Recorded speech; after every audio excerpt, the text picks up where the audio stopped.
Afternoon, everybody. I actually made it. Depending on which clock I look at, I'm either a minute late or 3 minutes late. But, you know, better late than never, innit? How are we today, everybody? Loads of people in again. Loads and loads of people, loads and loads of things to do. So, anyway, apparently hops is part of my one a day. So thanks everybody for their well wishes after last week's stream where I failed a little bit come the end. Hopefully that won't happen. Well, it won't happen today. So I'm on top of it, people. I'm on top of it. Right. Okay. So, wow, we got loads of people in. I've said hello to some of you. Gary Cooper, Mike Atlantis. Gary, hope you're doing all right, mate. Couldn't get in last week, but I hopefully will be in to see you this week. Andy Tobin's popped in and popped out. Mike Atlantis, Theo Bovril, Bodgett and Leggett. Welcome back again. Paul Cody's. Yeah, in-flight snacks are available. I've made sure I got plenty lined up today.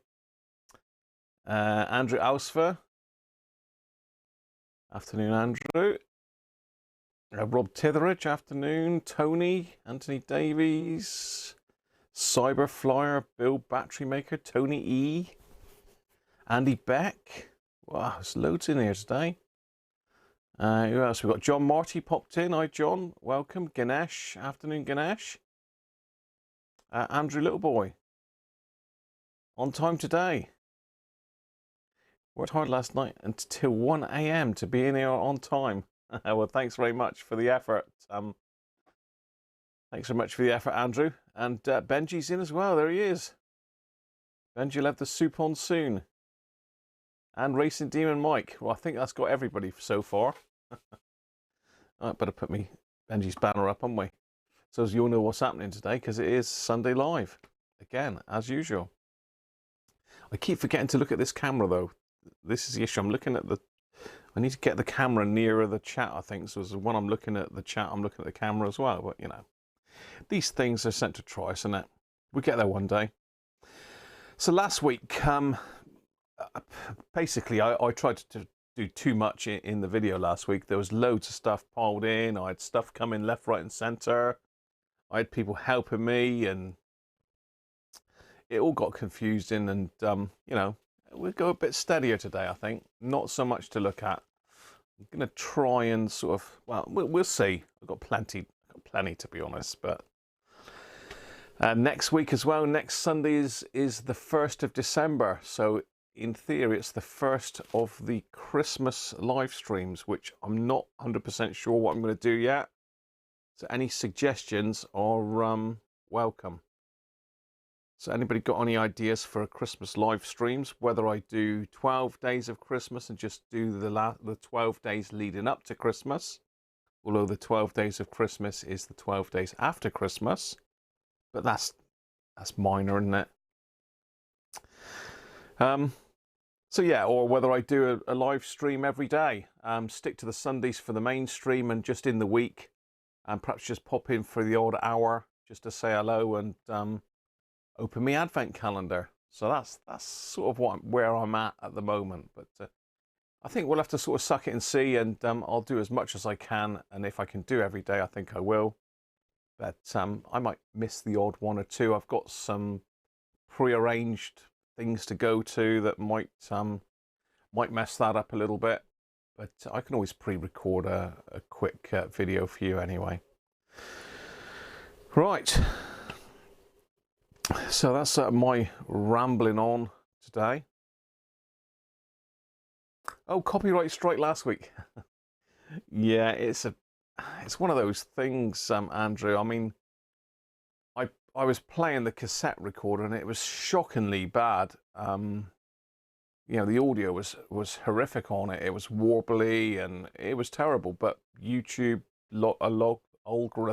algorithms picked it up, and I think one of the tracks basically caused the video to get blocked. So I had to download the video onto my computer, which took the best part of a day.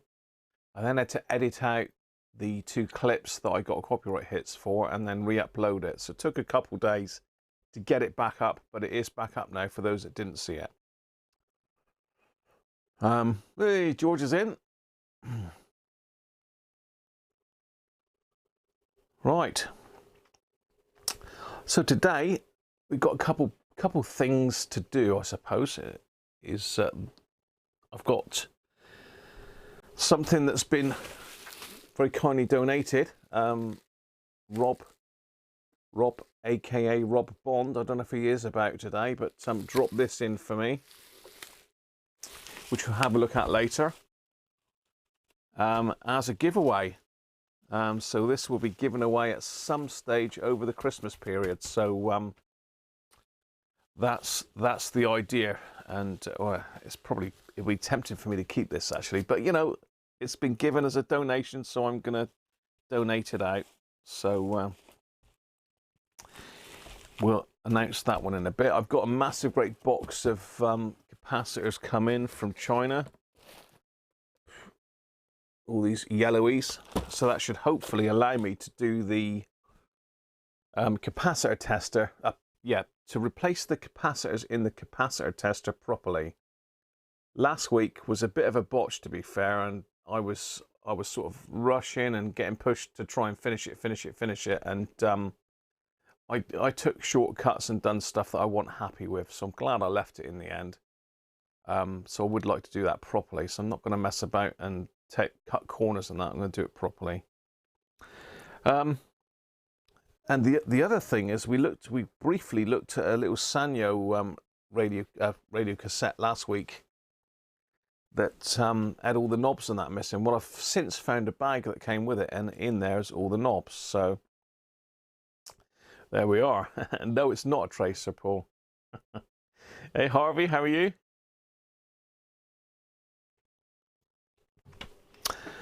Right, so I think everything's up and running. I think all my cameras are working. The lighting appears to be working. Oh, it's all good, isn't it? It's all good.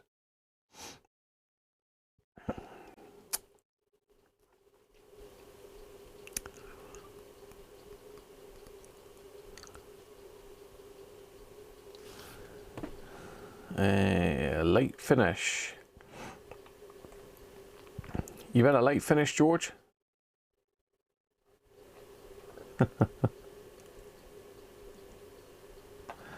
Cheers, cheers, Harvey. Get yourself charged up, mate. See you in a bit. Battery charge is gone. Right, let's have a look over this this radio that's been donated for us. Let's see if we can find the main camera.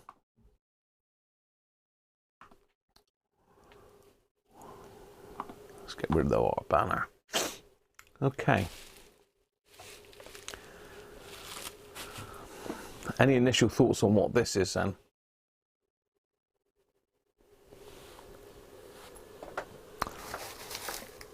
And yeah, that was my little bag that I found, Sanyo radio cassette. We'll have a quick look at that one anyway in a bit, before we move on to the capacitor tester. And again, I don't know if I'm going to be able to finish the capacitor tester today. I don't know if I'll be able to finish that today, because I'm not sure if I've got all the right resistors in, but I've got the right caps. So it may be that next week I'm going to have to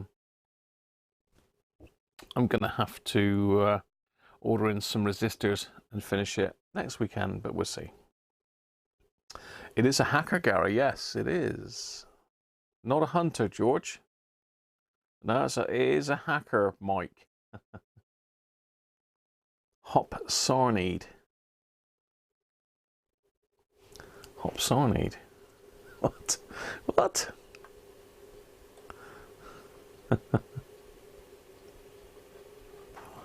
Yeah, I don't think hops would taste nice. You think you know it, do you?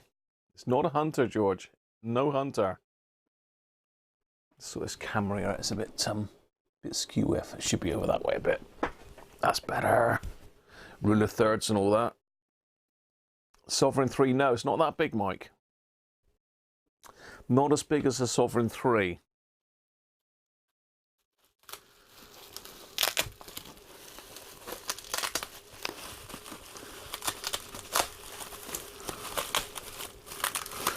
And I've got to thank Rob for donating this, because this is a rather nice radio, and it's probably the most valuable giveaway radio yet, as in market value.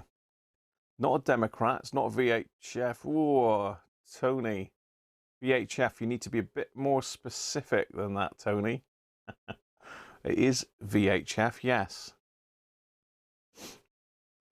It is VHF.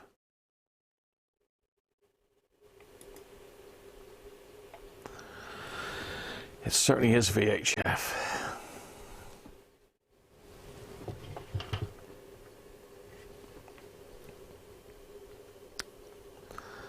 Certainly is VHF.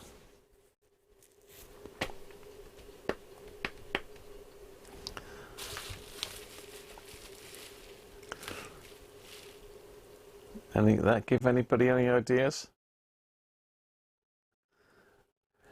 It is more valuable, I would say, Paul, than an RFM3. It is a Hacker after all. It's not a Robert. So, you know, in my opinion, apart from the R707, the Hackers tend to be more valuable than the Robert sets,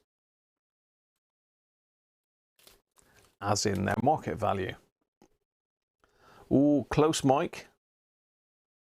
Not quite.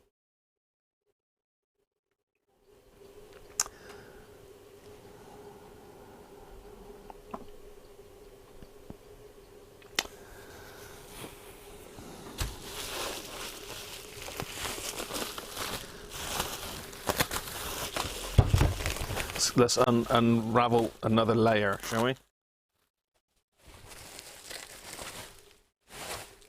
Another layer of bubble wrap. Give you any further clues? Oh, Harry.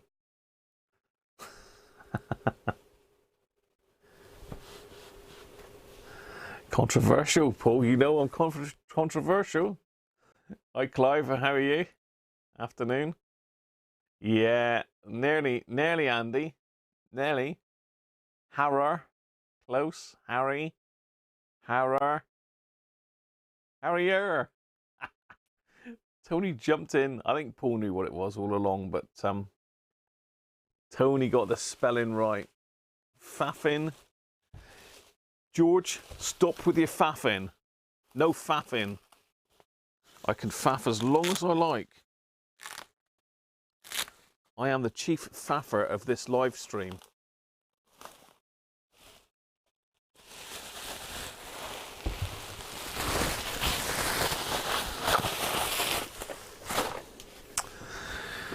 So there we go. One Hacker Harrier.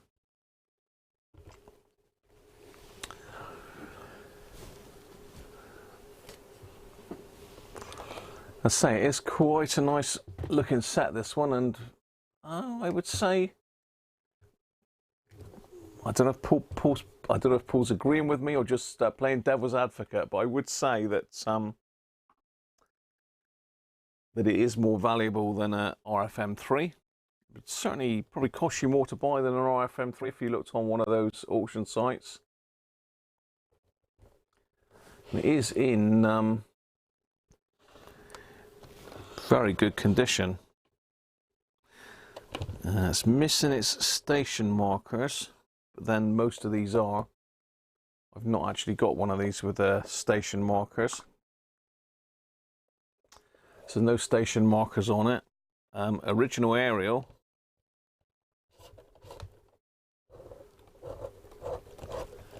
Which looks like the same aerial as the Super Sovereigns and that. So that's a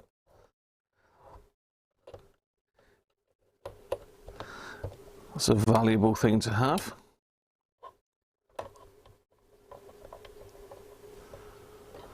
So it's an FM only radio. It's a Hacker Harrier RP71. Anybody any idea on the age of it? It's got to be 70s, isn't it? I would have thought. Got to be 1970s. Must be.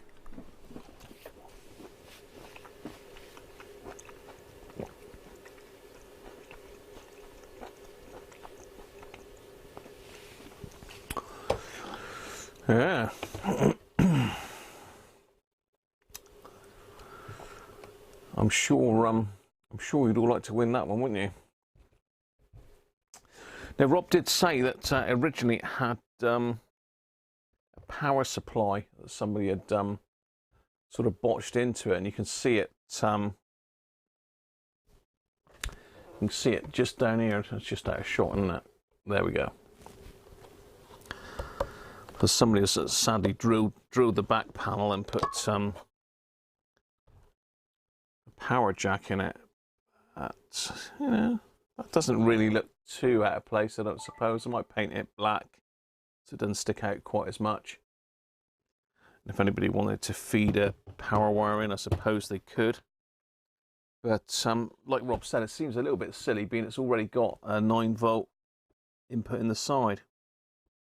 So if you've got a linear power supply, then you could plug it into the side, but you'd need the VP408 or something similar. So Rob has taken, there was a transformer and other bits and pieces in here which Rob has taken out. Let's go back to the main camera a minute. I can zoom it in a little bit. Let's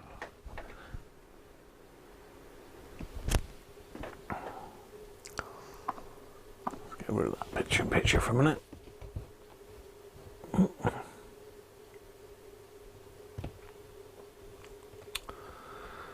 So normal sort of hacker build quality inside. Let's find something to point with. So it's all on one, well, it's not, it's on two boards here. So we've got the FM RF board up here. And then everything else is on this main board. It's got the TAD 100 radio chip, which has got the AM circuitry in it, and I believe all the IFs go through this. So there's very little adjustment on this set, so really I don't see any reason why this set won't work straight away.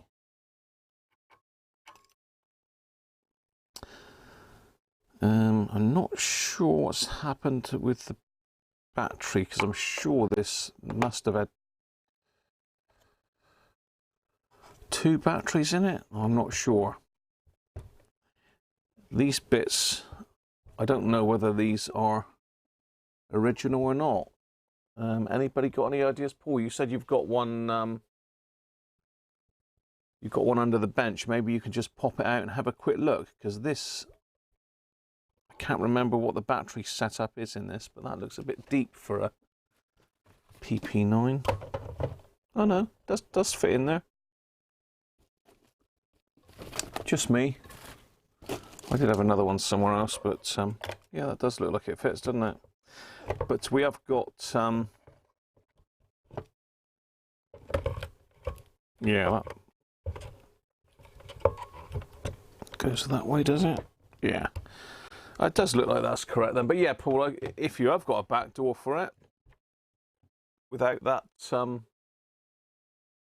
hole in it, grill's nice on this one, mind you. Again, you couldn't really recover this. You could, but the problem is you wouldn't get the same grain. So it'd look a bit funny against the rest of the back panel material. But yeah, Paul, if you've got one of those, then let me know. Maybe we can do a swap for something and make it whole again. So I think this is a 9-volt battery set, but let me go and get the manual for a minute. We'll have a quick look before we fire it up, and I say things that are wrong. Yeah, let's just pop it there for you so you can have a look at the lovely Hacker circuitry. It'll be a sec. Let's just go and grab the Harrier manual, and I'll eat the rest of my orange while I'm doing that.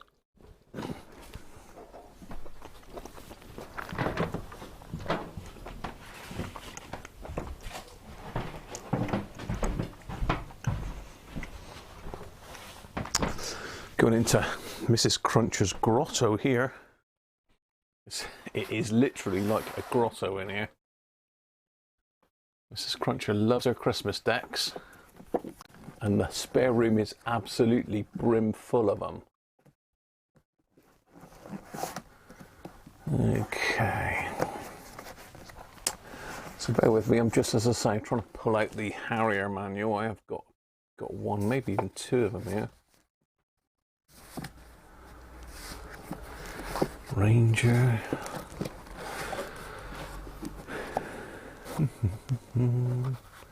Silver Knight. Everything but so far. Typical, isn't it? What's that? Hunter. Harrier, here we go. RP71. Struggling to get out without damaging anything.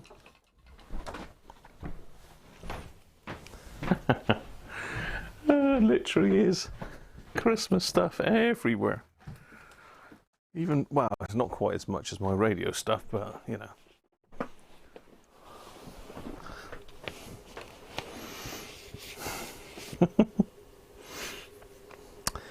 Yeah, it is. It is two PP9s, and I know it is, but I don't know whether they're in series or parallel. This is what I got Cameron stuck with last time, wasn't it? Yeah, connected in parallel.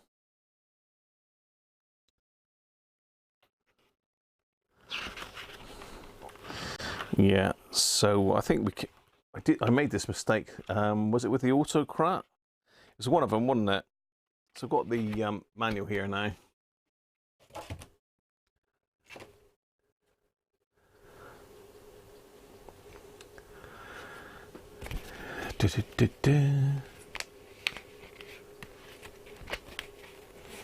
Yeah, mic's right there in parallel. You've got another 600 AA pack batteries. Another 600, George. Oh, I hope you'll have to send me a message. Let me know what sort of price you got that lot for. Because I have got, well, I've used quarter of a box already, George. Believe it or not, I've used quarter of a box of what I had. And Mrs. Crunch has still got her whole box full of Christmas batteries ready to go. Just trying to see if I can see. So this is dated March 1972, the actual book itself.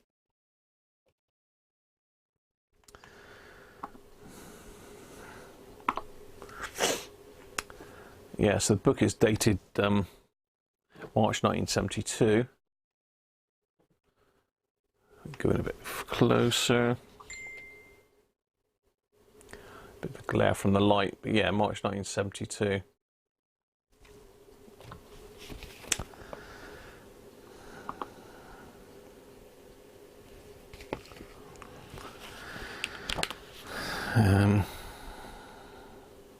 So it looks like I've got to connect another battery terminal across there, but that's not a problem. I can make those.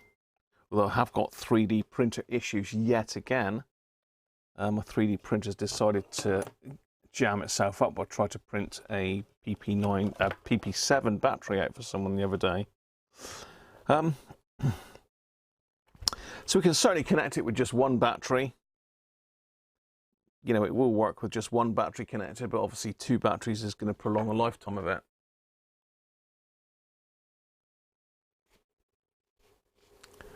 Andy sent me 2 images in the radio group. Just for that, Andy. Yeah, I think you got one of these, Andy. No, you sent me one. I'm confused. No, you sent me an Autocrat, Andy, didn't you? Autocrat Mark II, which is what had the parallel battery terminals.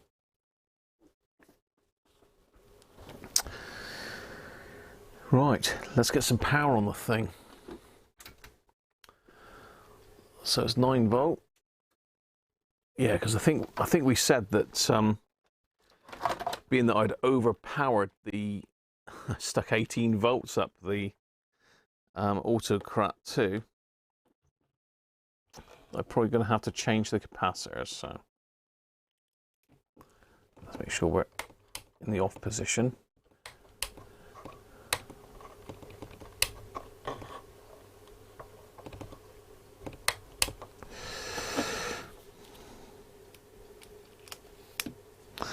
As I say, I'm expecting this to work, to be fair, because they are good quality radios. I've got one other Harrier here, but I've only got the one, and that is the one that I bought at the NVCF that we looked at a while back. So let's zoom you out again a minute. Now I would use the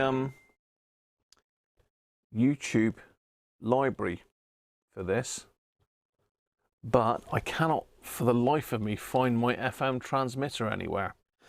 I had a little one that would just plug into a 3.5mm jack and switch it on and away you went, but I cannot find it. So unfortunately I can't do it. And it's Stuart's birthday today. I don't know if Stuart's about. I'm trying to think of Stuart's. Hi James Skipping Hopper, how are you from Texas? Stuart, I think, is Buzz, isn't he? On here. Let's have a quick look at Andrew's photo a minute. All right, okay. Yeah, Andy's sent a picture over. Yeah, that is the same. It's just strange. Those little blocks of wood and little sticky bit of ply don't look very hackerish, if you know what I mean. So yeah, I will have to get me another battery tab sorted for that. Let's just mute this a minute, because it'll be going on for ages else. So Paul's just sent some pictures over of his scrap one as well, which, to be honest, don't look bad, Paul. Why are you scrapping that? Bits missing or bits broken? I might even pinch that battery snap off you, Paul. That would make it original then, wouldn't it?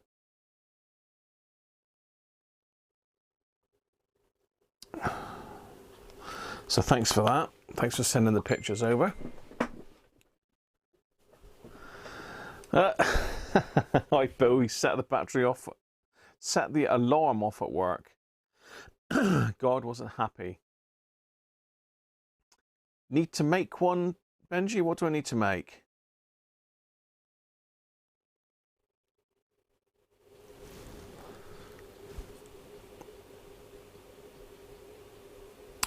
Ooh, chunky crack on the circuit board. Ugh.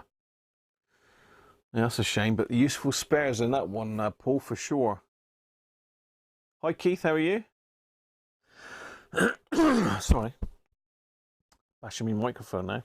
And I need to get some sort of drink underway, don't I? Well, as you know, as you all know from last week, I am trying to cut back a little bit. So I've got some alcohol-free this week. I'm having an alcohol-free day today. I know, it's shocking, isn't it? Controversial. This is from our local Lidl. Patronus wheat beer, alcohol-free. The reason for alcohol-free today is because I used up all my alcohol units last night. That's another story. It's a bit groggy this morning, but you know, good to go now. There's another picture on Facebook. Let's have a quick look at that. You're going to show me your back door, Paul, aren't you?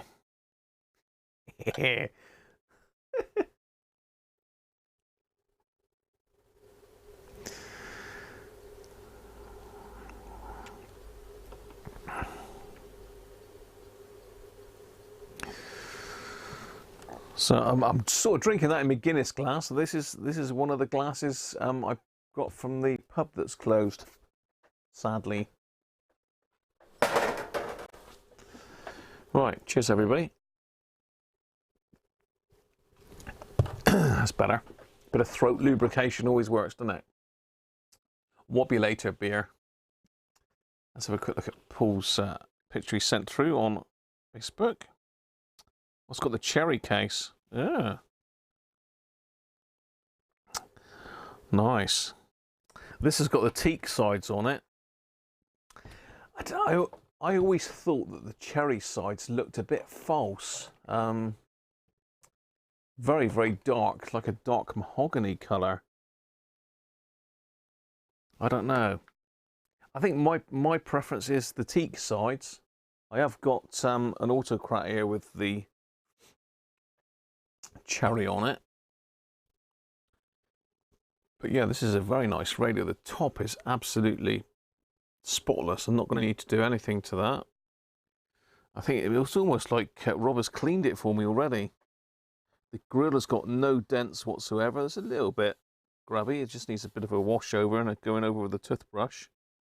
Rexine, again, just needs a bit of a clean up. Anyway, without further ado, let's turn the thing on and see if it works.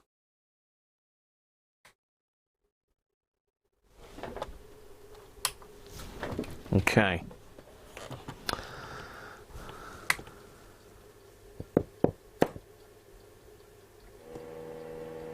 Yes, it does. Let's draw in 30, 40 milliamps.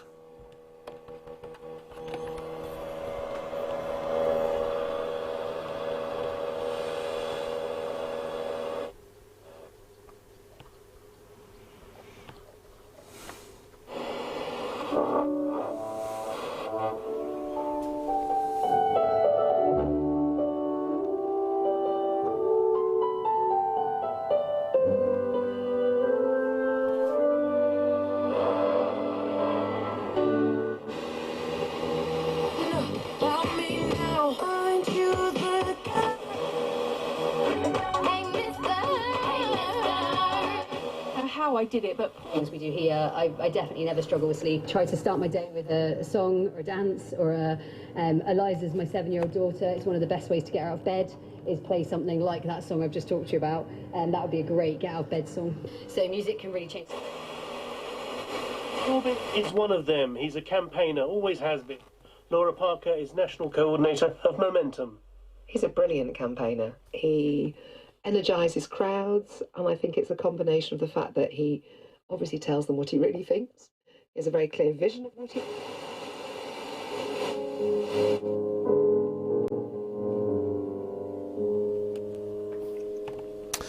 Bear in mind, I haven't got the back panel on either, so it'll sound even better with the back panel on it.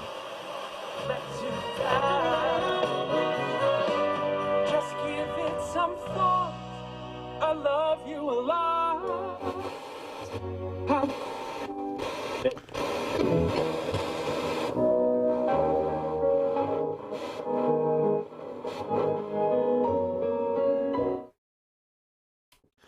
So the dial scale is very slightly off.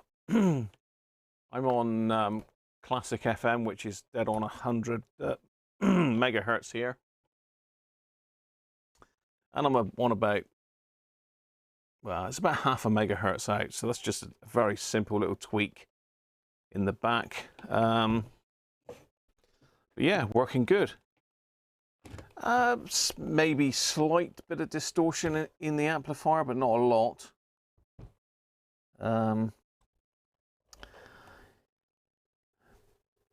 To be fair, I don't think I'm going to need to do anything to it apart from give it a clean.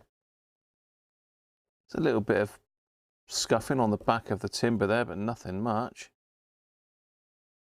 I will probably check the large caps there in the amplifier stage just to make sure they're okay. One of those infamous T2 transistors in there that's not listed anywhere on the planet.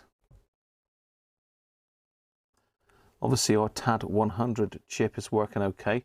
I did say earlier that that's for AM. Well, of course it's not, because this is FM, isn't it? So the TAD 100 is is doing the IF stages of the radio. So we've got our RF front ends, tuning cap RF front end, and this is our IF stages. So you'll notice there's only one transistor up at the front here. Everything else is enclosed in the TAD 100. And then we've got a driver and outputs. There's a pre-driver down in behind there, little lock fit. BC148.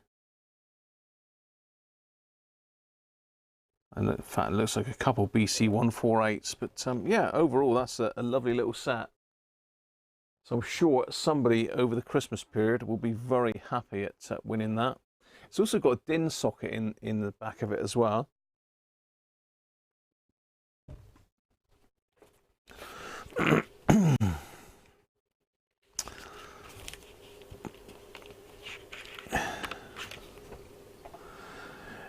You're waiting for a set to go in the case. I can have the station markers, the battery snaps, and the back door. Thank you very much, Paul. Thank you very much.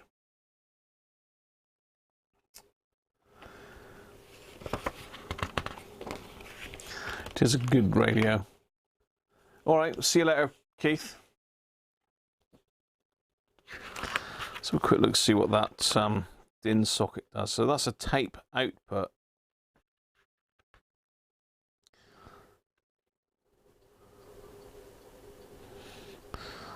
So I suppose it could be, someone could have a mess around with that and make it an input for like an iPod or something.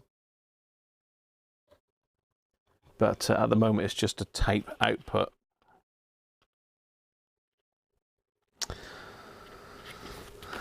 Yeah. So yeah, really not much more to talk about on that. It's working. It needs a little bit of cleaning. A quick check over the caps, and again, I still haven't got around to sending my my ESR meter back for repair yet, so I will get that done. Hopefully, I'll remember this week. But as I say, I've had a lot of photo work in recently for some reason. Everybody's crashing their cars. So there we are. That's the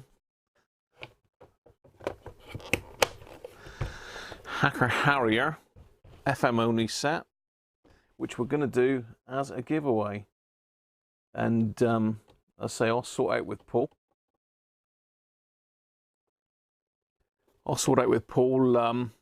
About getting the other bits, and we'll get another back door for it, see if we can get some station markers and a battery tag, and then it'll be absolutely good as new, really. So thank you very much, Rob, if you're watching. That's a great present for somebody there for Christmas, I'm sure. If we do it early enough, I might even be able to get it out to you for Christmas. But as I say, keep watching. That one will come up next month at some stage.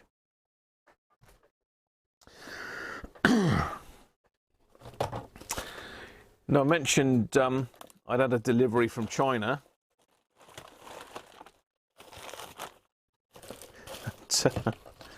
There it all is.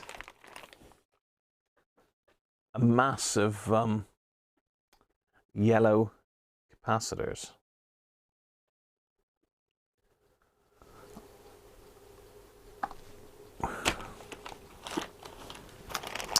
I've also bought some high voltage electrolytics. There's a 16 microfarad and a 22 microfarad. I think I've got a 33 microfarads coming. These are actuals, excuse me, axial capacitors. They're 105 degree rated. I don't expect them to be amazing, but to be fair, they should do the job, no problem at all, for most of the radios. And I tried to get at least one pack of every single value they did. So I've got loads here, but they're all marked, as is usual with these, they're all marked with codes. So 223, 684, 683, 104s, 472s, 224s, 105s, 102s, 334s, 222, 474. They're all 630 volt rated. So I've got enough capacitors there to maybe sort some more Volvo radios out. What do you think?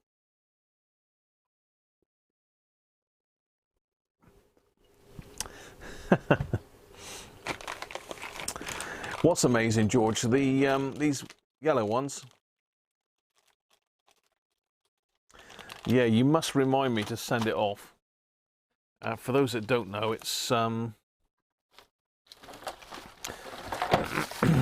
peak ESR meter. This one. If I stick a capacitor on it, let's just get a generic 100 microfarad cap out. It's a brand new battery in it. I mean, it's going to work now, isn't it? But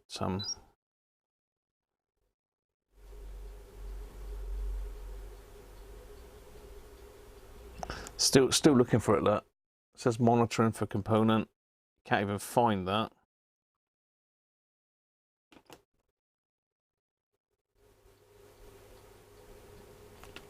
So can't even find 100 microfarad capacitor. Look. So there's definitely something wrong with it. It could be. Hang on, what's that came up? I had some weird email come up then. It could be that I've got a problem with my leads. So we might take that apart before I send that back.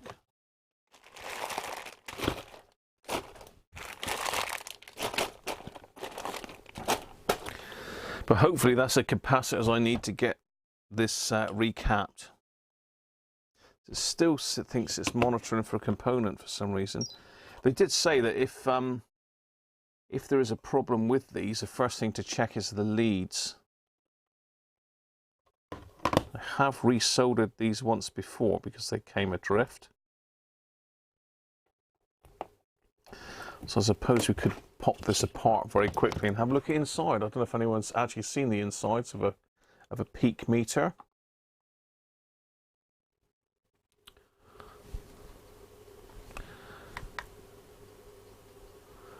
I think George has got one of these. A couple of people have got these, I think, haven't they?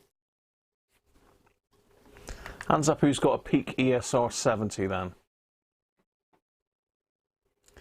Are they the best high voltage axial caps you can get, are they? What, as in the axial electrolytics, George, or the film caps? They're the only axial HV caps you can get. Oh, I see, right, they've got to be then. George doesn't think it's the leads. You could well be right, George, but it's worth just checking them for continuity. So we'll just pop the back off.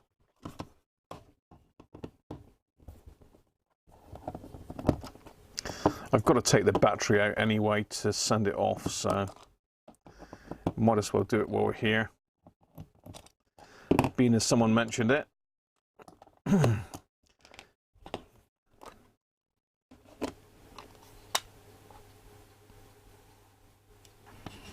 Okay, let's just pop the battery out a minute. Let's get my crazy eyes out. Have a quick look at, make sure they're still soldered onto the board.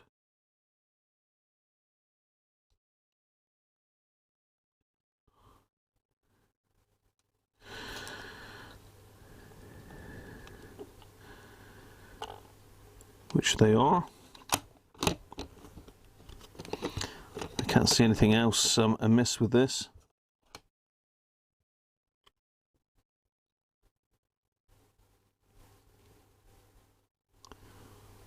There's nothing that I can see that's broken.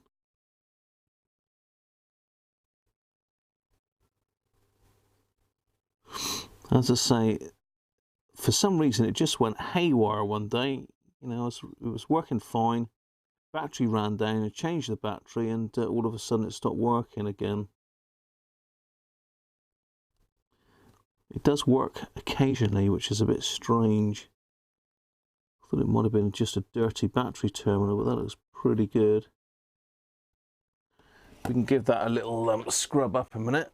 So I'm giving Peaks all their circuitry secrets away now, look.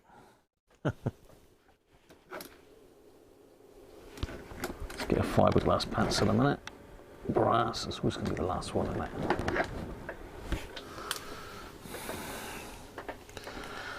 I'll just quickly touch this up with a fiberglass pencil.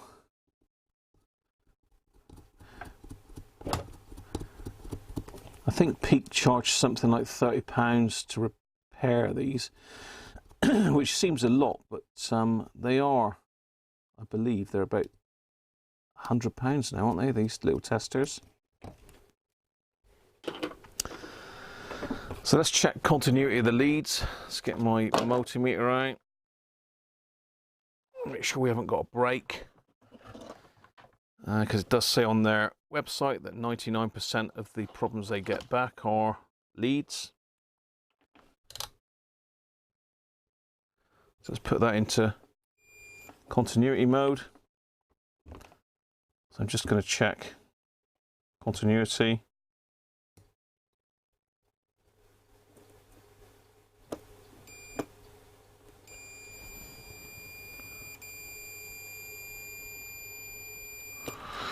Just take that off for buzzer a minute.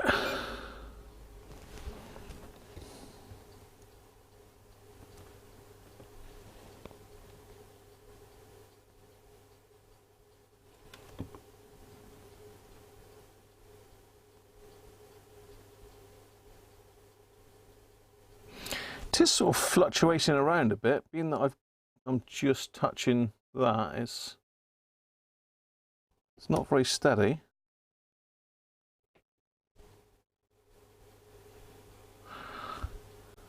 That's unusual.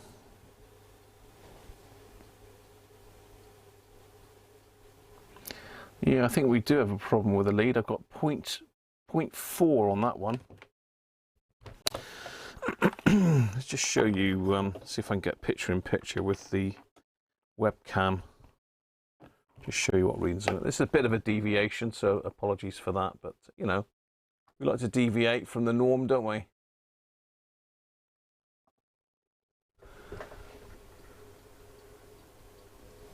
Let's see if we can get that picture in picture. There we go. So I'm going to check the leads one at a time. I've got my leads around. So I'll clip them on. So let's see which one this is. Okay, so that's 0.24, which is what you'd expect. It's a dead short, isn't it? I mean, you're going to have a little bit of resistance for the wire, but 0.26 includes the resistance of the meter leads. So if I short the meter leads out, you've got 0.14 that. So you need to take 0.14 off that reading. Let's do the other one.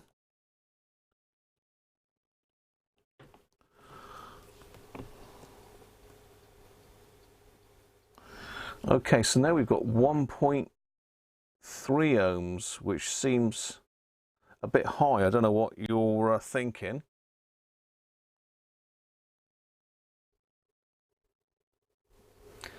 So I would have expected those two leads to be the same unless they're picking up something out of the circuitry. But it shouldn't be, because that's open-ended this side. So no, it does seem like there's an issue with this this lead, which is the one incidentally that I ran over with the chair a while back and bent the end clip. So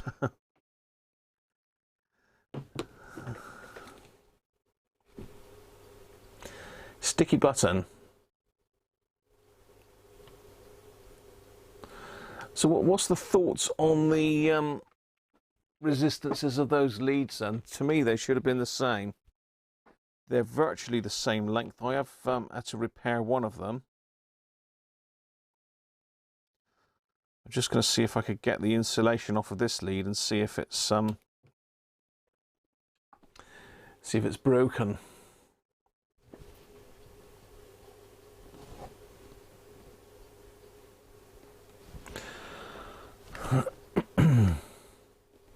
So this is where I was testing from, just down here, where the leads join the board. So it's going to focus a little bit.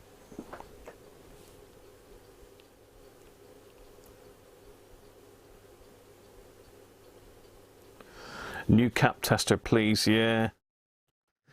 It's a little bit old now, Mike, I think. I can't remember how long I've had it. I've had it at least 2 years, if not 3. Just popping the insulation off this connector a minute just to make sure I've got a decent connection on the bottom.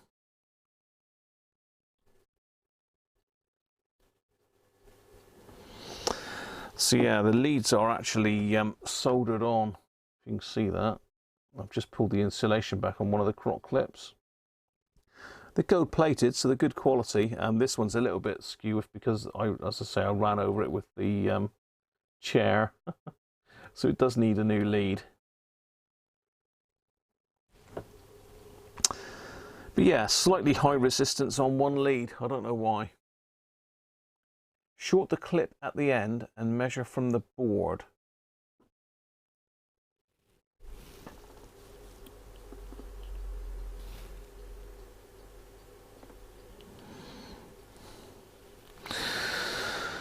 Okay. Just get the insulation pushed back on.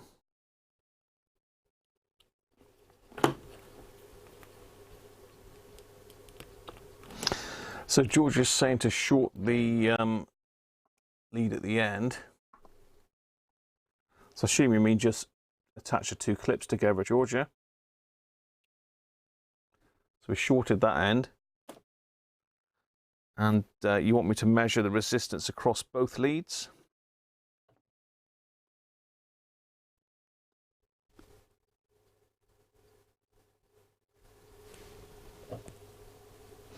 It's all over the shop, isn't it?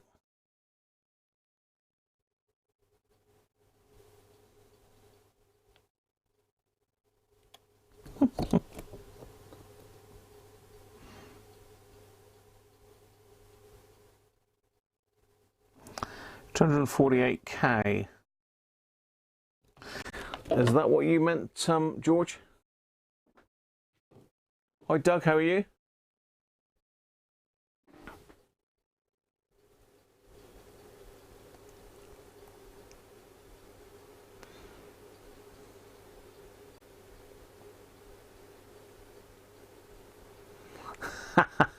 Hi, Brett. Yeah, you wanted to see the peak in pieces, you said, didn't you?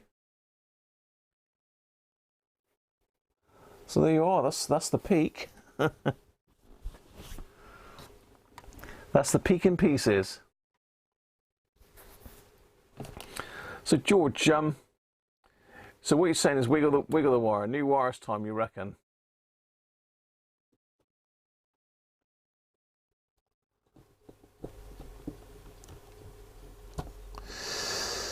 It's difficult to actually hold it on there and wiggle the wires at the same time.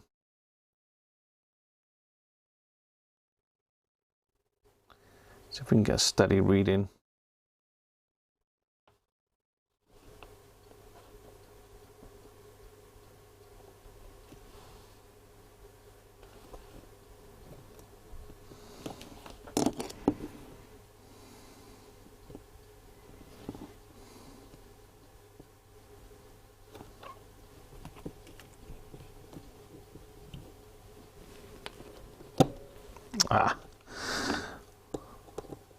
I'm just trying here to see if I can get a steady reading. Let's just picture that again.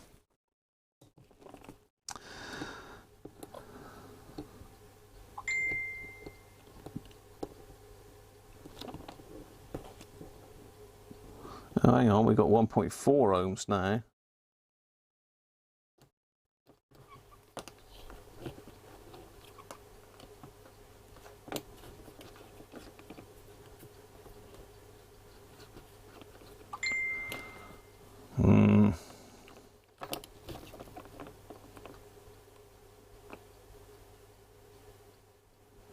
Yeah, if I pull the wire slightly, I've got 248 ohms. If I slacken them off, yeah, I think we've got a cable issue there. Yeah, I haven't got any cable of that size.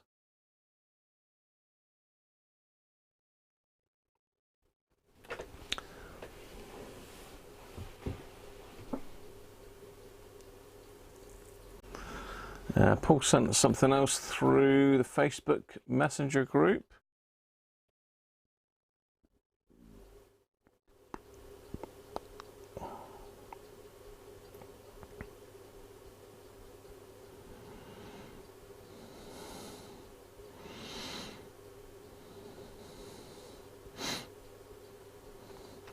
Okay, Paul. Right, so Paul has just sent through something from the manual on the ESR 17. I think I've got that here to hand.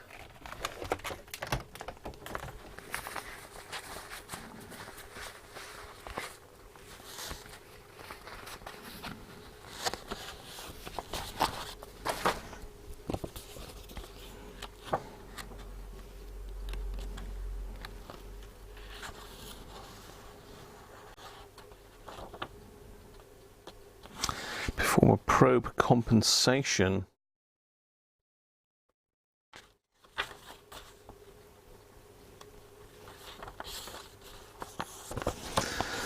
So what Paul's referring to is this, which could be a very good call, Paul. Call, Paul, or call.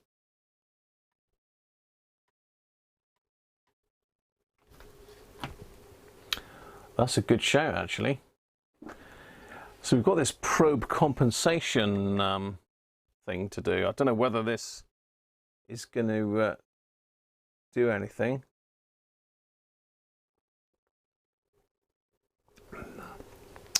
Unsolder the wires and unsolder the capacitor to be tested in place of those wires.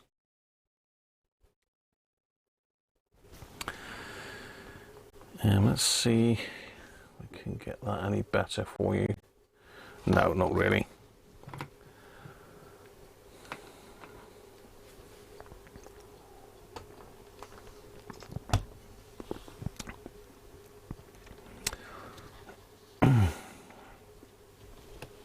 Let's do it then. Let's do the probe compensation test on this thing.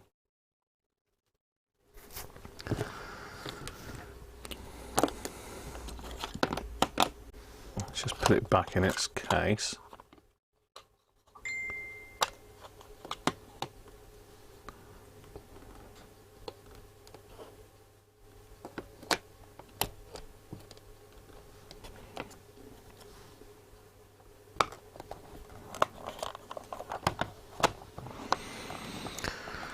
Okay, so press and hold the on button for 5 seconds. Probe compensation is displayed. Oh, hello.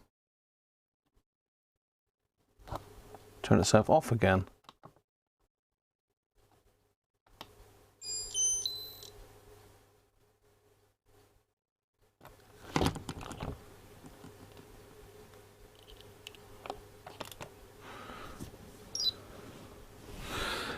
I don't know if you saw that, but it said compensation fail.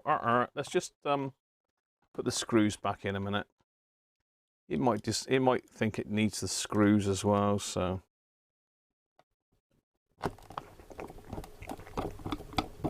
I was leaving the screws out so I could do what Theo just suggested, and that's testing the capacitor directly across the terminals and totally leaving the leads out of the equation. So I think I can just order the leads from Peak rather than sending the whole unit back in. That would be useful. So let's try that again then. So it says hold it till probe compensation comes up. So short probes, press test. Compensation fails. So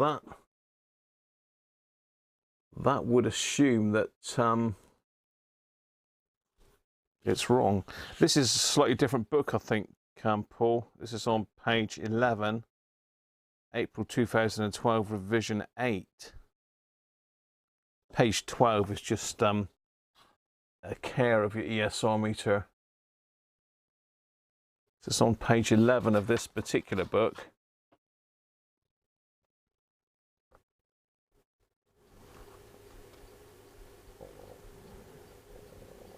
If the following message is displayed, the probes may not be correctly shorted during the above procedure. This message may also be displayed if any of the probe connections are faulty, which we think they are. So let's do that again. Hold down the on button. Probe compensation, short the probes. Push test. Compensation fail. So it's the leads, people.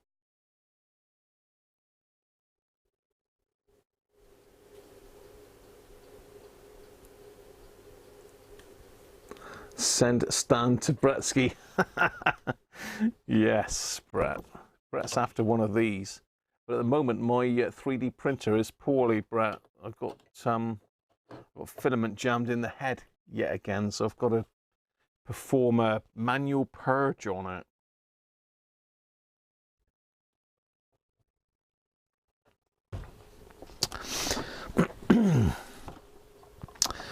So let me think, how can we do this? Let's have a try with what Theo suggested, which was a good idea.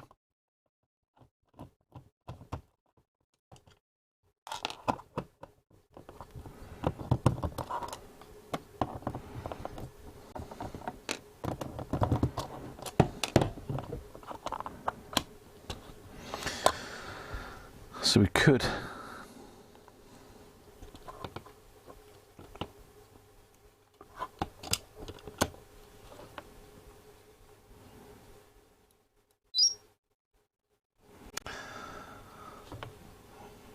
put the component directly across those two leads. If I can get it there.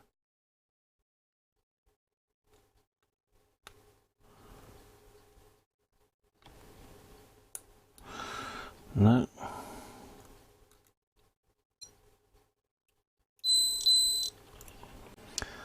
And that's correct. Look, it's measured that.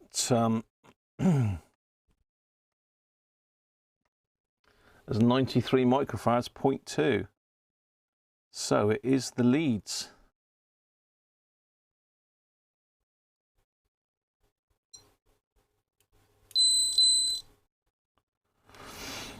Wow, what do you know?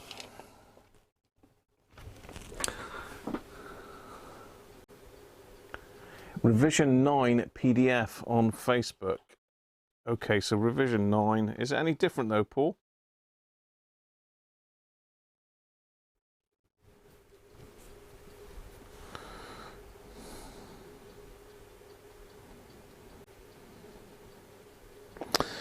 So it definitely sounds like the probe connections are faulty, aren't they?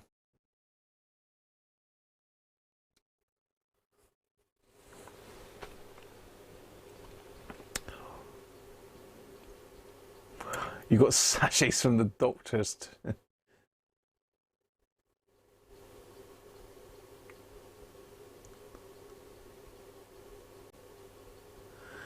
User test the integrity of the probe. The probes aren't working though, are they? It's on page 12, D7.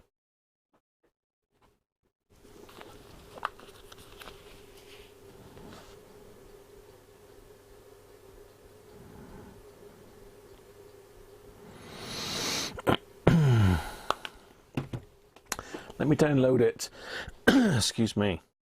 Let me download it on the computer then.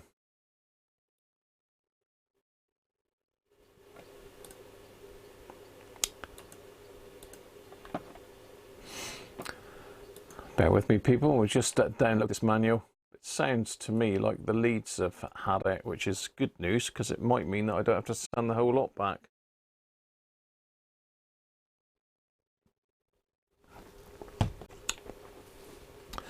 Looks like Sean's out on his bike by the looks of it. Well, he was 4 hours ago. That's a bit keen, isn't it?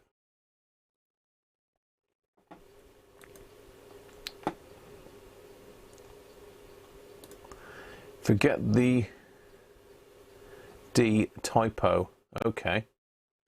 Just logging into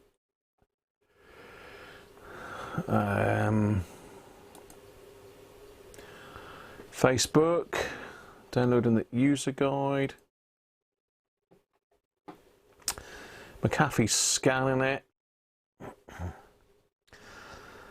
So let's add the desktop in, and then you can see what I'm looking at then. I know we're deviating yet again, aren't we? Always deviating.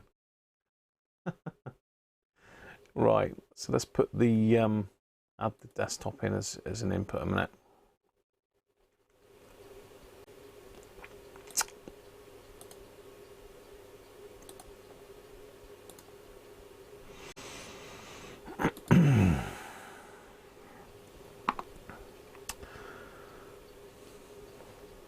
So I'm there picture in picture, and let's just get rid of me a minute. I'll stick you on this. Hopefully you can see that.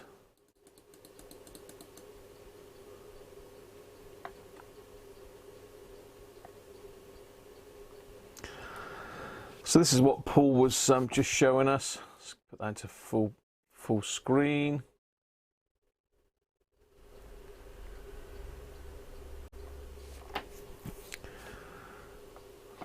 So we're looking at page 12, probe compensation.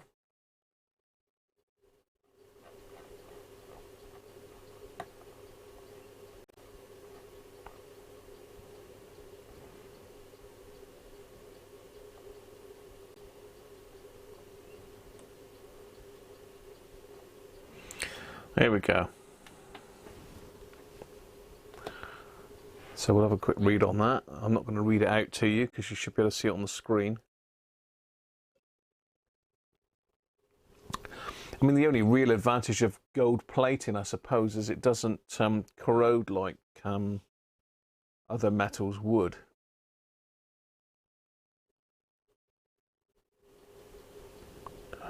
So I've done all of this. Basically, I've shorted the probes out. It should confirm it's okay, but obviously it's coming out with this compensation failed, try again. So it says this message may, if the message may not be correctly shorted, so I've done it about three times, still got the same result. And what Paul's saying is underneath, it's useful to test the integrity of the probe compensation by measuring a fixed resistor to verify the correct ESR reading. And for the ESR 70, which I've got, it just does the sound mode in between as well.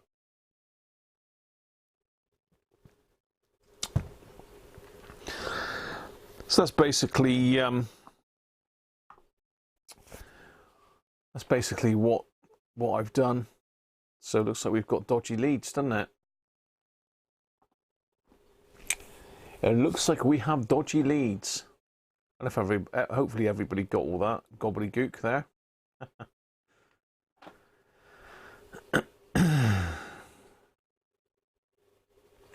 Welcome back, Keith. So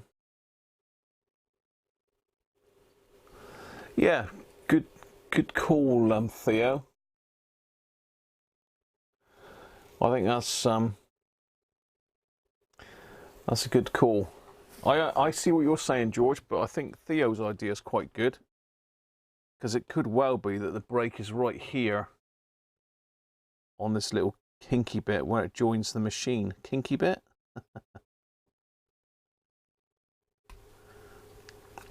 So if I peel back this this rubber sleeve, if I say go back, it doesn't matter if the leads are a bit shorter. I can feel it's just broken up there. Look, you can see it.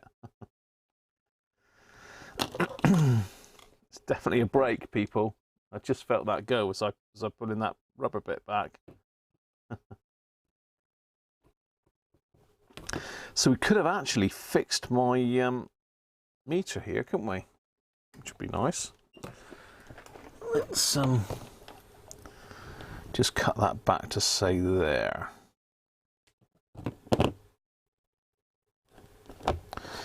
It definitely looks like our break is there.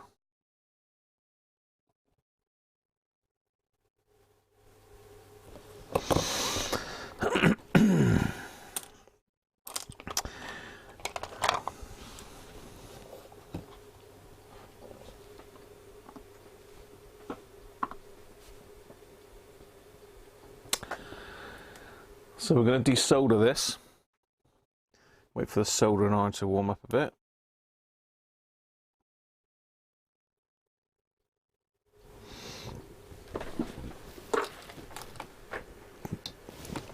And then I'm going to solder the new one back, well not a new one, the trimmed one back on. And you people could have just saved me about 30 quid. Well, 30 odd pounds, I don't know what the cost is. I think you can get the croc clips for the end from Peak Direct. Is it 0.8?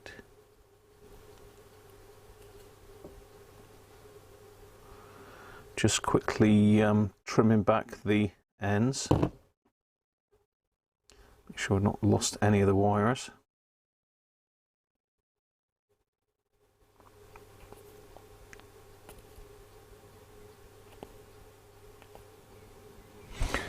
We'll tin those in a second.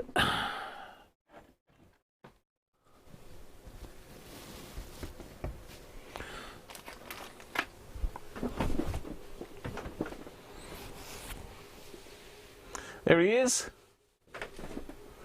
He's recovering the... Welcome, Sean.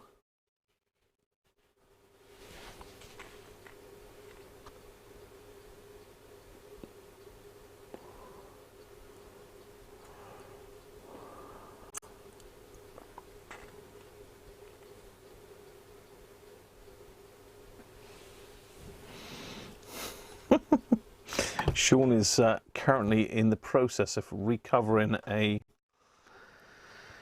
what is it you were recovering? Sean is a hacker. Is it Hunter you're doing in white actual leather, I believe.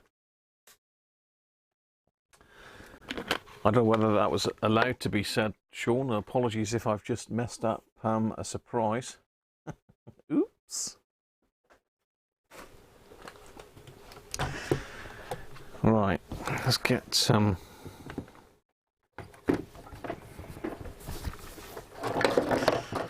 of this stuff out of the way here.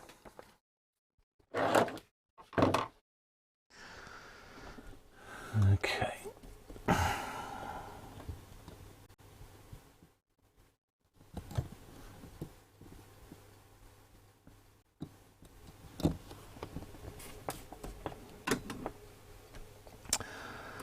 Alright, see if I can find my solder braid. See a little bit of braid, let's just get that remaining off.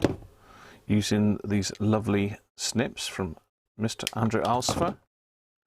They are great snips, Andrew. Best ones I have ever used.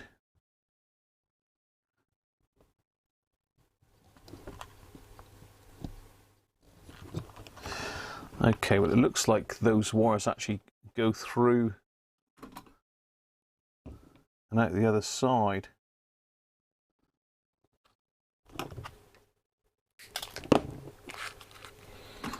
Let's just do that again. Yeah, you can see what I'm up to.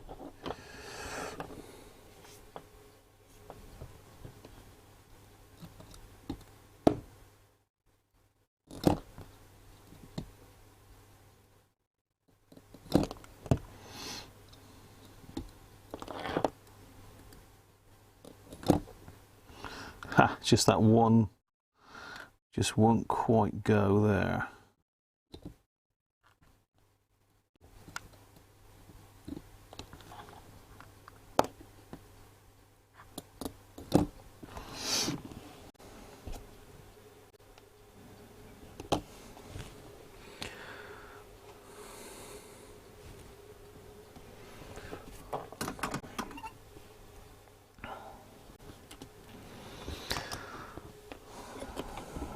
So let's just tin the ends of these. I'm going to use some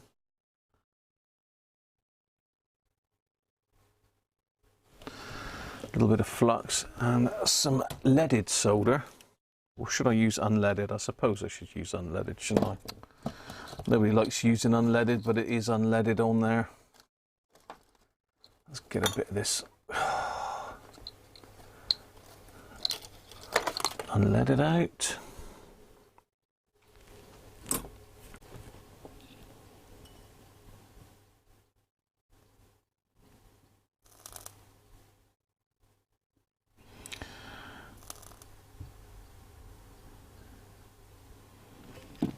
Just tinning them.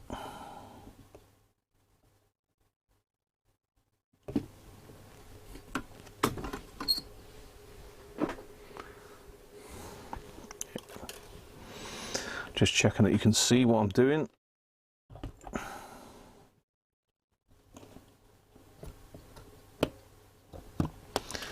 Just going to pop a bit more solder in that hole there, I think, and see if I can just get it out so I can push the wire right the way through. I'll get a better mechanical joint then.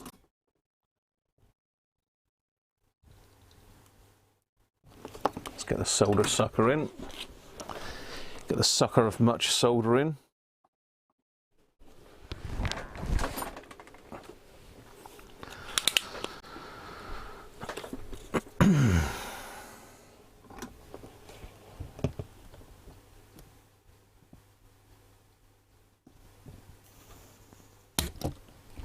Got it.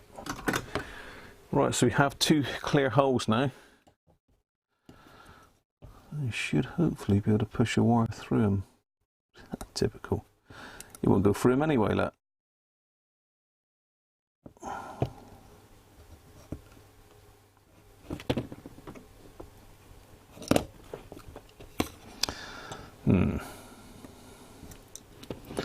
Just see if I heat it up from the back, whether it will actually go through.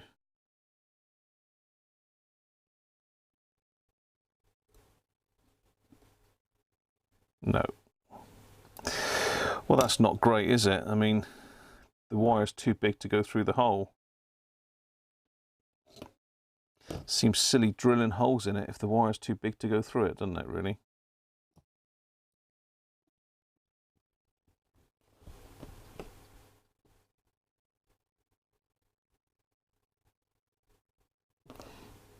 No. Okay. Let's just solder them on.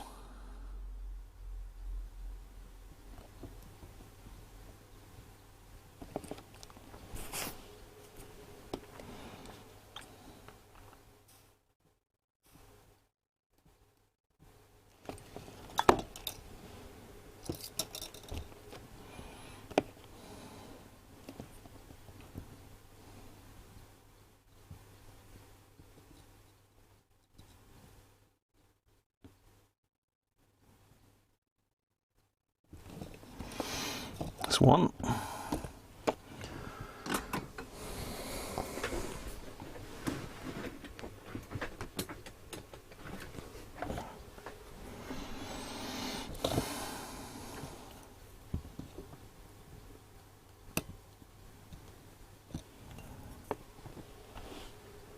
Yeah, I can still see what I want to.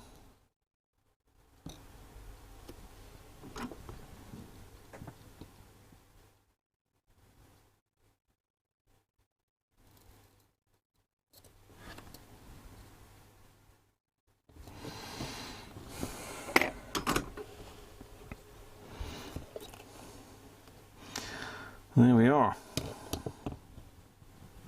Let's roll this rubber thing back up. Rubber sleeve.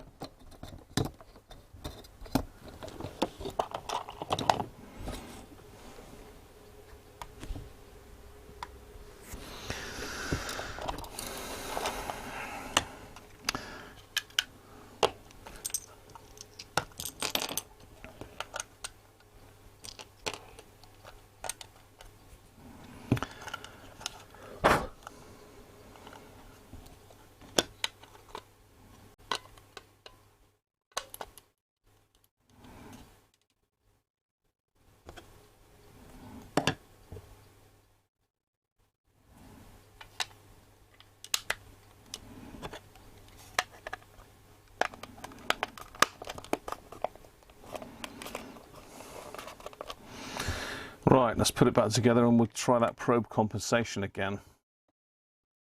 See if we have in fact cured it.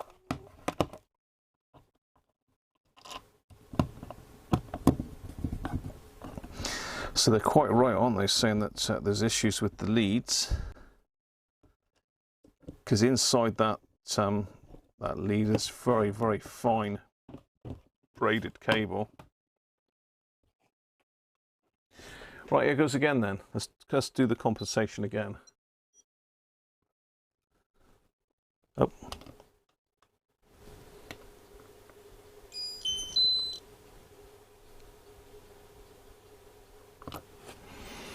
Okay, short the wires. Whee! Look at that. Sorted. It's Brett saying it's going to cost them thousands in revenue for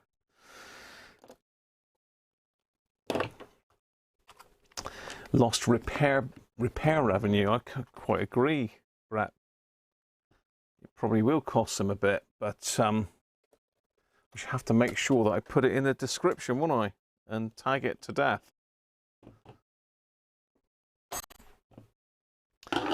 So let's try that 100 microfarad cap again.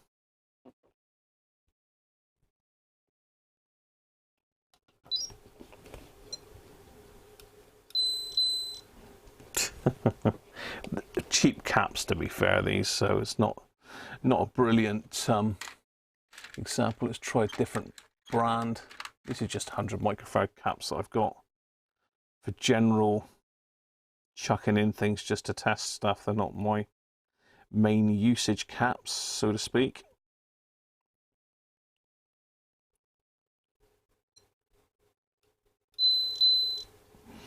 $94.46. Let's try what we've got here. We've got a 10 microfarad at 400 volts.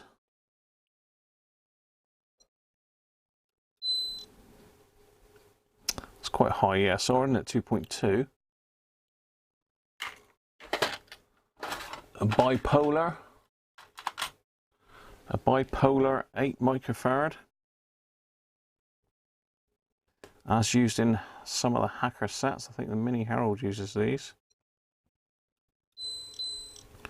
8.5, very good. Well, there we are.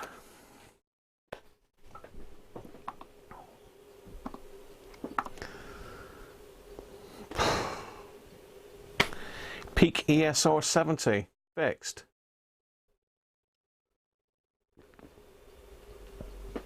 Thanks to everybody that contributed to that. George, Theo, everybody else that suggested bits and pieces, and Paul for showing me the probe compensation. What's George saying? Look how badly that stuff flows. I know, it's horrible, isn't it? Hi Stephen Brown, how are you? Didn't see you pop in there. Sorry, George. Unleaded it was. It's got unleaded. Gotta love it, haven't you? Well, there we are. Let's move on then, shall we? Let's move on. My ESR meter is fixed. Brill. And this is what it was, is there's a break here that you can see. Well, you can't see because I'm not actually showing you.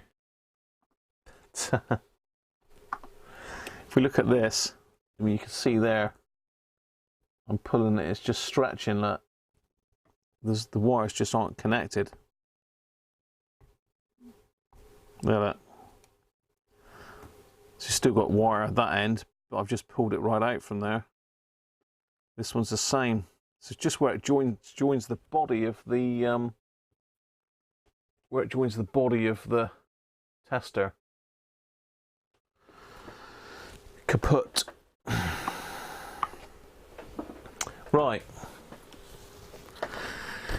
Let's get this little monster back in that I struggled with last week. Why did I struggle?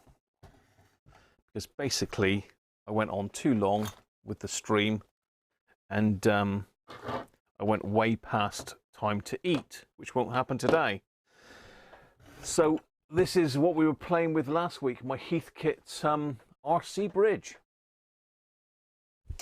Although I'm sure not many people use these to test resistors. They're mainly known as capacitor testers. Now, I did some of these last week. You'll see in a minute when we look underneath. We've got various capacitors. I've taken a resistor out and changed.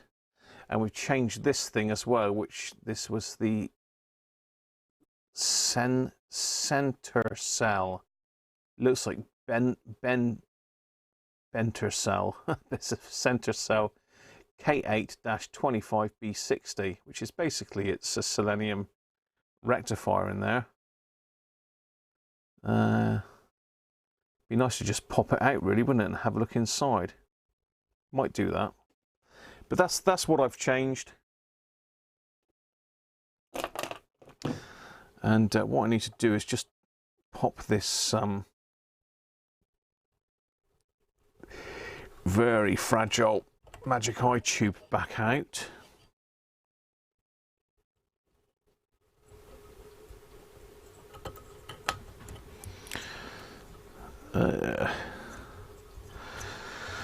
He says, struggling with it now because I've just pushed it back on the paint, which I didn't want to do. Let's take that one out of the way. So that's the Magic Eye tube. It's an EM34. Let's put that to one side and we'll have a look back underneath again now. So here's my handiwork. Most of it's okay. I don't particularly like this resistor and diode arrangement. I think it's a little bit close to everything else, but it should be okay. They're done. This one's done. This one here is the one that needs to come out again and be done properly. And this is, if I can get the picture back out.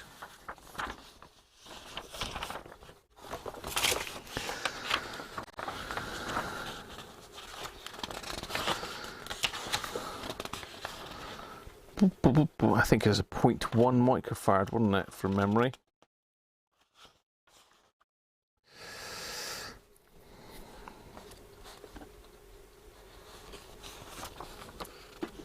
Okay, it was saying it's 2 microfarads there, but I'm sure it's 0.1.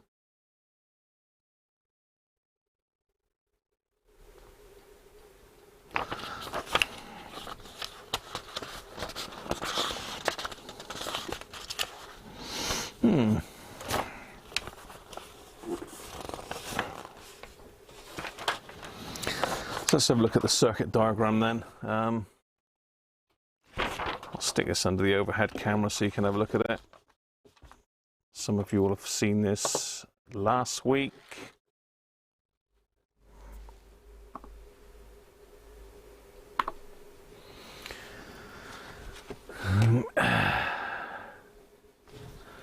Zoom out a little bit.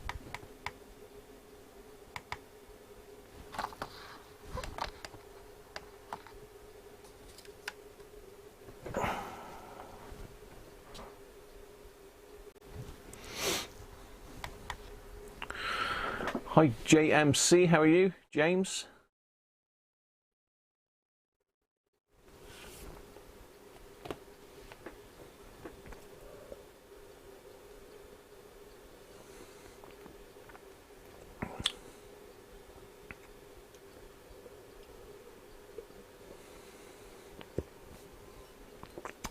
The workshop cheese board.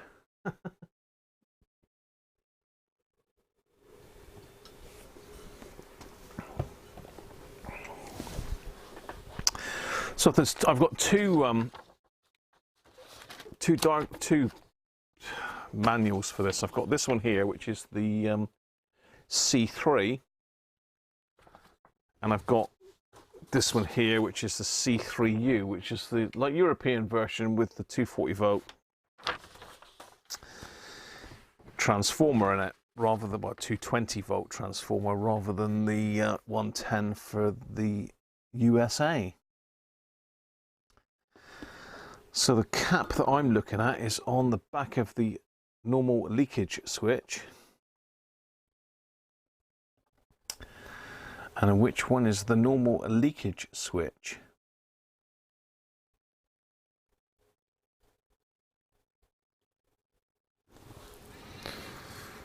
So this is the power factor switch. Front deck. I'm thinking it's this one here. No, it's not. It's got 1, 2, 3, 4, 5, 6, 7 pins on it. It's got to be this one then.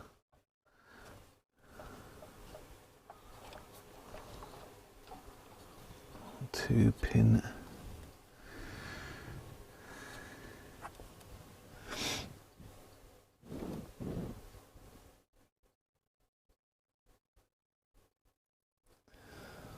Okay, I'm just trying to trace it back because we've got 0.05 on there, but that's through a 2.2k resistor, which we haven't got. Can anybody remember what we did there? So I've got 2 473s in series at the moment. I think George was saying I had to add another 2 on top of that to get the correct value. 103.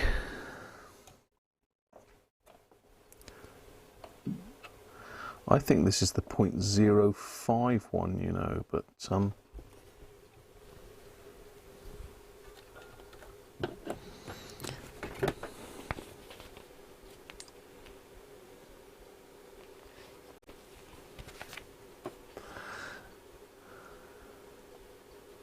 just checking the chat a minute.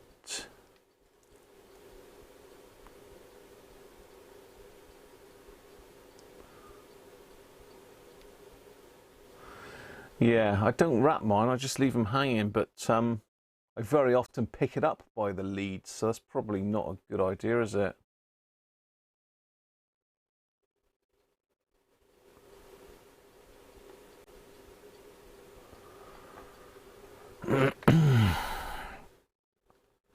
I'm just having a quick look at my photos to see if I took any pictures of that last week.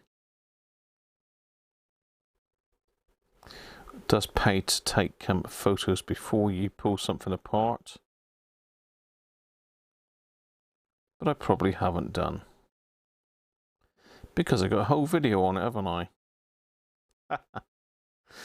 Oh dear.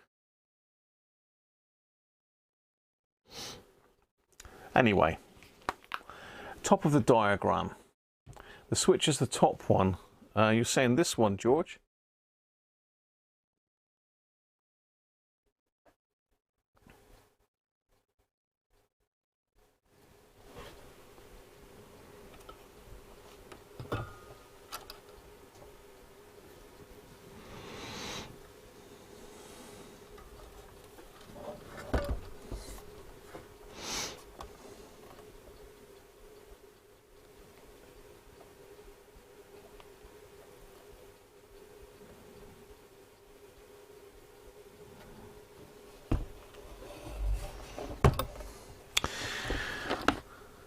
The thing is, it refers to a capacitor here off of pin 8. Well, there's no pin 8 as such, I don't think. And there's no 2 microfarad cap that I can see anywhere, so I'm a bit confused about that. Power factor control, okay. So the actual power factor control is over here. That's not the one I'm looking for. Unless that's... Oh, that's a 2 microfarad. It's this big plesiel thing. Let me get the other camera in picture, so it's, it's a bit confusing when you can't see what I'm looking at. Let's put that picture in picture. No, wrong one. No, that's right.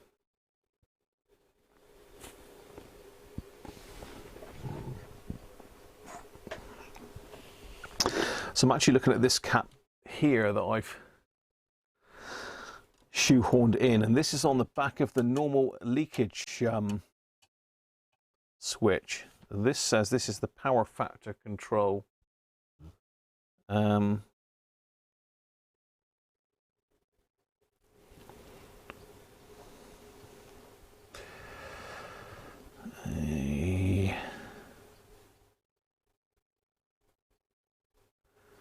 Takes 7 and 12 user tie points. That's a bit gobbledygook, that diagram. What's the other end connected? Shout, George. Left of that switch labelled leakage test switch. Ah, there we are. Sorry, George. I'm with it. I got it. We're in business. Okay. So just checking back across then. So one of these leads goes to the magic eye, which is this one. I think that's the only lead that goes to the magic eye, so that's pin 1. So pin 1, 2, 3, 4, 5, pin 6. Obviously not. Pin 1. Yeah, that's definitely pin 1. Pin 2 goes to the power factor switch. No. Pin 4 goes to the power factor switch.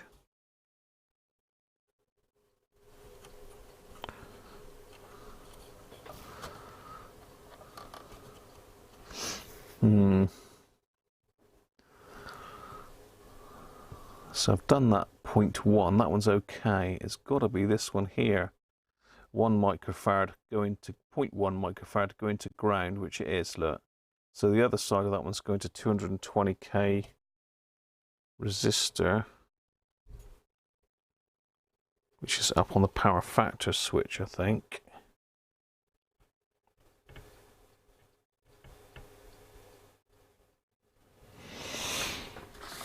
Let me just double check with the other diagram.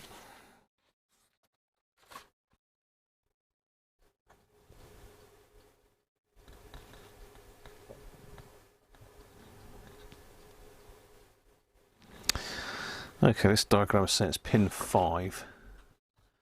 0.1 microfarad on this one. So I think we can safely say that it is a 0.1 microfarad. Let's go back to the main camera then.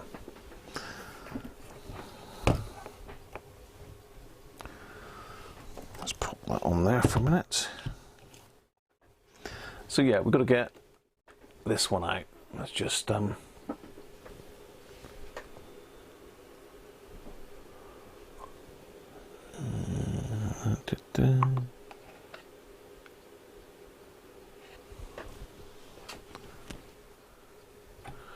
That's the overhead camera, isn't it? Of course it is.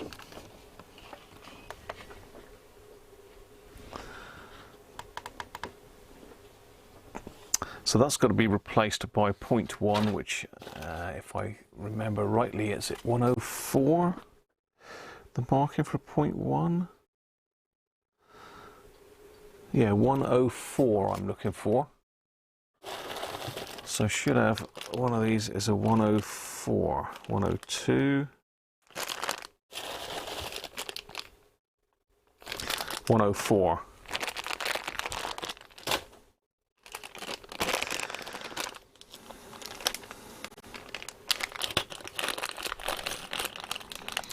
Good old Carey Electronics, as recommended by Mr. George Christophe himself.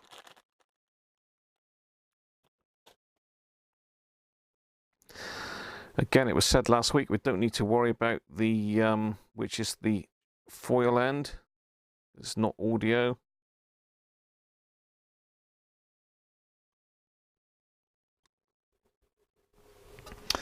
So that's going to sit in there a lot nicer, isn't it? Okay. Right.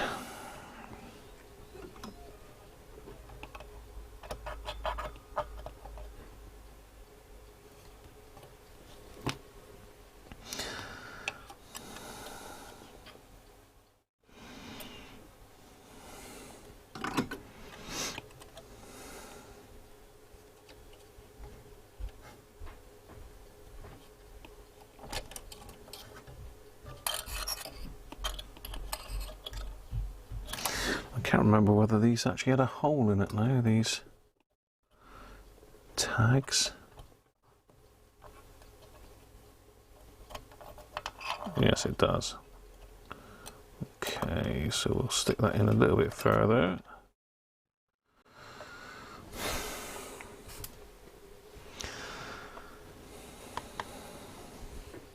Just darken that down a little bit, it's a bit bright. Oh, too dark.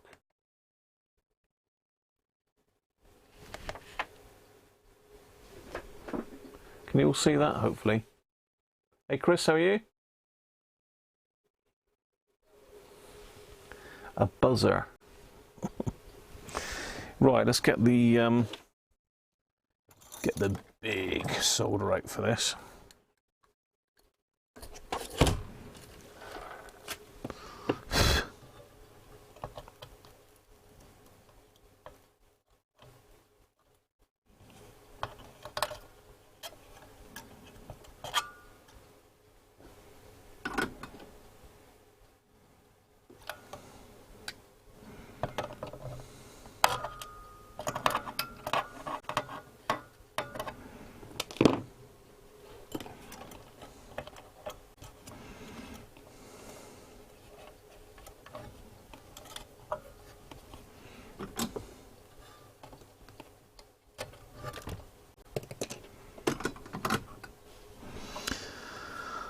Okay, well we're going a bit faster than last week already, aren't we? No surprise there, really.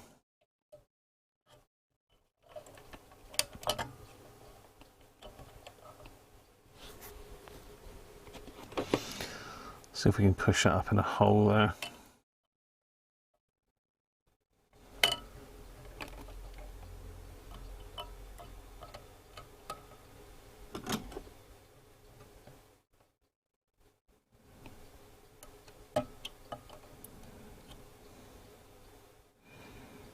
Oh, actually, no. Before we go any further, we need to make sure there's a bit of heat shrink on there. If I can find the bit I had last week, which I can, there we go. Yeah, we just need to put a bit of heat shrink on this because this is live. Will be live.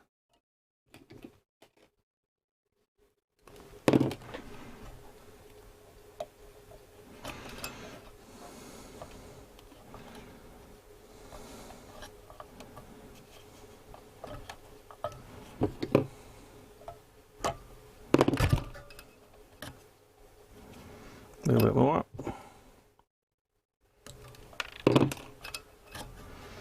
There we go. Right, let's put a big blob of solder on there. Steady.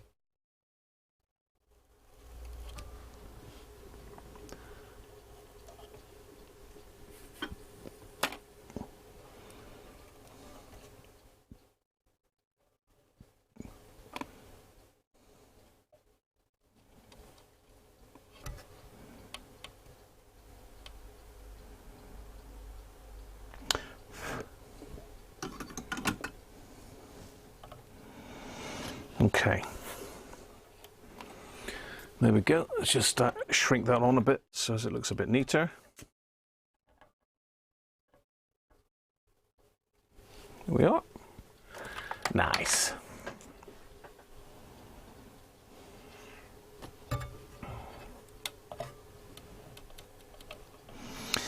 Right. So that's the capacitors done now. That is the capacitors finished.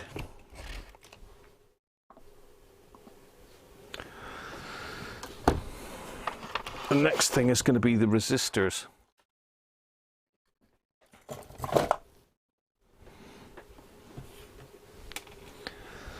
Let's just straighten this up a little bit and get it in the camera shot. Right, let's just check the chat a minute, see how we're doing.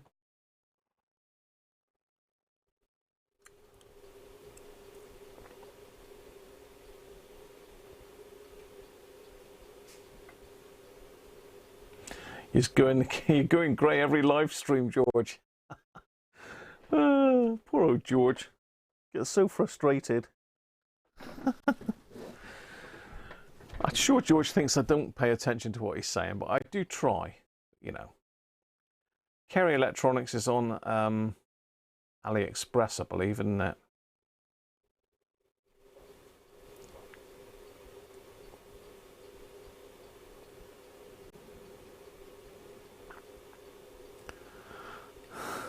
Black would look better. Yeah, black ones would be nice, wouldn't they?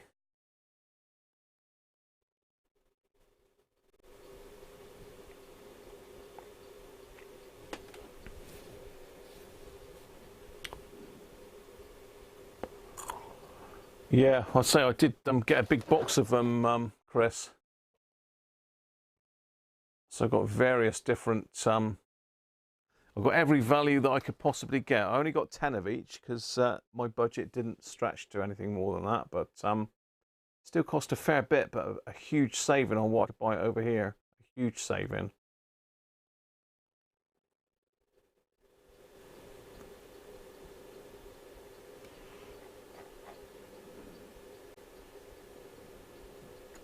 I think they're pretty good from what George says, Chris.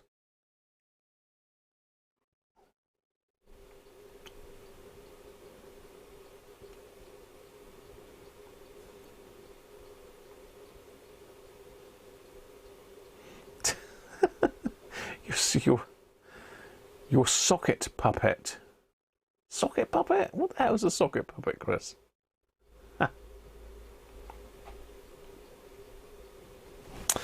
Anyway, we're digressing, aren't we?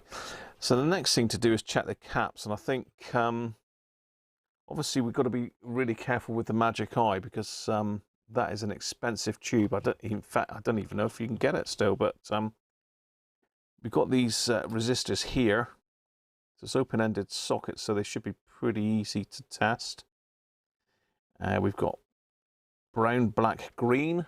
Those of you that are in the know will know what that is straight away. I don't. Brown, black, green is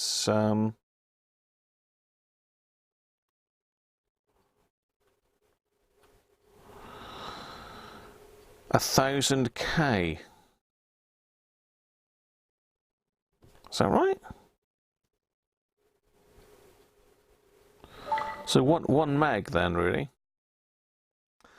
1 meg. Am I right in saying that? Oh, there goes my torch again.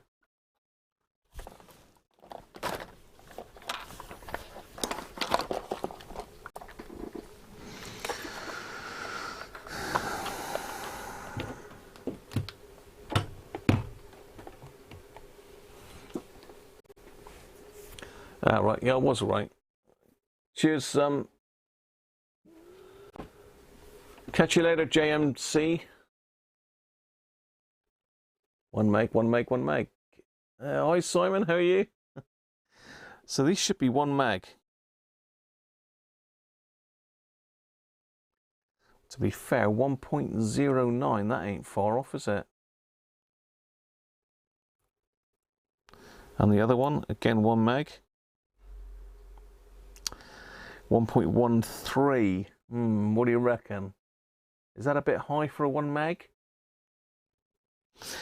And what's the green one in between? We've got a couple of wires coming off of that one, so that one might not measure correctly. That is, see, red, red, green.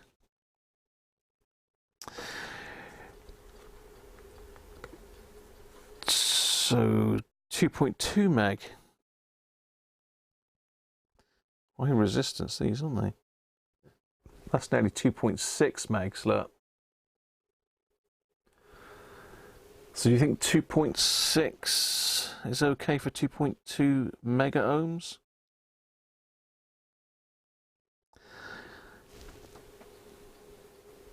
I don't think they're that far out, are they, those? So we can probably safely leave the tube socket resistors alone.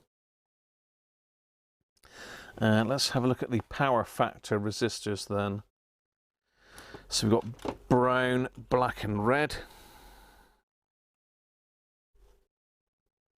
It's basically 1K.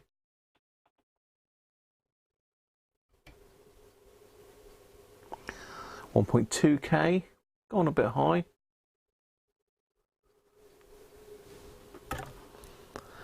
A red, yellow, 220K.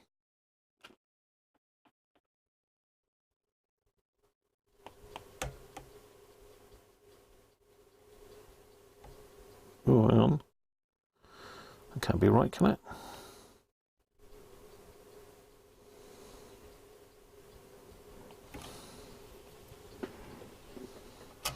What else am I reading here?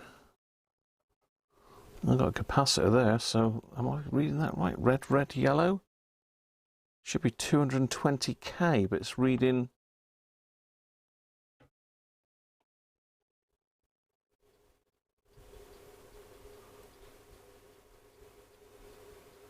It's reading short circuit.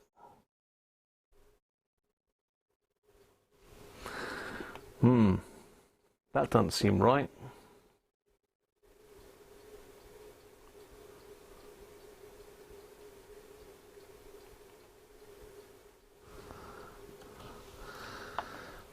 Why is that a dead short?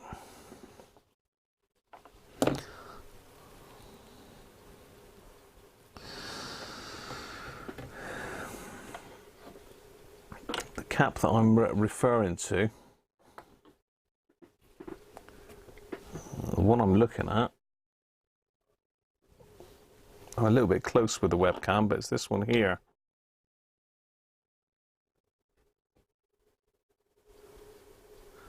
It's definitely red, yellow.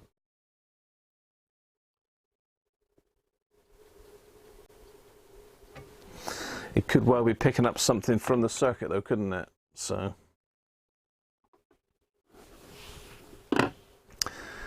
let's see if we can pop a leg off of that.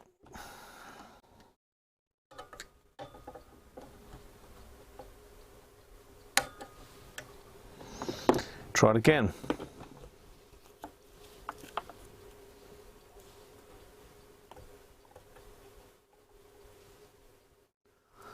$245K, so that one's gone quite high.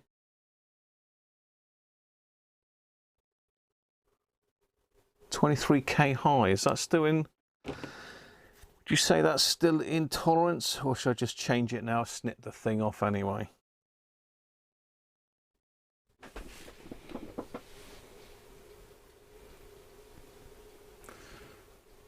$220 ohm.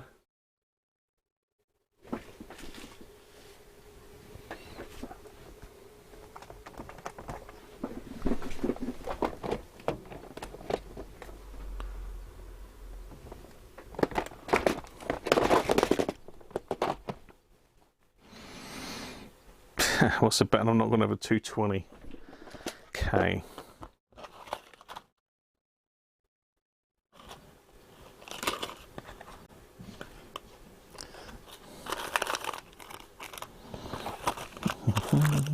Oh, I have got 220Ks. I have got 220K, so stick another 220K in there. Being I've snipped a lead anyway. Obviously something else is dragging it down to ground there.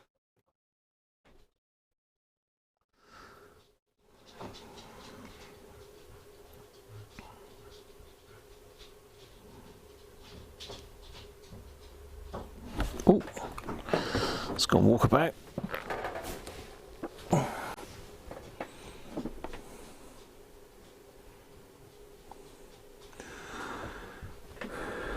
It's shorted by the switch, Rob, is it?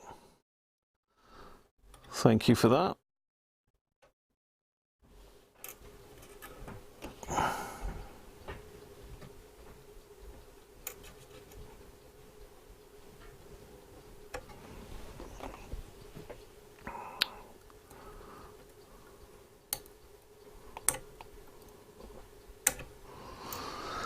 So I'm just going to tack that one on, roughly.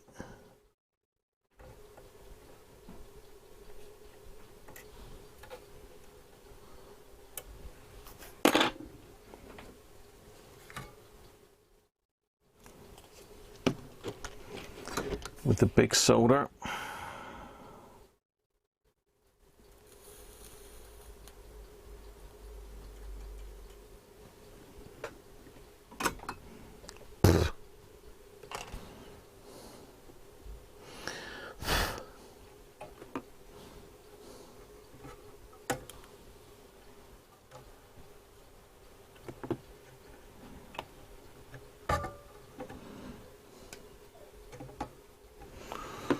I don't suppose this will come out, will it?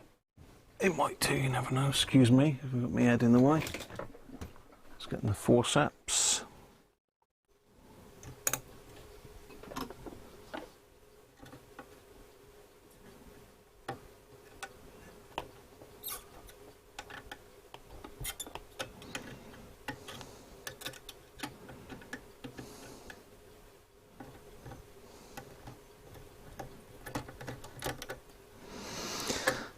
Well and truly wrapped.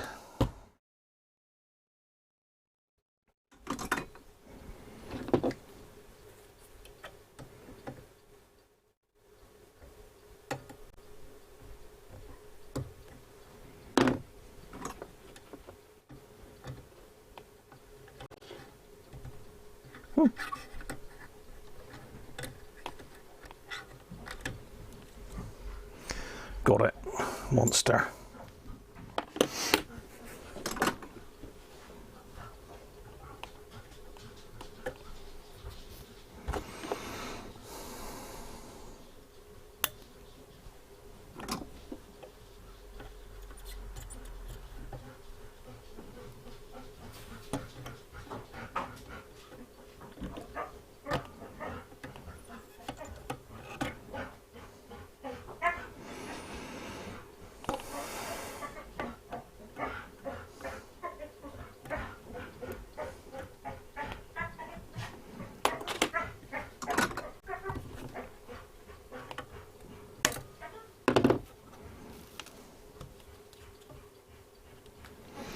Just solder that in properly. You can't really see what I'm doing there, can you?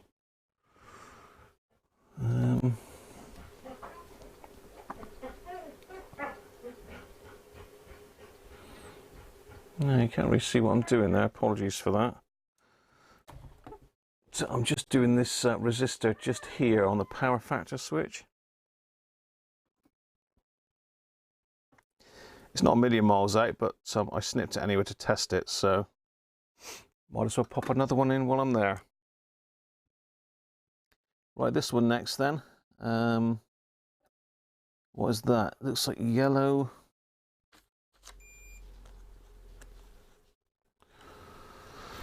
So look on the circuit diagram because I can't see whether that's grey or pink. It looks pink to me.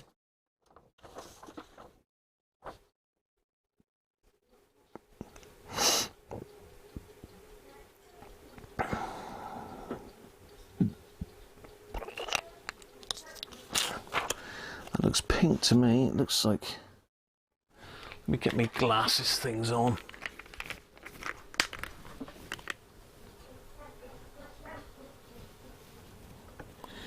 Yellow something yellow.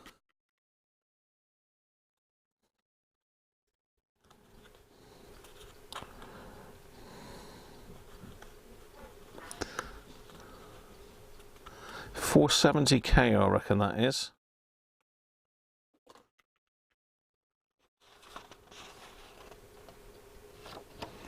The power factor switch is up here. So just check the 220K, which is there. 470K is just above it, and there's a 1K there as well, according to that. I can't see that one. Oh, that's that one that we tested there. Yeah, okay. Right.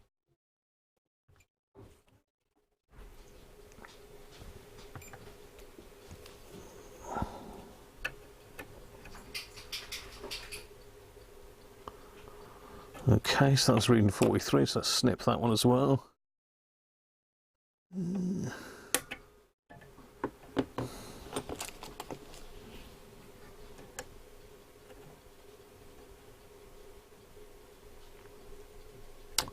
That one's gone fairly high.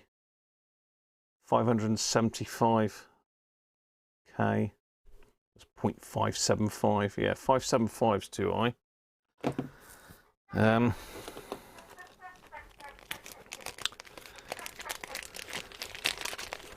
So let's see if we got a 470k here. As you can hear, Maddie is on her way out for a walk by the sound of it. She goes crazy, doesn't she? We got 470k, no problem. Although that does look larger, doesn't it? But I got a half watt 470. I'm sure that should be fine. These are all half watt that I'm using. These old ones are probably quarter watt.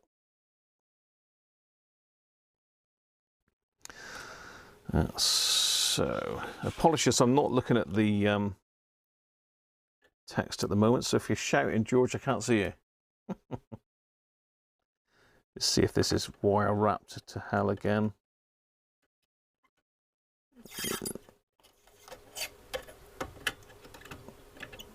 Yes, it is.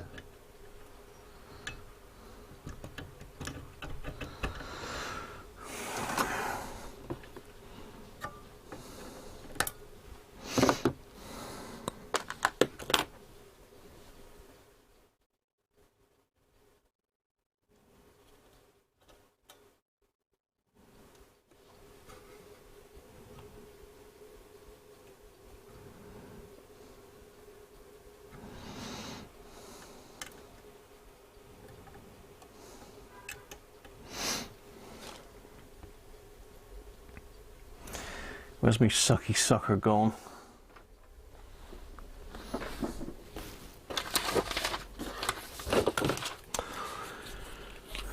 Right.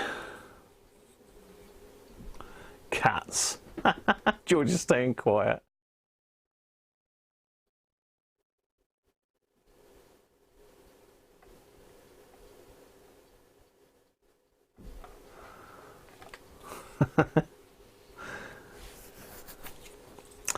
Right, I'm just going to get rid of a bit of solder on this one here.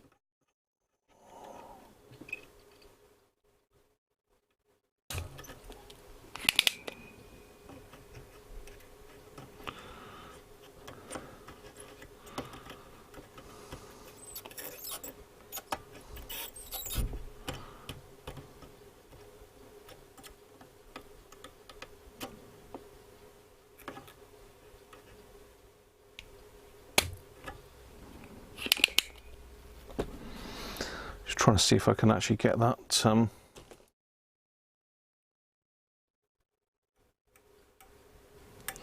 through the original hole. Yeah, there we go. Nice. Always better to get a decent mechanical joint on it if you can.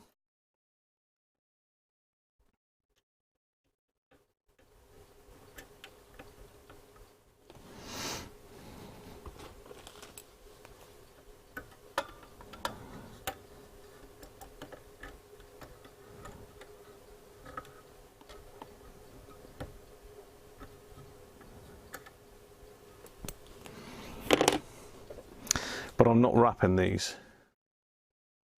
End of the day, if they're through a hole, they're going to be pretty good anyway.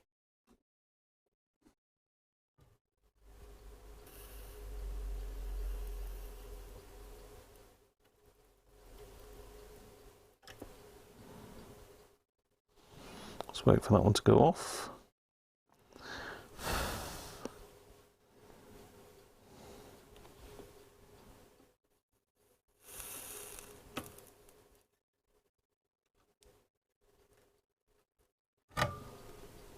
I've turned my soldering arm back down again. I need to go back up a little bit.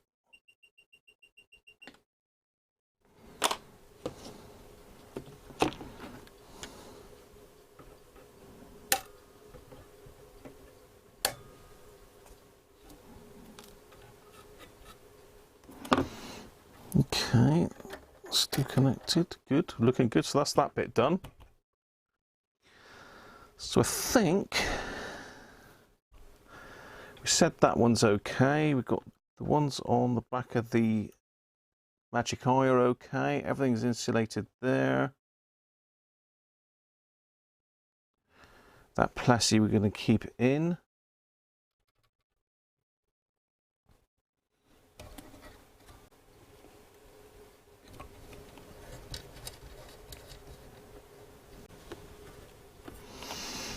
Right, that's that side of the board done, I think. We can put that side to bed.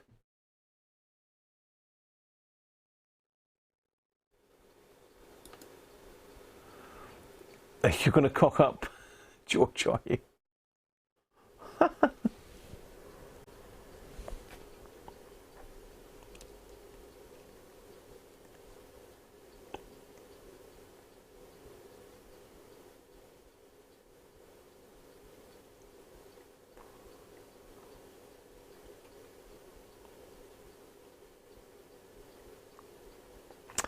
Yeah.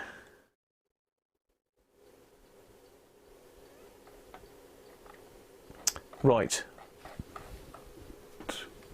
Where's the goat? I haven't made a cock up yet, though, really. I don't think I have. There's the goat, look. Here he is.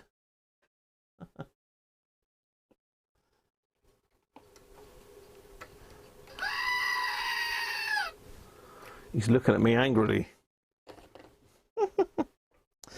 Right, let's get all these bits of stuff out of the way, little solder blobs, and make sure I've got nothing there. Right, let's just turn it over and have a look at the other side. Because we've got a massive resistors to have a look at here.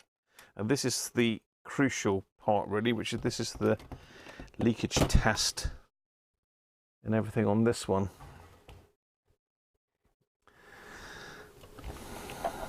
Let's get that out of the way for a minute. You know, we need to see that, don't we?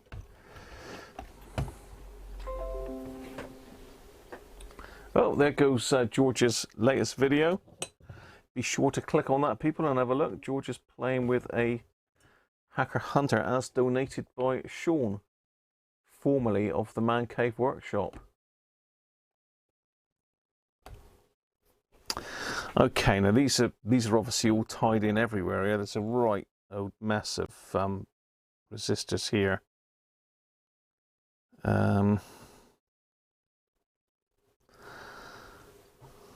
Whether I can measure them, let's just have a look. So we've got one that says 90k. No, that's in circuit with something else. 200k. 201k, that's pretty good. What's this one? 2k? Let's have a look at our manual a minute. See if we can identify those from the assembly instructions.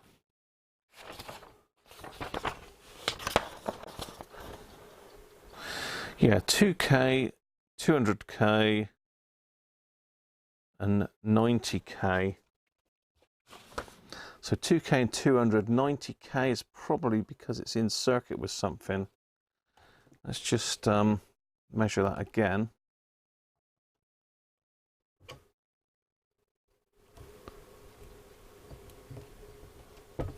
Oh, this is this stupid.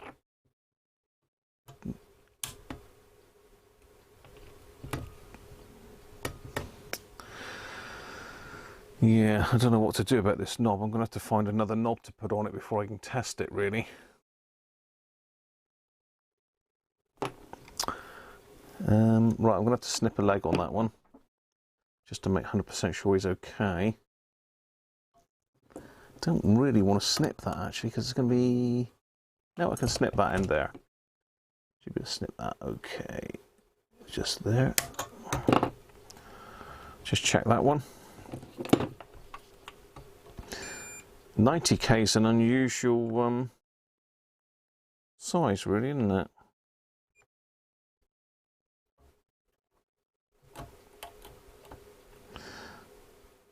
Ah, 90.4. They're pretty good, to be fair. That's That's good news, because I don't expect I've got a 90k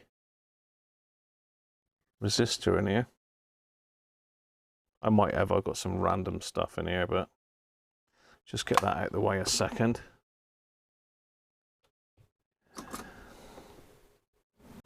Find me a large blobby bit of solder.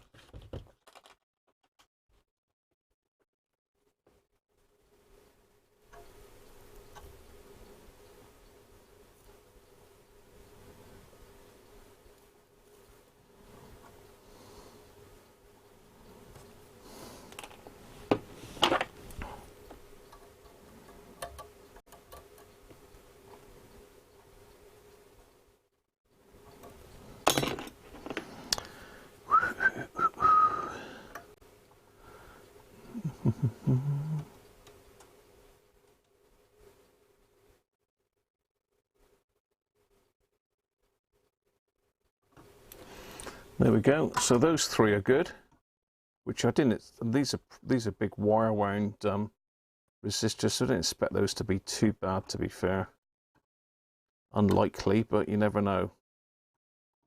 It's the carbon ones, these up here that drift. They always go high, but you never know. We might be lucky. So let's try this one then. This is yellow, pink. Is it orange or brown?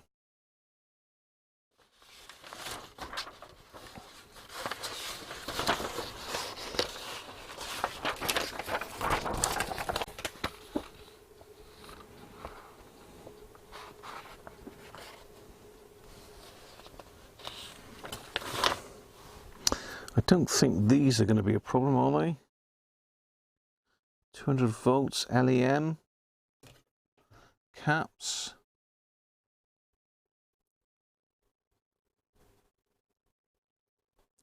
Plus or minus 1%. Unlikely, but you never know. So we've only got 5 resistors, 6 resistors to check. There's one sneaked under there. So let's do that one first. Looks like red, red, orange. 22k.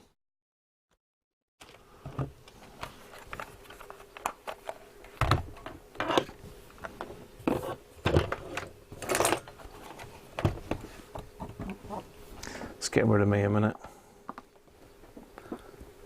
That's better. You can see that, can't you? Red, red, orange, 22k. If that is orange, it's either orange or brown.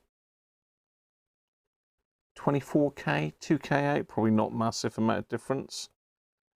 So yellow, violet, orange. 47k.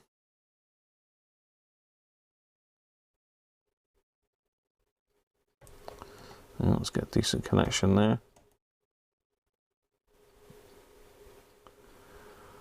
That one's gone a bit high, 57k.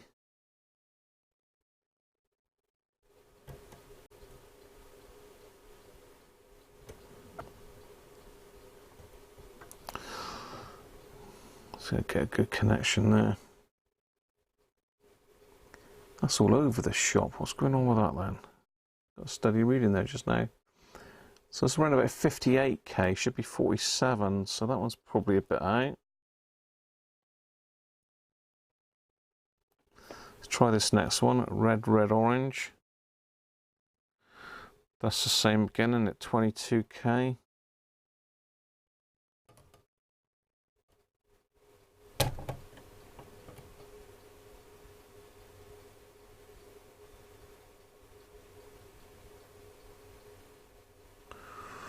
Just under 27k.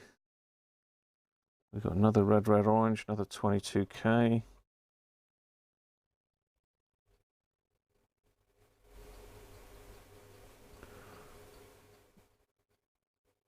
$29k.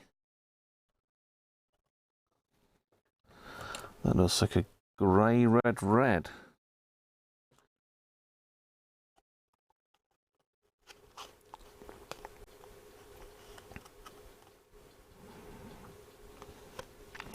$8.2k.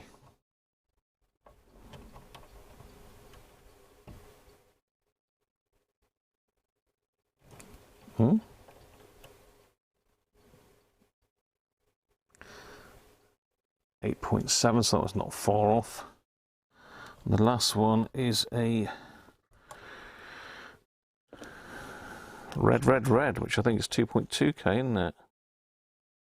2.2K.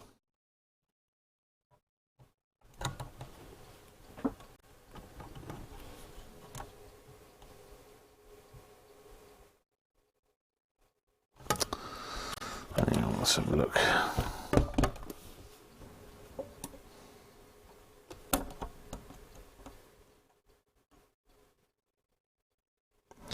$2.5.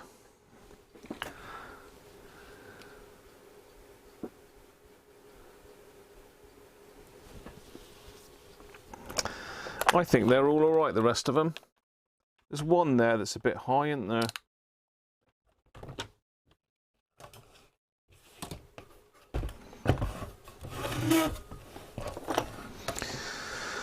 So we've got to sort this this knob out, which is not good. It's just not gripping this switch at all.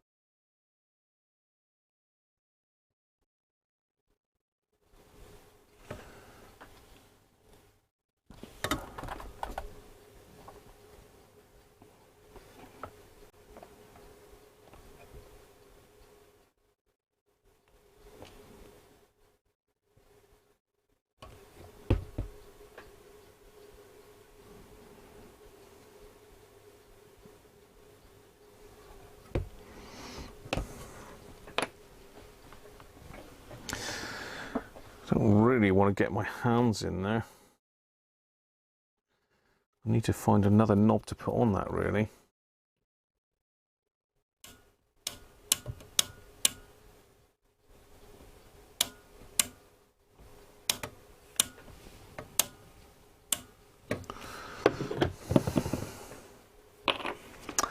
What have I got that'll go on there temporarily?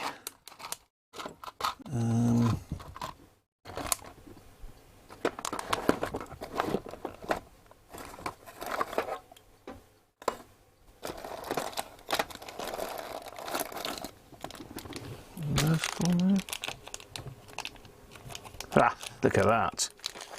Hacker knobbage.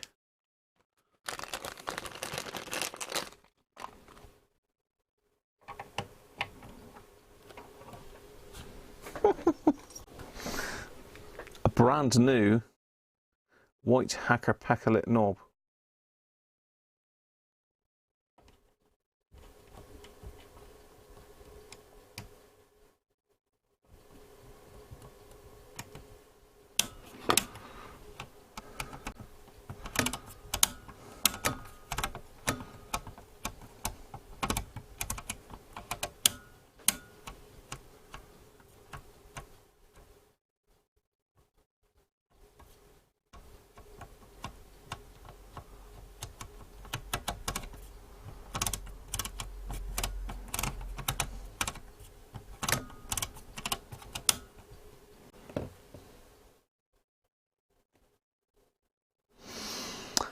I don't really know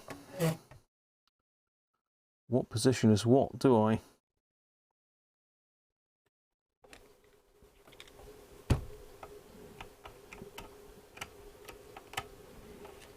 Could do with a pointer knob, really.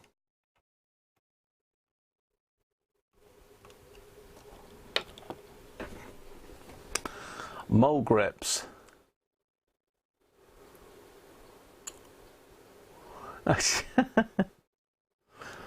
Swap it for the power factor knob. Yeah, good call, Rob. That one's I mean,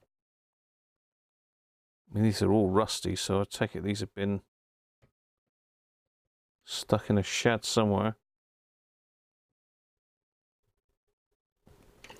God, I'll tell you what, that ain't gonna come out easily without a fight.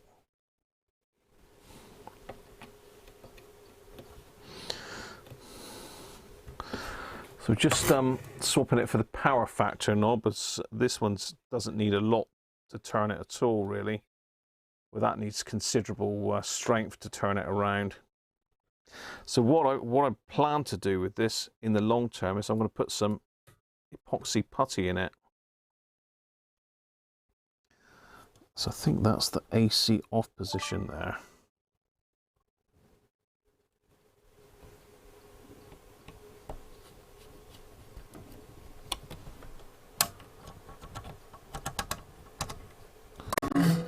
Yeah, okay.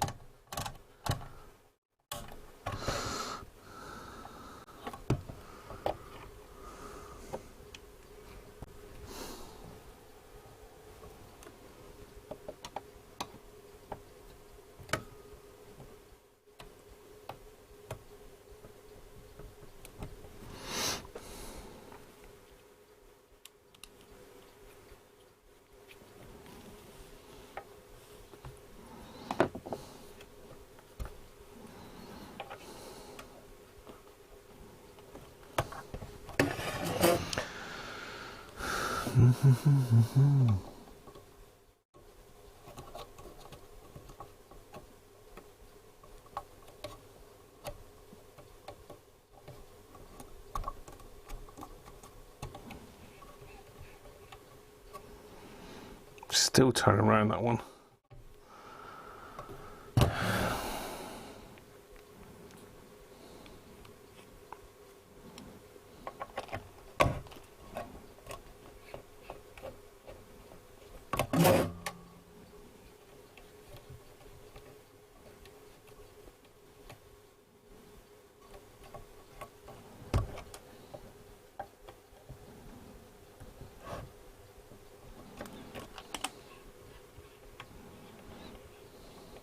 Right, if I'm very careful, that will be fine. Okay, so I think we're ready for a power-up, don't you? Do you think we're ready for a power-up, people? What do you think?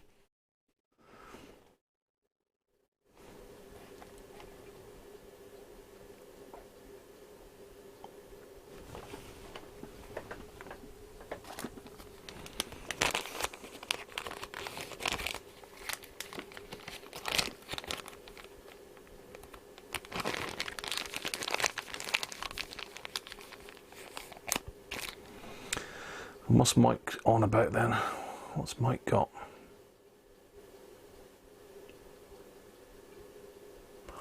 What would cause the bass and treble not to work on the Hunter? As mine is that problem, but all else is okay. The chap looking at it is unable to work at present.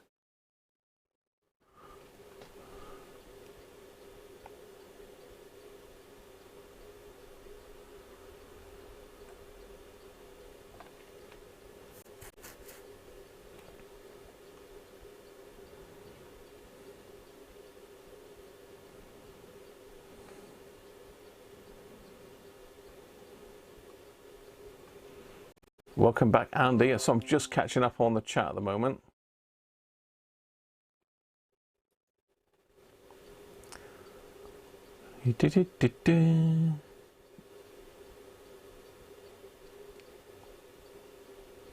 So why wouldn't you power this up on the lamp limiter then?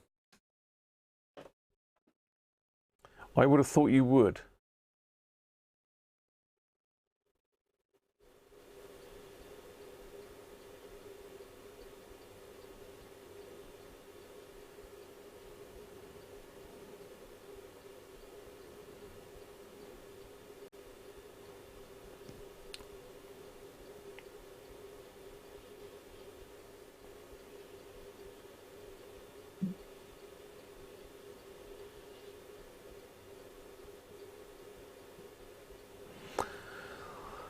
Okay, so George is saying plug in the eye, put the magic eye back in.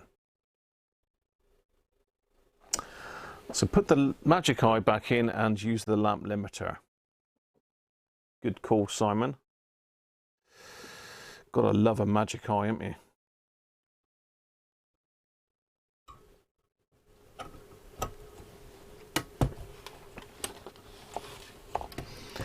So a quick look at that. Which way is that round? Just that way. So that's it.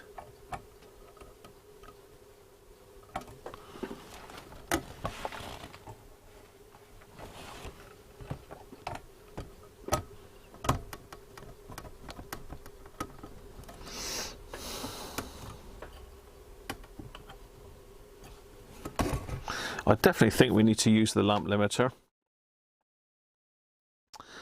Now, do I need to monitor anything as I power it up? And again, you're going to have to bear with me on this because I do not know. I've never ever used one of these before. I've seen them in use. Is it worth monitoring the HT on it?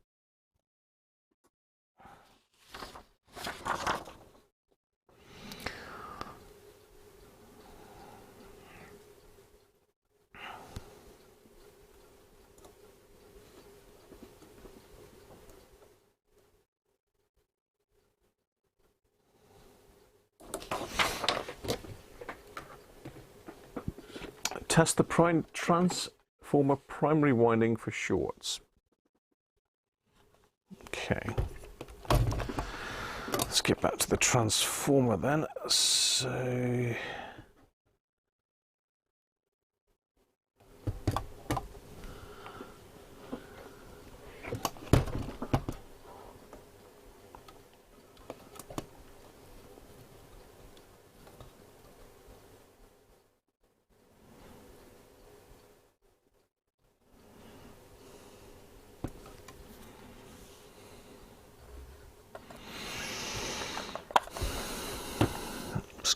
to be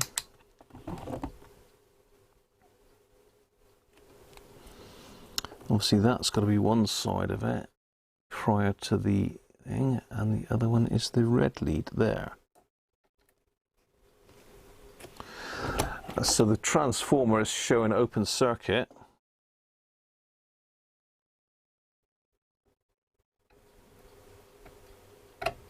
which isn't good, is it?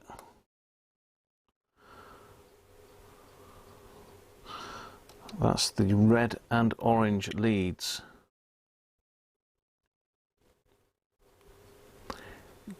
Green and brown we haven't got.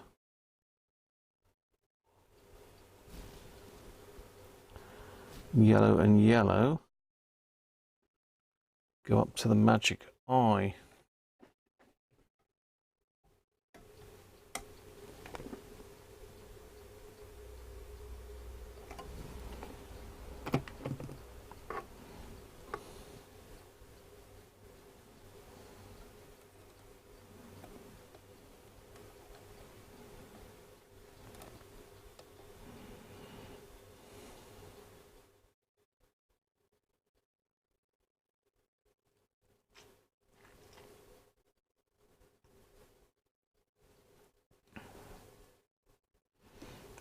.5473.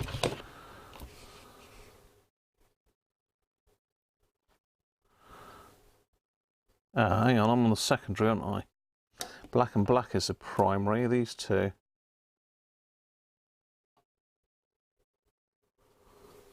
So I've got 333 ohms on the primary, according to that, although...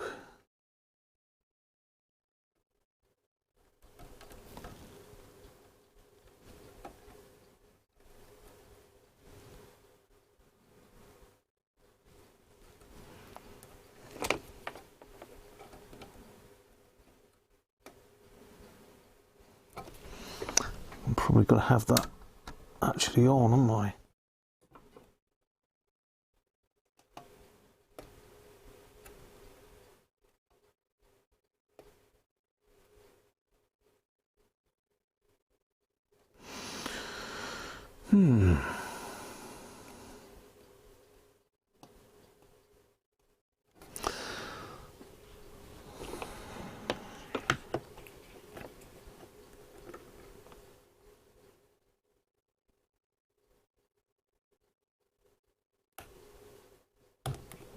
So I'm just going across the plug socket here now, across the live and neutral, which has got to be the primary, isn't it? Not very stable for some reason.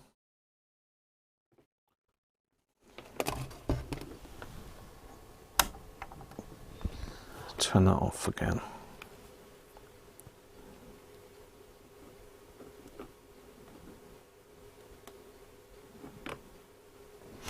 All right, okay. I make things harder. Just measure across the mains plug with a switch in the on position. I did do that, George. What do we call the on position?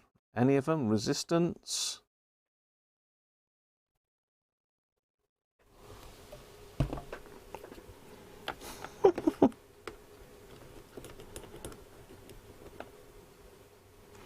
So at 333 ohms across the mains plug, so it's not shorted, it's not open circuit, so the primary's fine.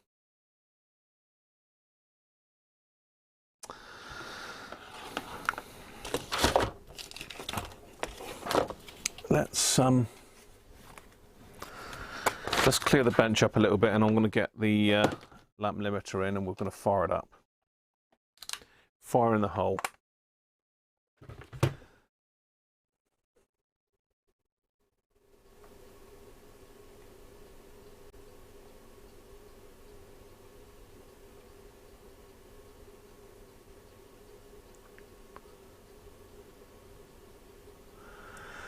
So, sorry, George.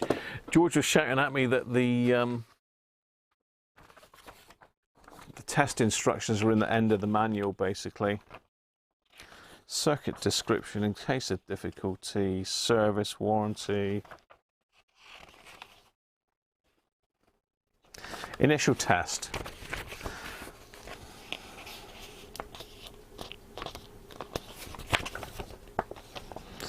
Calibration.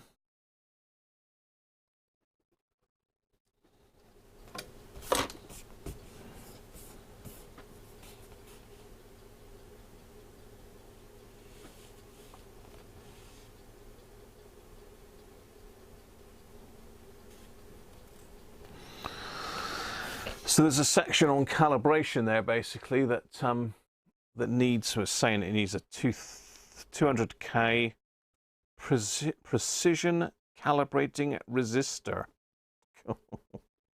We ain't got that for calibration. We're not too worried about calibration because I'm not really going to be using it on the resistance scale. I'm just tidying up here, people, a minute.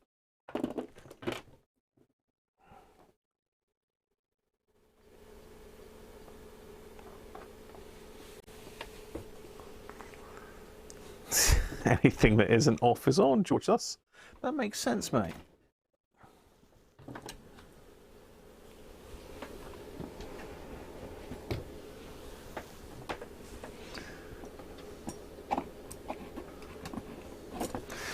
Right, just let me get all these tools off of the bench. I don't want nothing that's likely to short it out or anything. And then we're going to get the variac and the dim bulb tester in. Lamp limiter.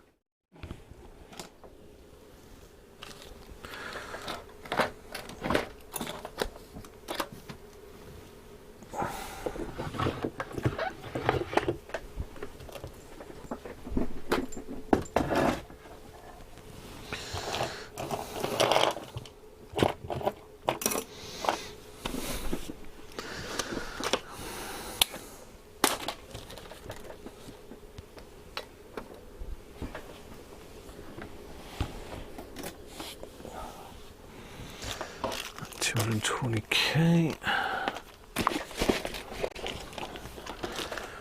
Having a bit of a tidy up. Oh right, really? Theo, let's have a look. I didn't see a loose resistor floating about, but you never know.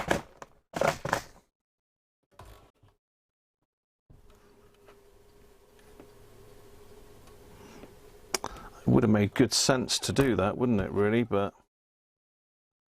it's not there anywhere.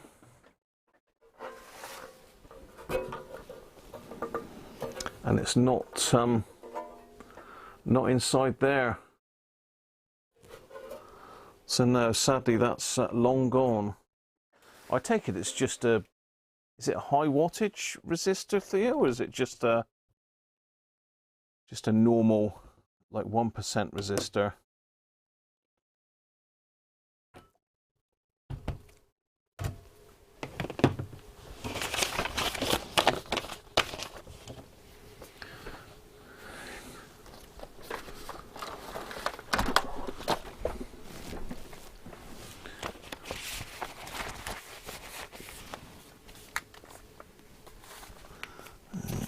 goes from in underneath there.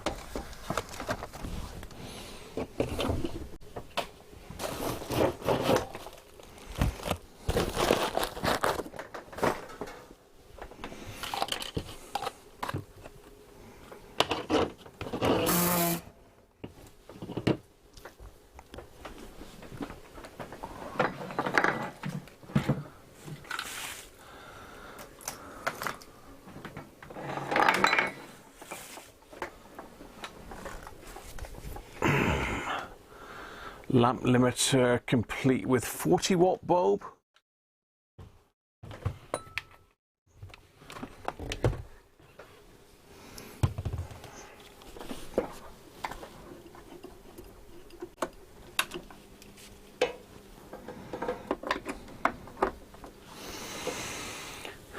Would we say a 40-watt is okay?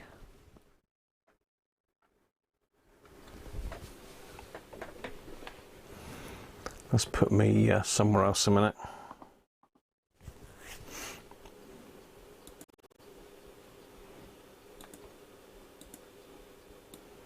I never know the. I always ask you people the. I always ask the size of bulb, don't I? I never know if there is a fixed sort of size bulb that's got to go in there. Right, what's Doug saying? Let's have a look. Use the old caps you took out for the leakage test. Yeah, good shout.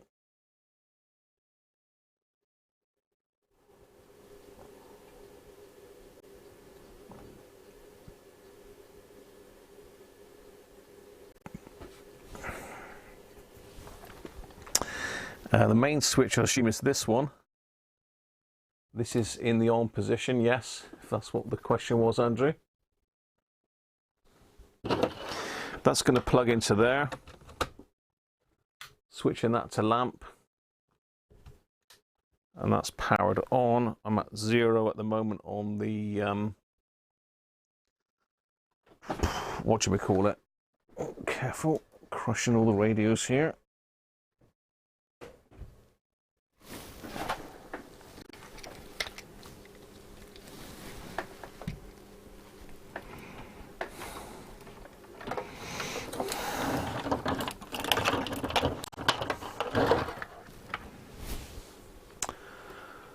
How well can you see that lamp limiter? Oh, you can sort of see that, yeah. The lamp limiter, the variac.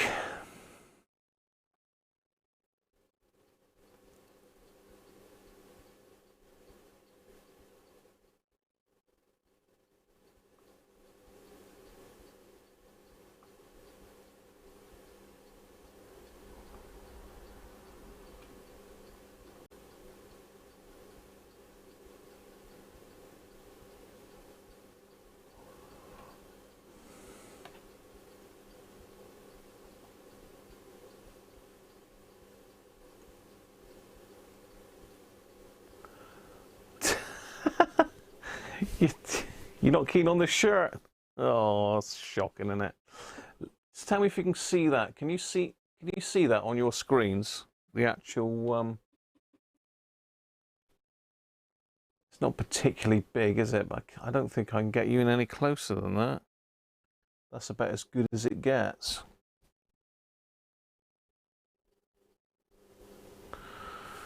Well, hopefully you can see that. Let me just see if I can make that bigger for you, and then we'll have a go.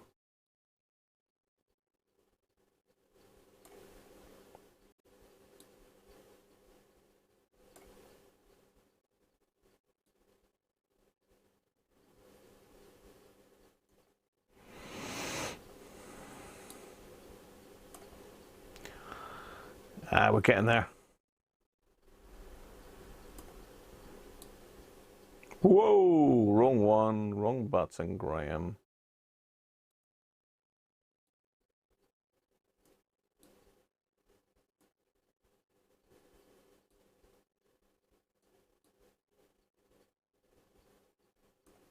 Right, okay, can you see that?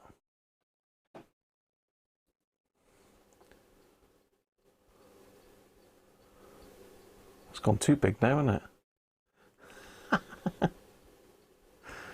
Oh dear.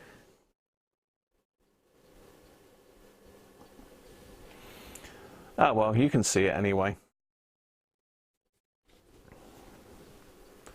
And that needs to be out this way a little bit. Look, there we go. Right, well, you can't really see the bulb.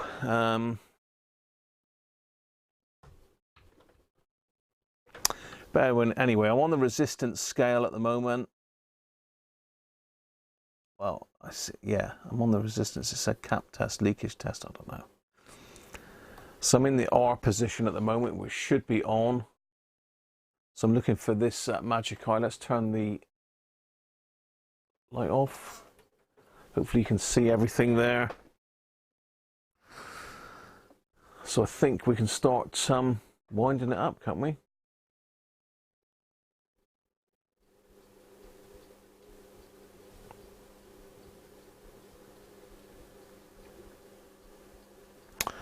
Power factor's on 0. I take it that don't make any difference.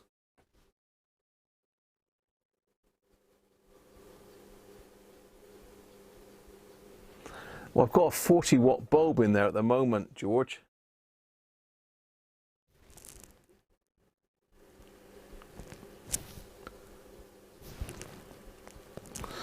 Are you saying you think I should have a bigger bulb in it?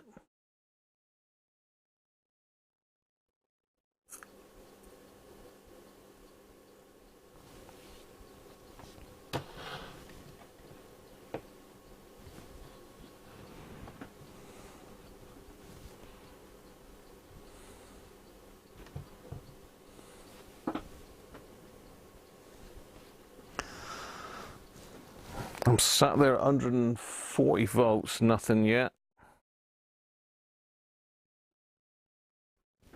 Starting to draw a little bit. Ah, we can see the eye is glowing. You have glow edge.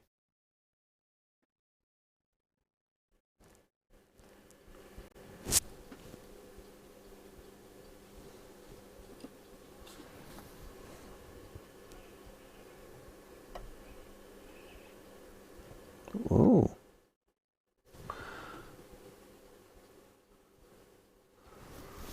It is working, people. I can see the eye opening and closing. It's a little bit, I think the opening and closing bit needs to be at the side, doesn't it? Let's wind it right the way up then.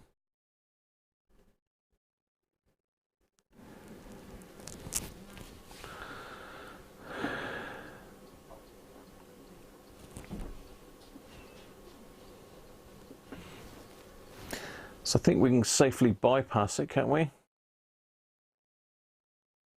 Switch the power factor switch. Yeah, power factor switch is at the 0 position at the moment.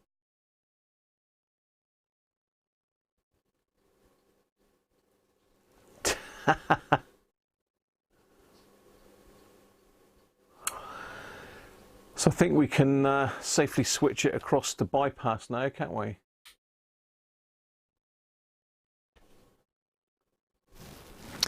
That's only drawing 30 milliamps. Look, it's not drawing a lot, but the magic eye is definitely working. Although it's not. It is opening and closing. Let's take that picture-in-picture out of the way.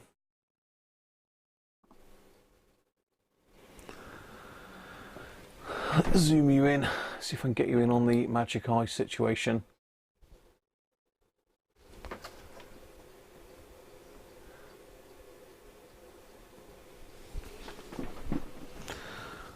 So you can see as I see the magic eye opening and closing.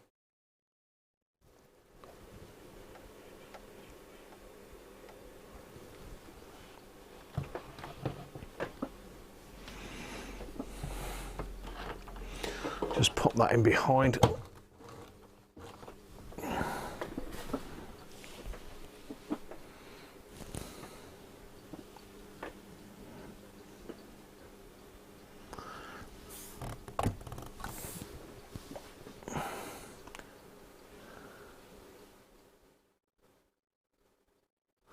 Yeah, I think I will. I'll turn it around, George. It's just that's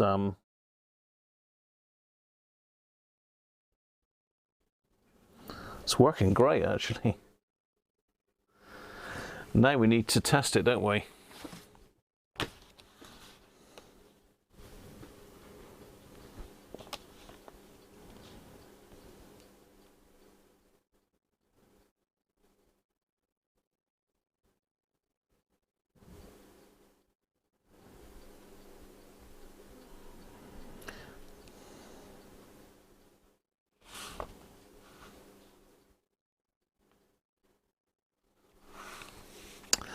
Turn the instrument on, set selector switch to the lowest capacity range.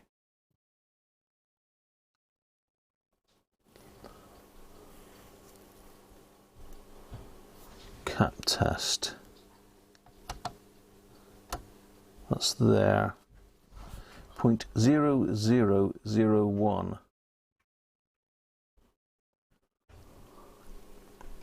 We'll take the main control to the left or counterclockwise.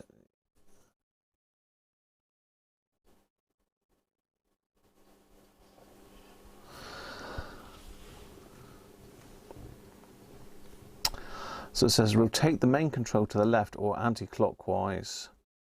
Near the end of the control rotation, a null indication will be obtained. A null indication represents the widest possible opening of the eye. So the widest is there. So that is right then, really. Okay.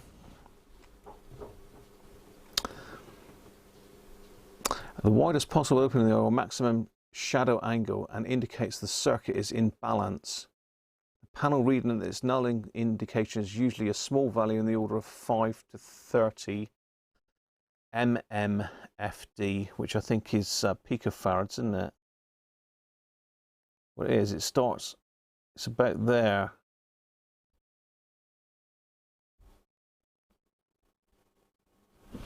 Where it opens at its fullest.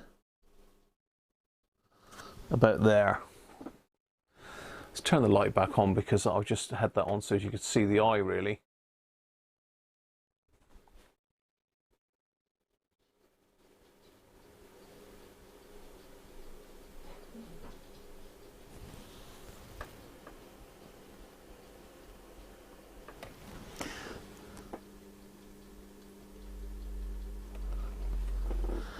Power factor doesn't seem to switch to click, it's just on 0 at the moment.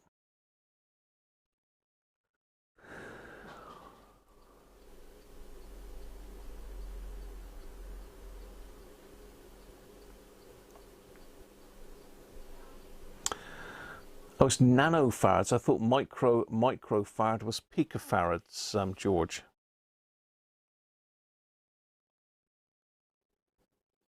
In fact, I think mmFD is picofarads, isn't it? Confusing me because I did look that up earlier, George.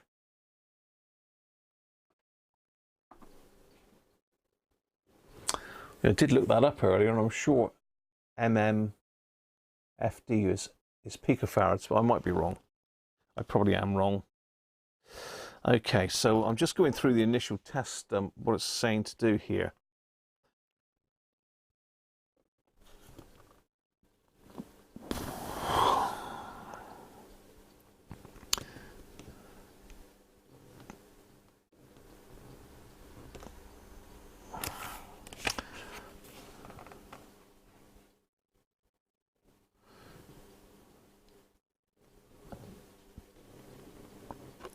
I'm not going to mess about with that second.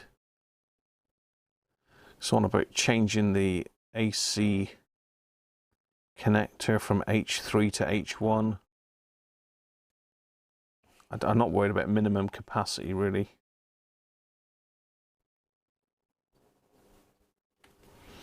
Operation of the checker.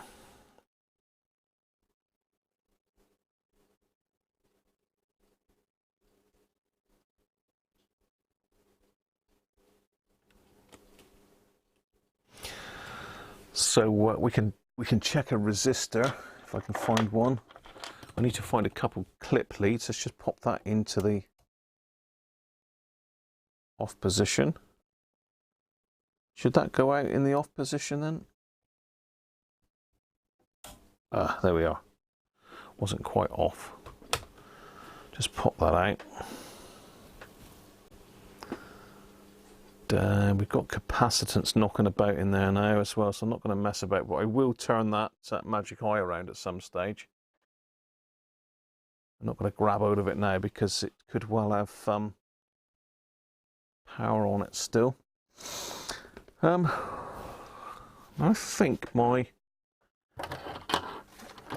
leads here should fit in the end of that, I would think.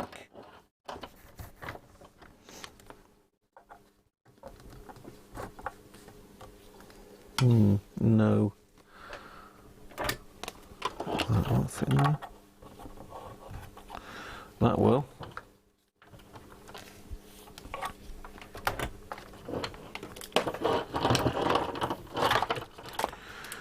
That means these leads will fit in there as well then. Let's just zoom back out a bit now because you see more what I'm up to.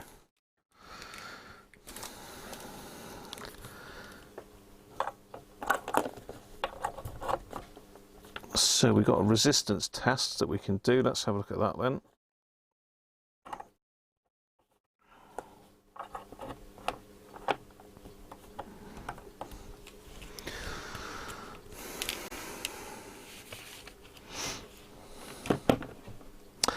So resistance measurements are measured directly on the outer calibrated scale. That's this one.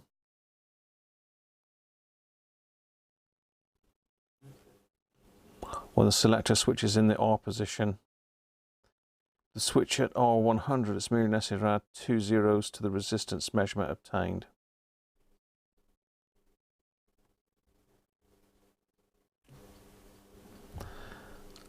Or null indication. So the null indication is the widest opening. So let's try that then. So let's pop it into resistance. Turn it back on again.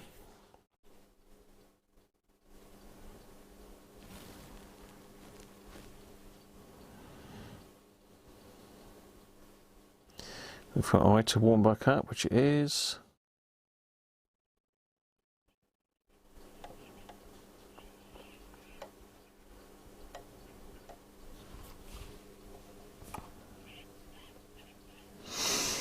Right, let's find a resistor. Let's see if I can find a 1%er. Where's my 1% resistors? I've got some here somewhere. There we go. 47. Let's get a 1K.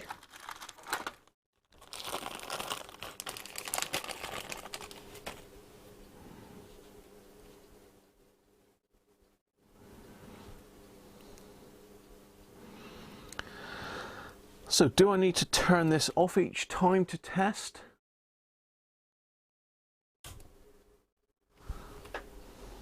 I don't know. I don't think there's a lot of voltage on it, is there? Okay, so I've got a 1K 1% resistor in there. Let's turn it back onto resistance. Let's dim the light a little bit and get you in a bit closer.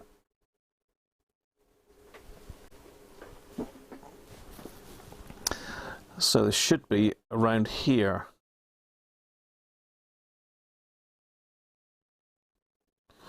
Wow. Whoa, that's pretty good. Can you see the eye opening there? I mean, it's not exact, it's measuring just under 1K, but that's possibly just due to calibration of this. I don't know if you can alter the actual dial pointer. But to be fair, that's close enough, isn't it? That's great. Let's try another one. Okay, so there's no high voltage on this. I'm not going to get a zap off of anything. Let's try another one then. Let's find another 1%, so we know it's pretty much in the ballpark. And what have we got here?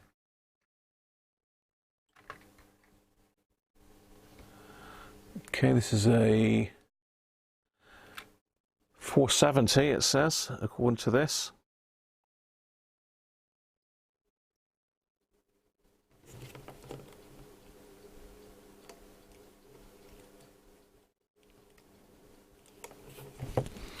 Can I go in a bit closer?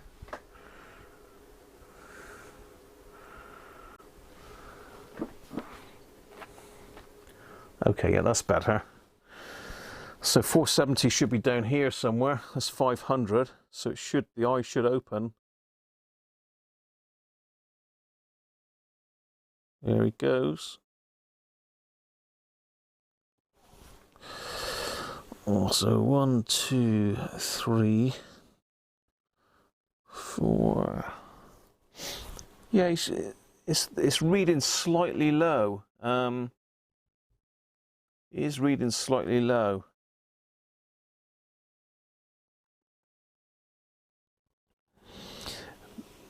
I mean, we can check that on the my resistor on my other meter here. Can't see that, but just can you see that? Just about. A bit closer. There we go.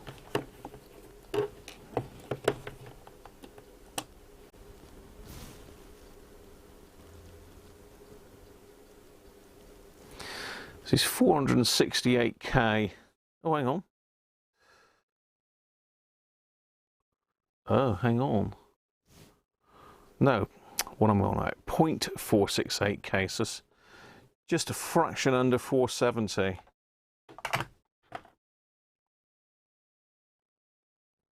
Confusing myself there. I suppose we've got to take into consideration the leads as well, haven't we? So if I short the leads,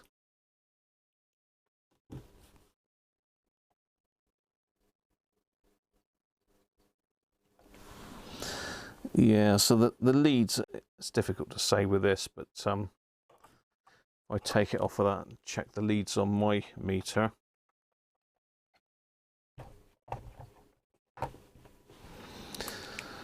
See what the leads read.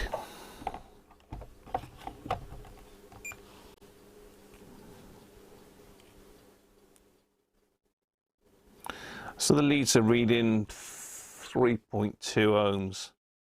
So yeah, that ain't far off, you know, is it?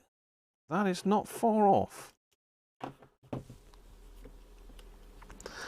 That's resistance.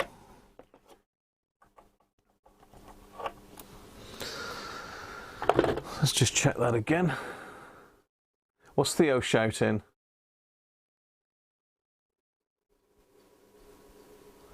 Okay, there's a trim pot inside the unit used in conjunction with the missing test resistor. Okay. So if I use my 1K resistor again, oh, what was the test one was?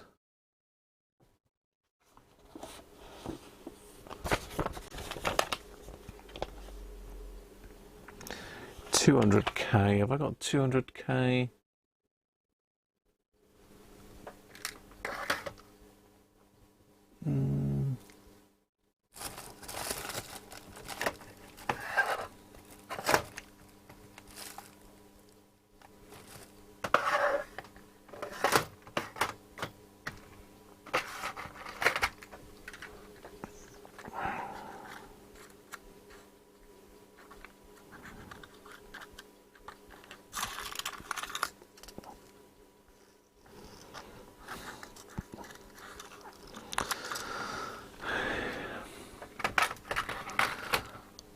200k.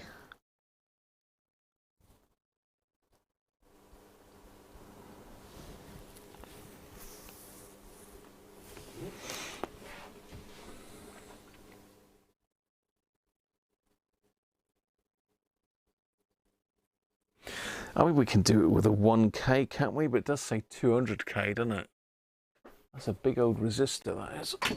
What have I got here?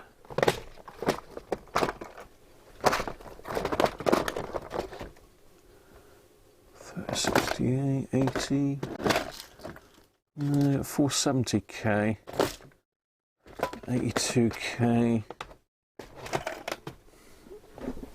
Oh.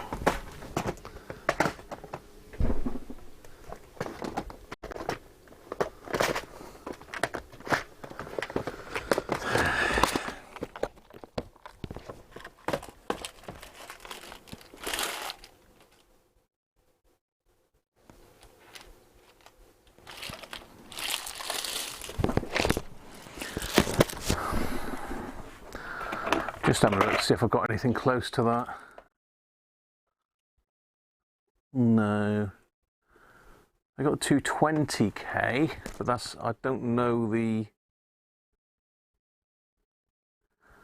Yeah, I wouldn't rely on those, to be fair.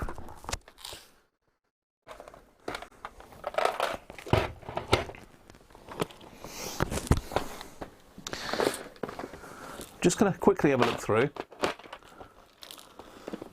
Afternoon, Derek, how are you? Just going to have a quick look through my resistors, have a look, see what I've got in the back here, because I've got some weird and wonderful sizes. 2.2 meg, 1.5 meg.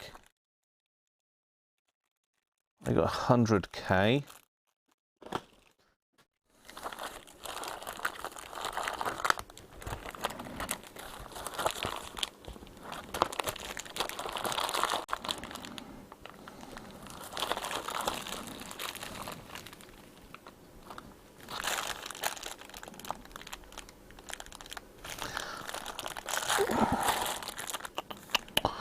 $150k.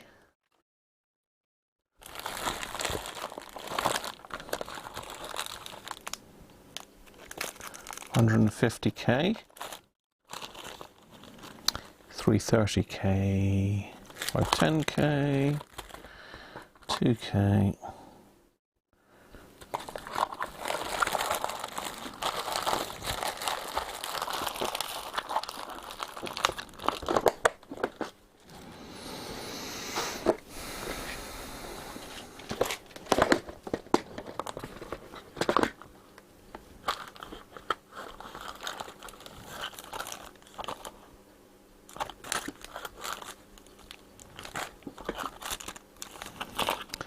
$220k, that's close enough, isn't it?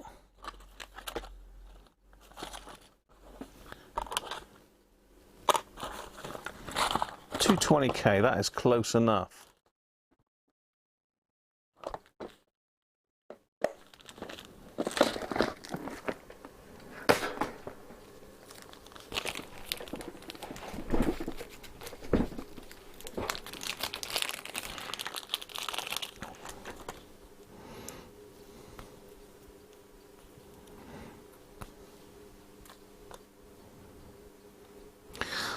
Okay, so let's have a look at the calibration then. Let's just pop the lights back on. Zoom back out a bit, you can see what I'm up to then. So I've got 220k, it's the closest I can get. I mean, these should be pretty good. Let's see what it measures on my main meter. So again, I've got to take off 0.1 of an ohm. 213. That's not particularly accurate, is it? Let's have a look what the other one is. I really need a decent 1%. And that one's 212. So that's 212, and that one is 214. So neither of them are 220.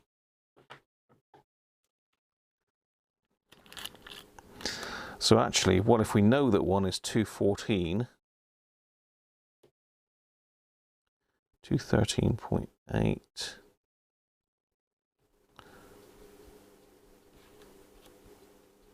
214, what was that one? 212. Let's go with a 212. So we're going to connect that up to the leads.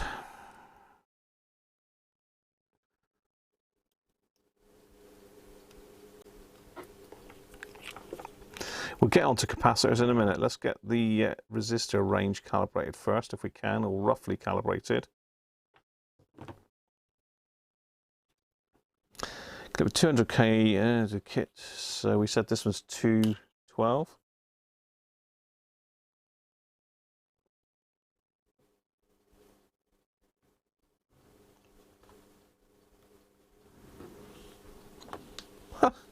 The calibration is done by loosening the screw on this one, by the looks of it. So I've got to put it on the times 10 position there.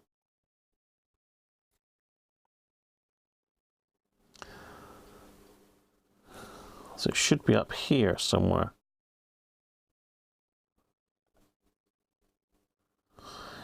To be fair, that is so close. Let me think here. Let me have a little think. So that's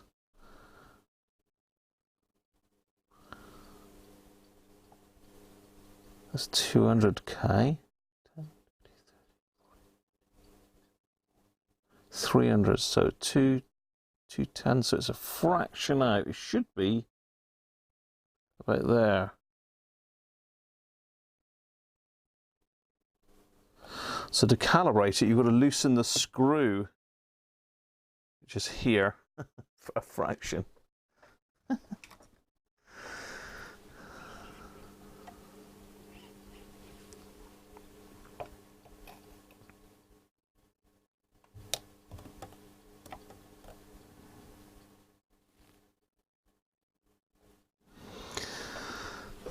Be careful, because we're obviously got live bits here. I don't stick my fingers in this.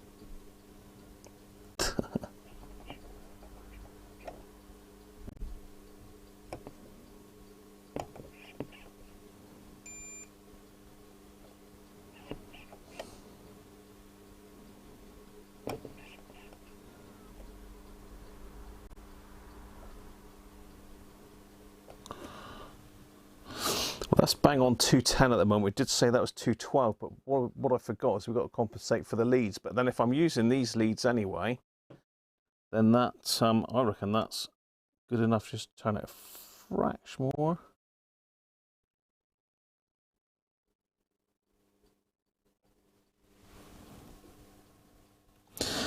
That is a fraction off the 210 mark. So if you just get you down on that.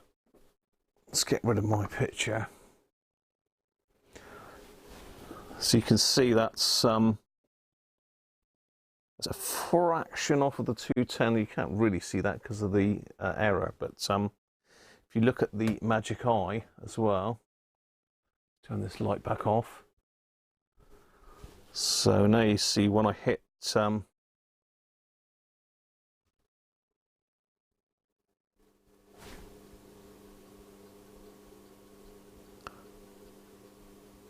it's there, absolutely bang on. So it was only a fraction out, to be fair.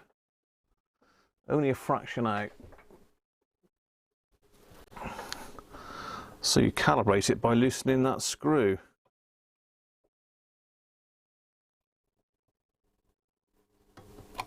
Let's make sure it's still there.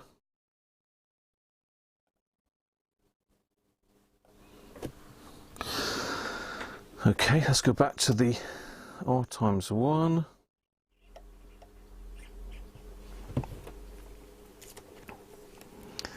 Let's test our 1K resistor again.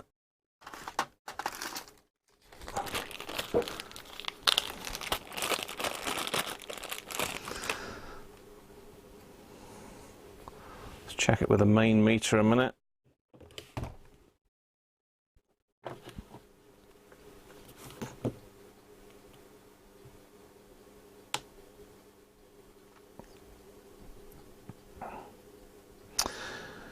$993. That's 994 according to the key site meter. Let's hook on then.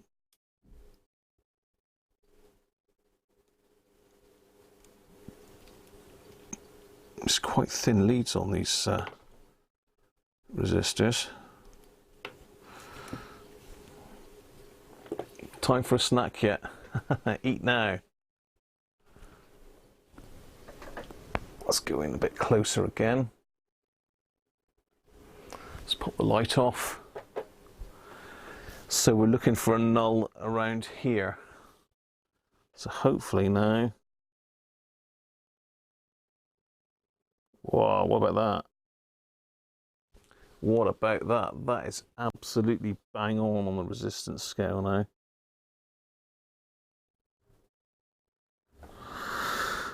Couldn't get closer than that.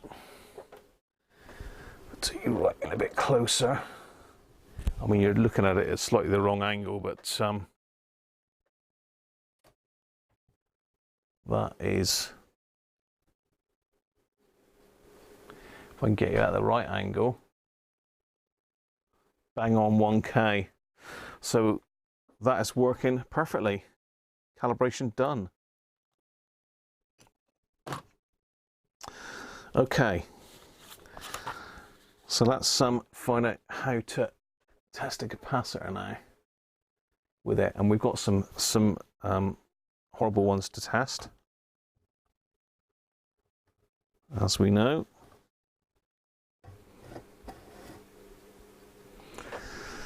Sort this camera angle out a minute because I just moved it all to.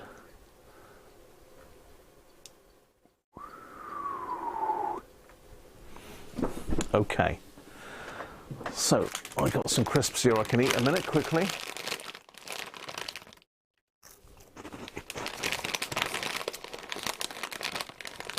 What are we shouting at?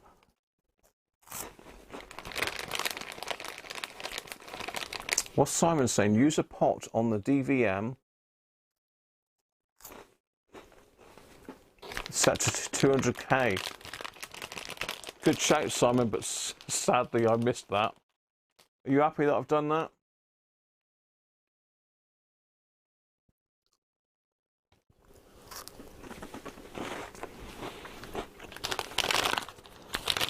It's only 4 o'clock, people, so I'm still good. Actually, I have got a plum here, look. El Plumo.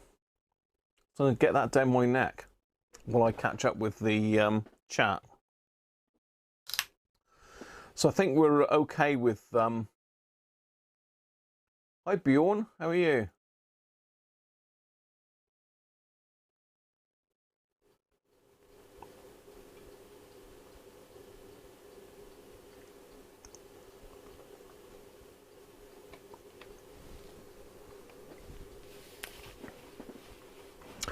I'll say these blue ones are 1% caps, resistors, as far as I'm aware.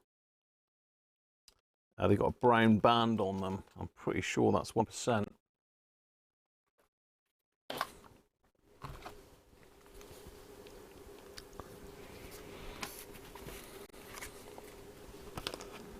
Yeah, it's 1%. So they are 1% resistors, those.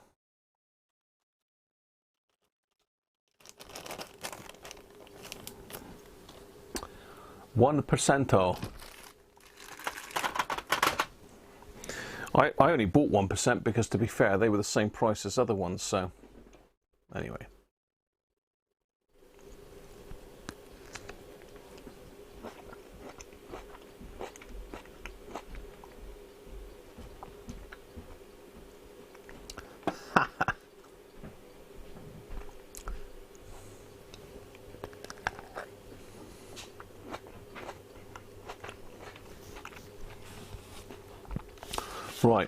So we need to check. There's quite a lot on capacitor testing on this.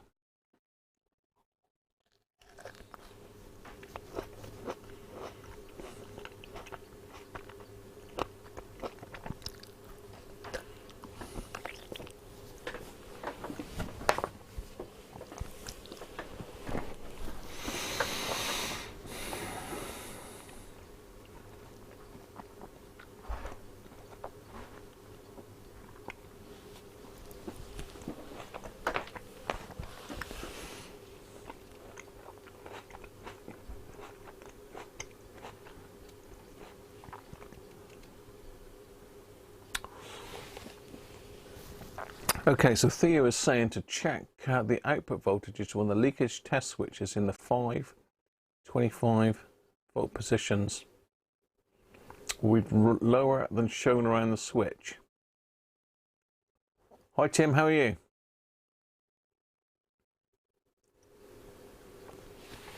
Okay.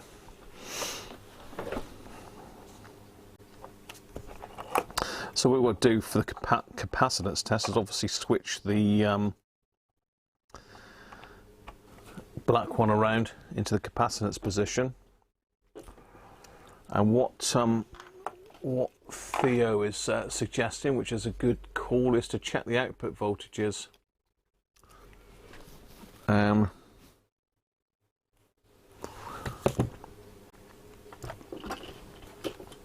So we can check that in a minute quite easily. I can clip these leads on to my tester, to my meter, obviously well out the way of me, because I don't want to be grabbing out of these when I'm on the 400 volt range. In fact, I don't want to be grabbing out of them at all.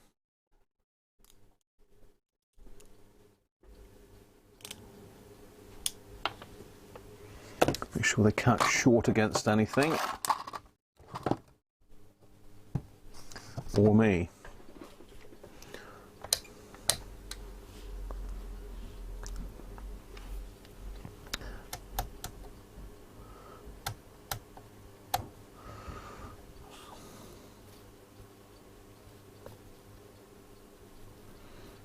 Okay.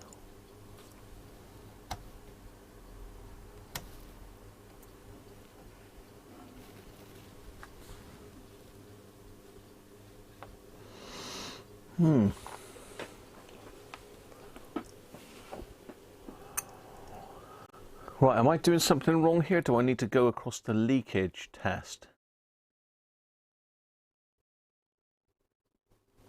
in order to check this? Let me just see what Theo said. Check the output voltage when the leakage switch is in.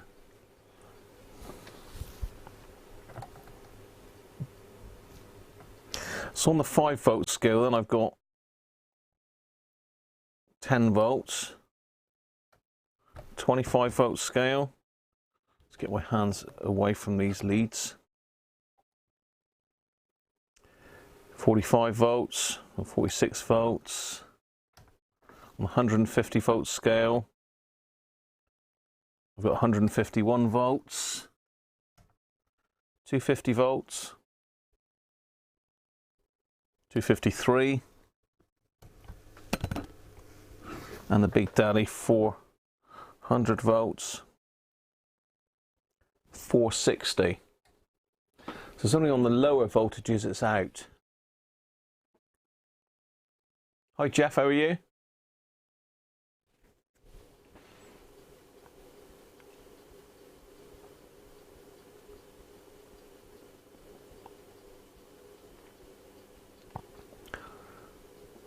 I sussed that before you said it, let's see.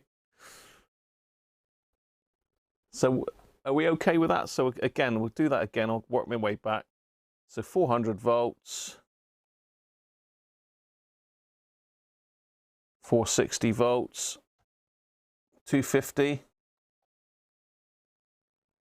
253 volts, 150, 152 volts, 25, 44.9,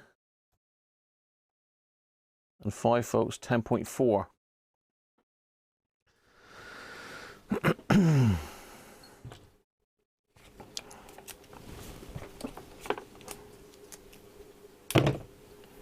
Good to go.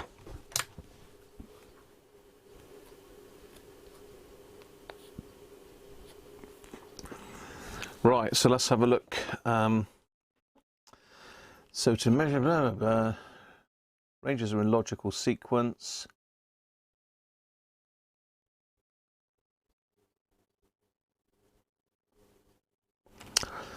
For applications, calibration, the extended will be found on the extreme inner portion of the dial calibration.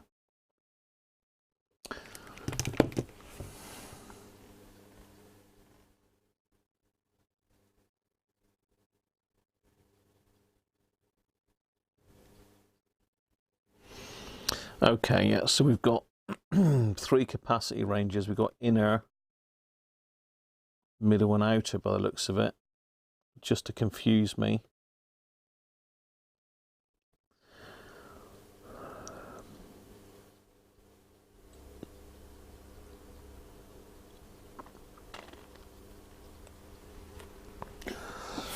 So shall we try a cap on it?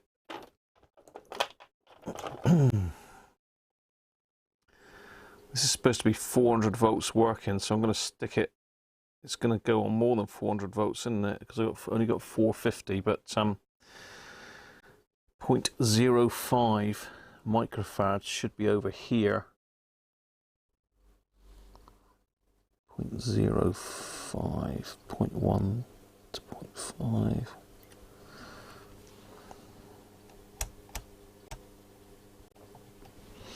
So I assume I just connect this up now.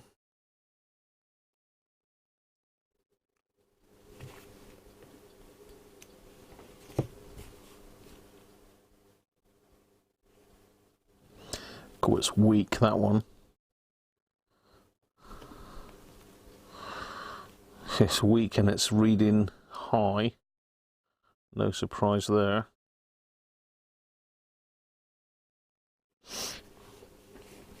So I've got a 0.05 microfarad on, so I should be getting a reading around here, but it's obviously, it's nearer 0.1 than it is 0.05. And it's not opening the eye very well at all.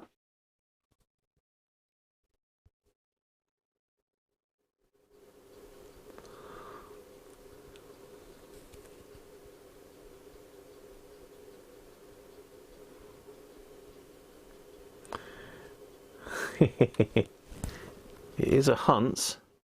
It'll probably self-destruct in a minute, but it's a good test for it, isn't it? So I've got to work out how to test it for leakage then. So for applications, are these Hunt's paper caps?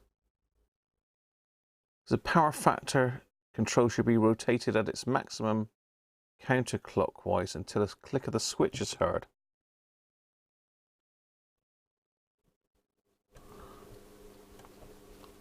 It will not click. There is no clicky switch on it.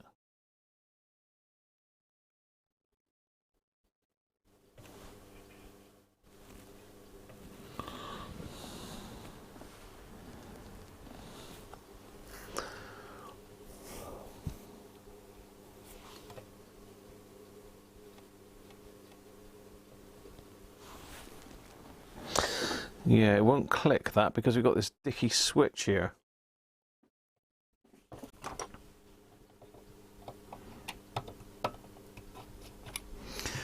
So I'm looking if it'll click with my pliers. I don't want to break the switch, but it says it should click. There we go. That's it.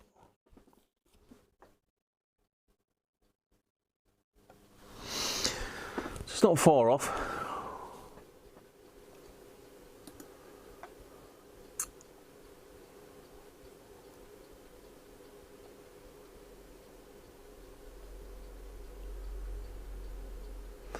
It did switch off, Theo. It's just that this knob has not got enough grip to actually physically switch it off. I can turn it on and off. Look, you can hear it click. So it's in the off position at the moment.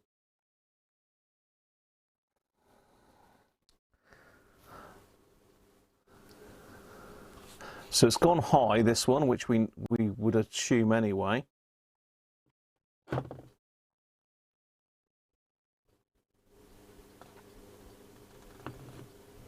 So leakage tests can be quickly made. Set the switch to one of the 5 polarizing voltages available. The working voltage is usually printed on the condenser itself. So did we need to get the AVO out and just check it a minute?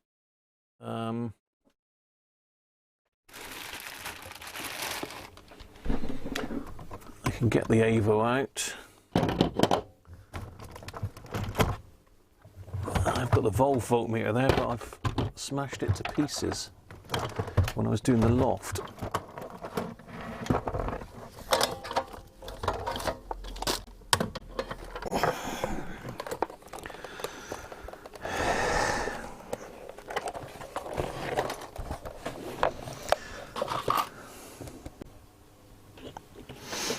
Okay, I don't think these leads will physically fit into the AVO. No, they won't. I need those really.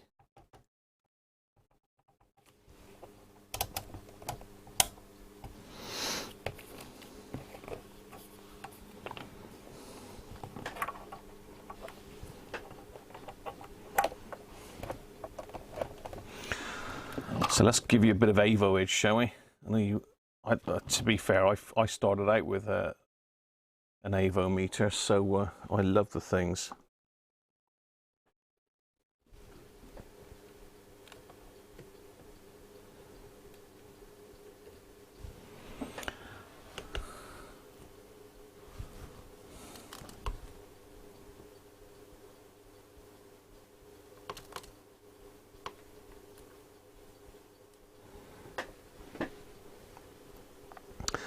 How about this then?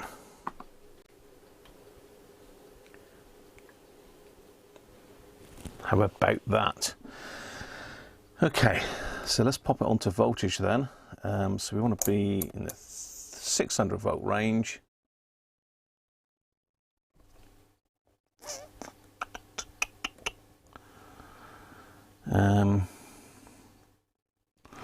It's going to be awkward to read in that range, isn't it?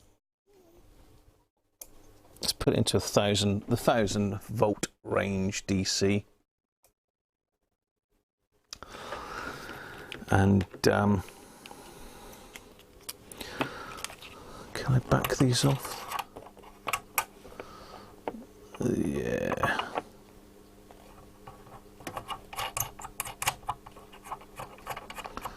Just going to connect the meter directly to the terminals for a minute.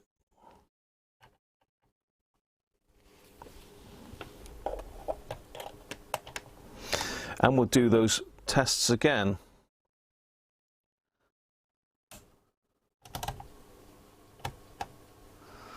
So let's do the 5 volt first. That's on the 10 volt scale.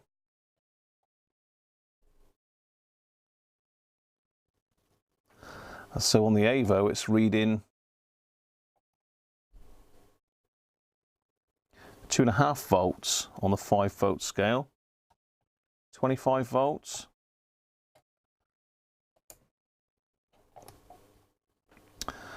That's reading about 22 and a bit. 22.2. 150. So that's on the 300 volt scale.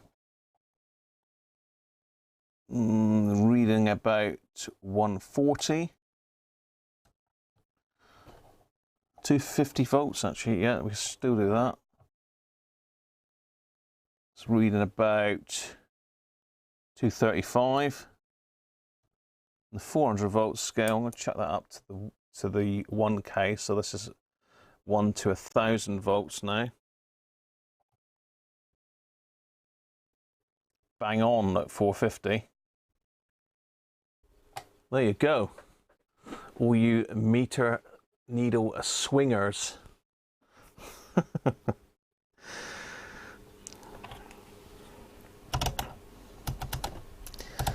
All you needle swinger fans, should I say.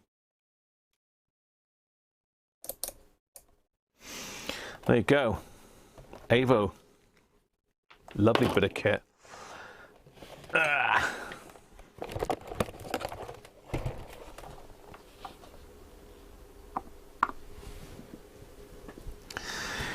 There he is. Every workbench should have one, really. Not that I use it much, but it is very, very good for aligning stuff to have a swinging needle type meter.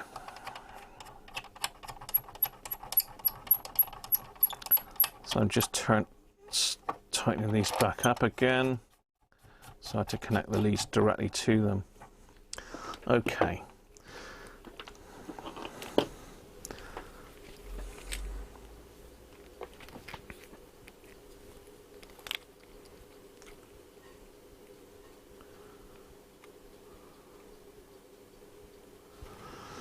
Those are lovely meters.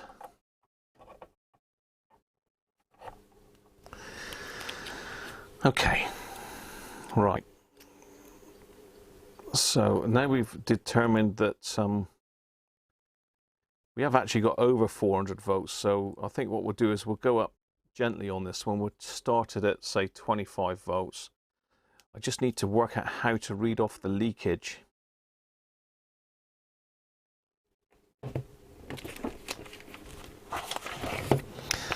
So you can't really quite see the cap under test, but if I move it back a little bit, you will be able to.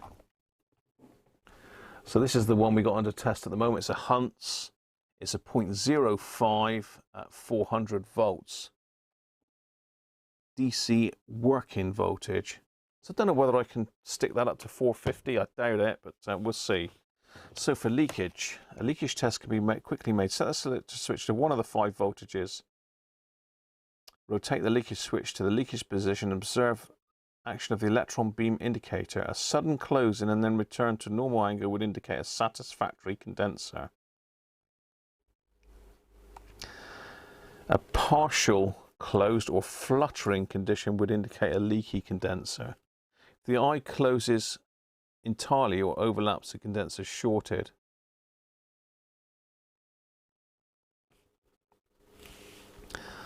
Okay, so let's turn it back on again.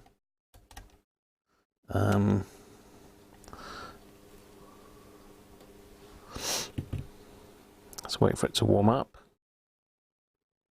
Power factor can stay in paper and mica, because I don't think this is paper, isn't it? I don't know what film capacitors you would test it in the position for that.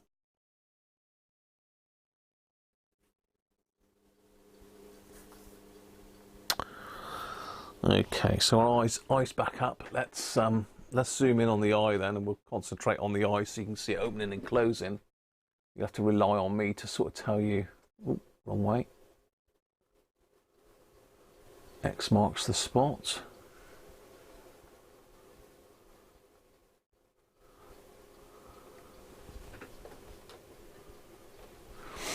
Okay.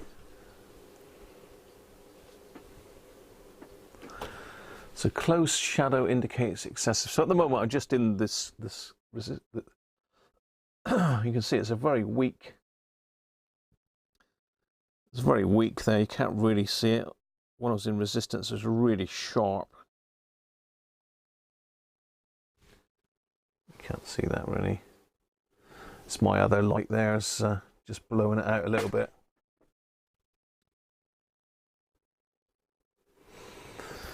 So let's turn it, let's start with 25 volts.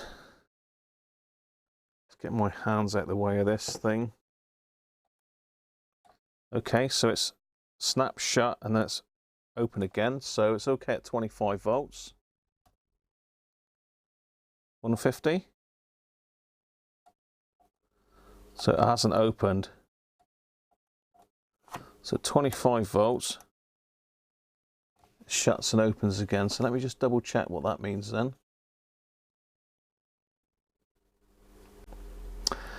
So a sudden closing and then return to normal would indicate satisfactory. Partially closed, leaky. If it closes entirely or overlaps, it's shorted. So it's not quite closed fully there. Let's go up to 250 volts then.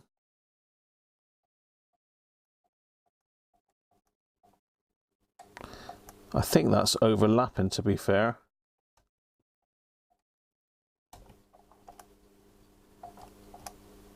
Yeah, so at 5 volts and 25 volts is fine, but 150 is rubbish. So let's try another one. What else have I got here? That one. So this is 0.01 at 400 volts. Another Hunts.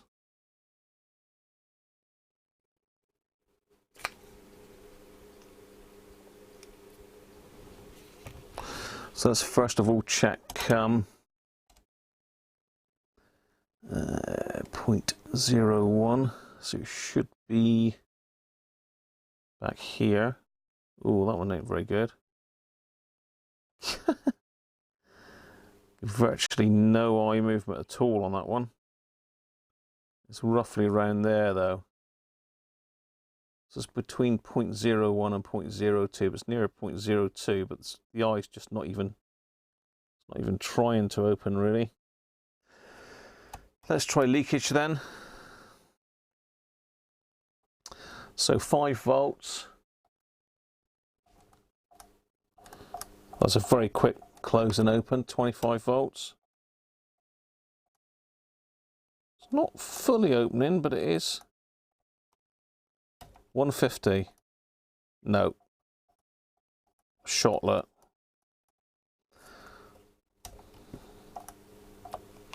No.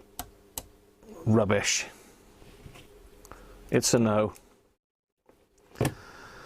Okay. We can try these electrolytics. 8 microfarads. So,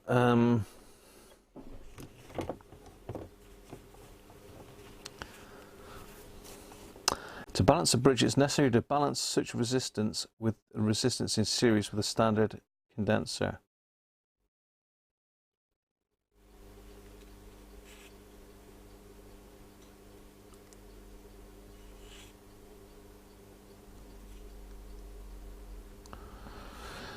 Main control. The main control, as well as the power factor, should be adjusted for null indication. Okay.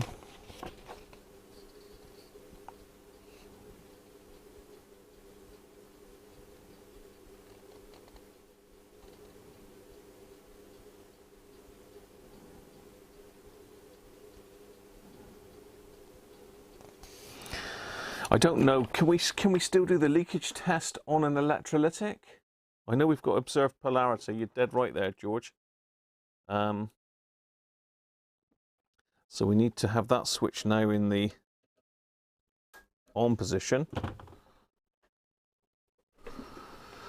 So plus to plus.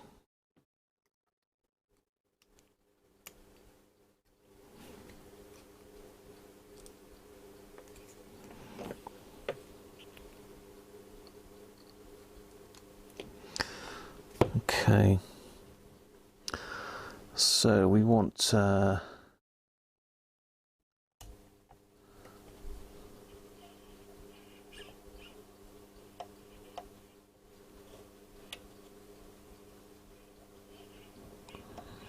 maybe I'm not checking these right.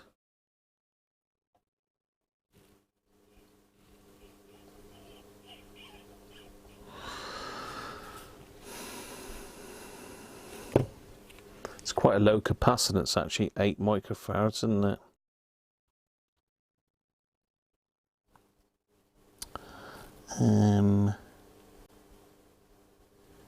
Extended range, I'm going to be down here somewhere, but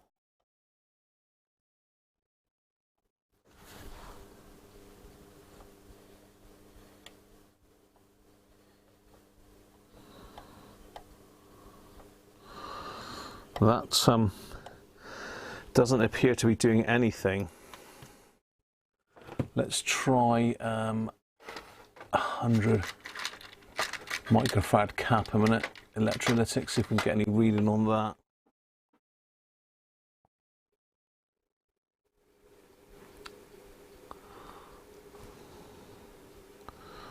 So negative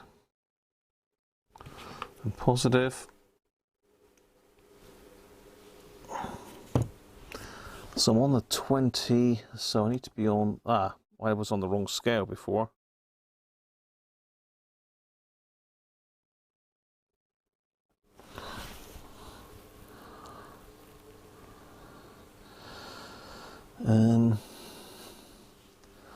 What did I say? That's 100, so 20 to 1,000.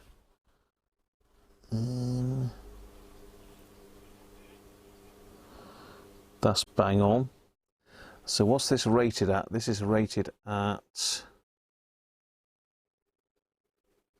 16 volts, so really we can see that that's fine. And it's reading, as I say, pretty much, it's not far off. Not far off at all. In fact, it's pretty much bang on, because we're looking at the inner range, the extended range now. Up to 1,000 microfarads. That's very close. Maybe slightly low. It's showing about 80 microfarads on that. But the leakage is fine at 5 volts. So let's try this one again, because I had it on the wrong scale before.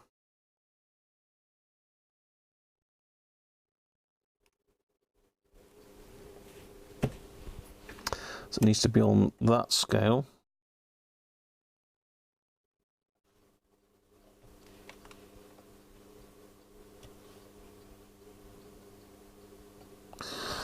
So that is reading, according to that, 0.1 to 50. That is reading not far off. That's reading about 9 microfarads, and it's 8. So it's supposed to be 500. So let's check it for leakage then. 5 volts, good. 25, good. 150. Ooh, struggling at 150. He's still opening, but not brilliant. So let's go full hog.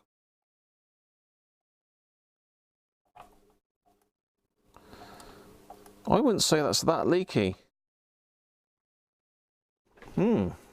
Interesting. So that one probably isn't that bad. That's one of these yellow doublier ones.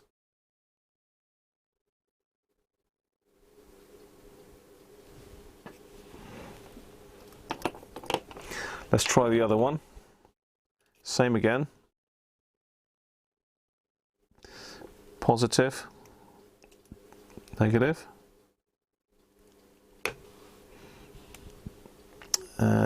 So we should have it. Oh, it's weak, that one. Let's just alter the power factor there for the best reading. Again, just under 10. Let's try leakage. 5 volts. 25. 150. Bit slow. 250. 400.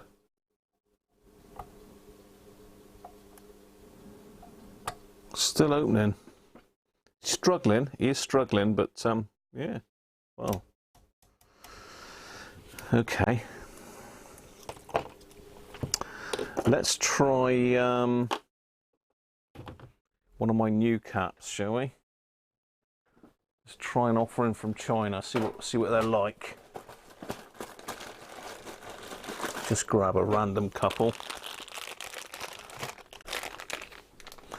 Are we okay with the camera like that, or do you want to you want to go a bit wider? A bit wider, can't we? You can still see that. You can't really see what I'm turning though, can you? Okay, you should be able to see there. So these are 105. And 105 is, well, 1 microfarad. 1000 NF. Yeah, 105 is 1 microfarad.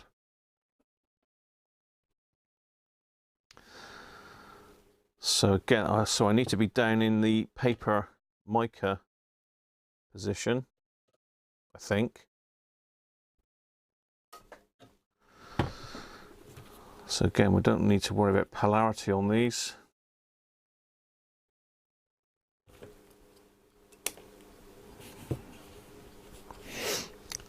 So 1 microfarad.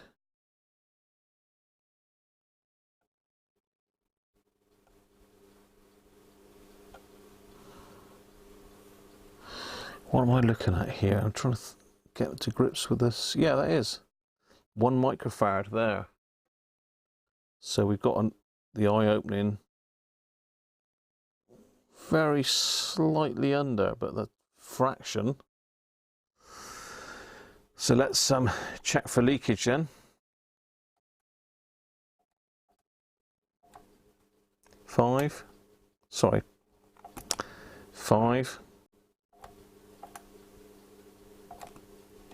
25,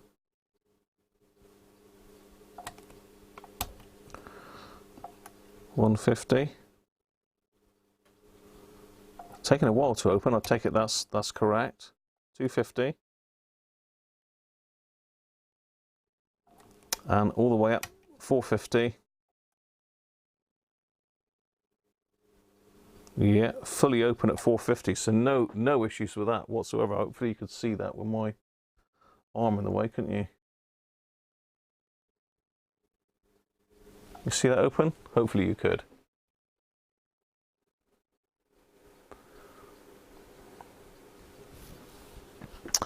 So there we are. We'll try another one. What we've got here, 332.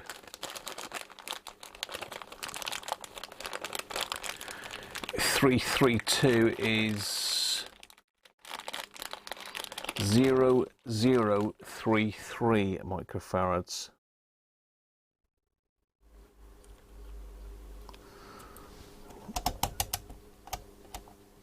Uh, 0033.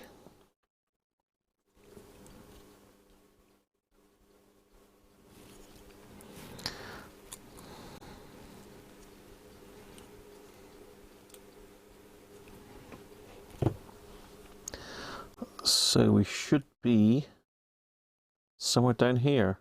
There we are. There he is.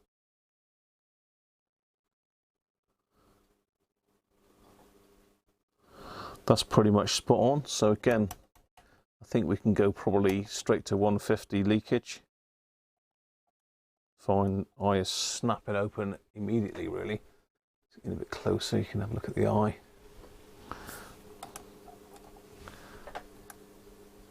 See, it's snapping open really quick. 250. Really quick. All the way, 450. No problems with that whatsoever. What else have we got here? I've got some other nastiness.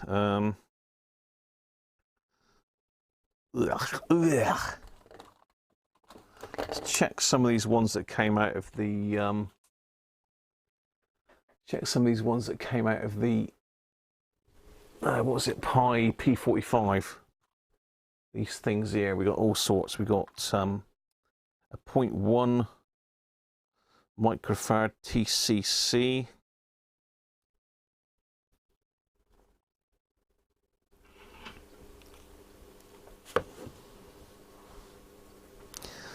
So let's have a look. I should be able to get that one on that scale. Let's Try that. Very weak.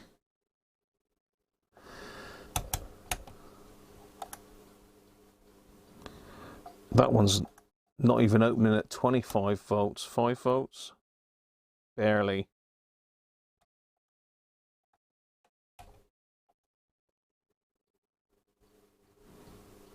Oh, it's not even working at 25 volts, that one.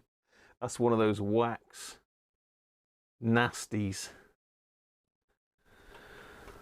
One of those. TCC.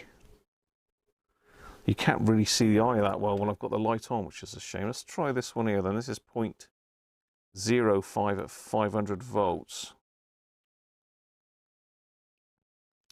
Metal mite.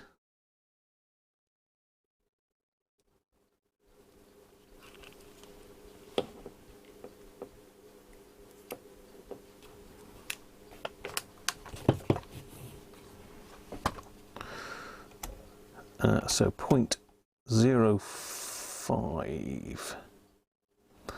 So it should be. Well, that was not looking too bad. That was not looking too bad. Can you see that?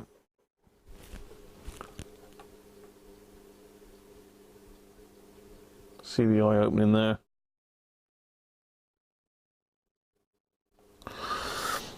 That's it's a little bit high. See leakage then, so 5 volts, no problem. 25, no problem. 150, ooh, it's getting sluggish. 250, still opening. It's not fully open though.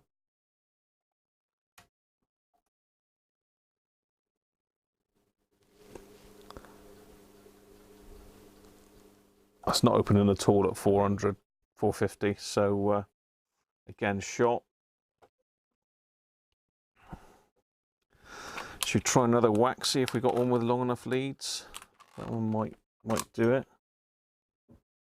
Ugh, God. I think this is another 0.1. I think.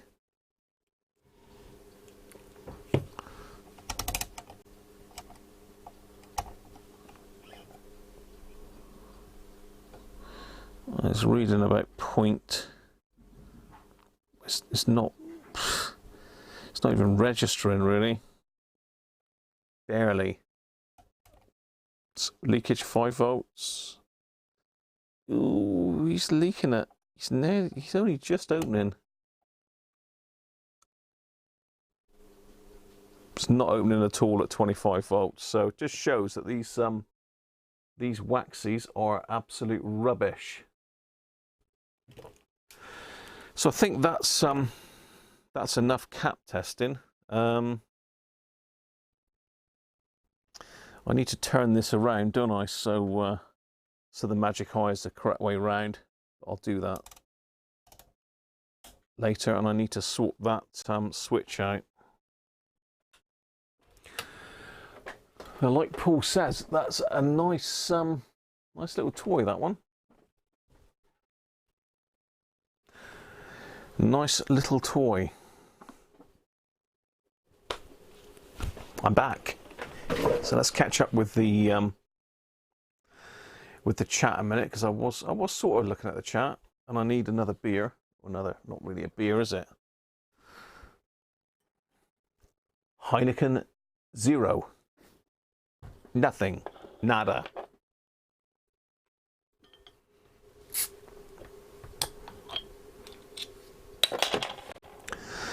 Yeah, I was lucky to pick that one up. I can't remember what I paid for it. I did pay pretty good money for it, but it wasn't 3 figures. And I've seen them go well into 3 figures, so I think if you see one, you just gotta hit that button quick rather than think about it, because it won't be there for long. They don't hang about for long, do they?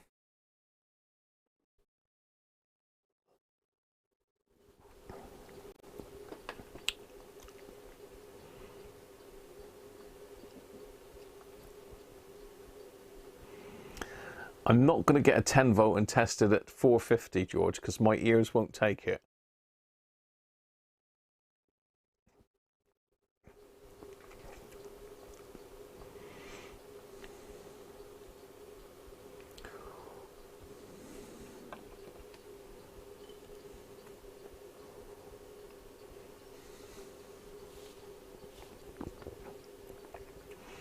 What's that, Theo? Finally, after being stuffed away in a cupboard for 15 years.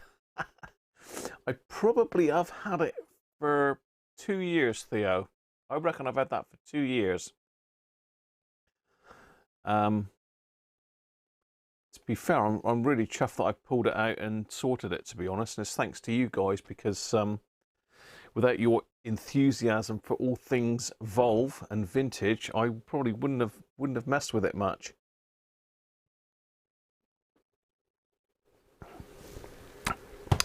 Be interesting to see what the peak makes of those dead caps. You mean the ESR meter? Let's just make sure we've got no voltage left in these. I'm sure we haven't, because it discharges them, doesn't it, after test? I've still got about 2 volts left in it. I've still got 2 volts left in it.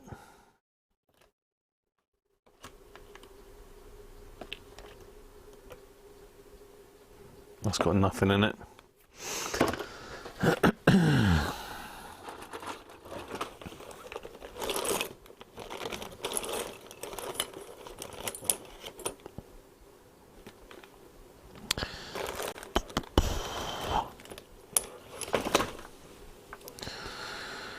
Stick a resistor across those and kill my ESR meter.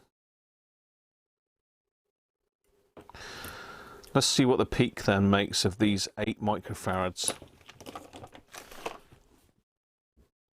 I was interested to know what you meant by the power factor shows you what the ESR is like. Rob, I'd like to investigate that a bit further, really.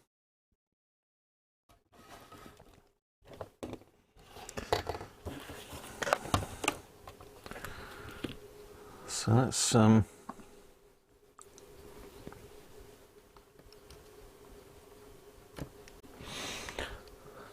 get down on the ESR meter. Let's reverse that.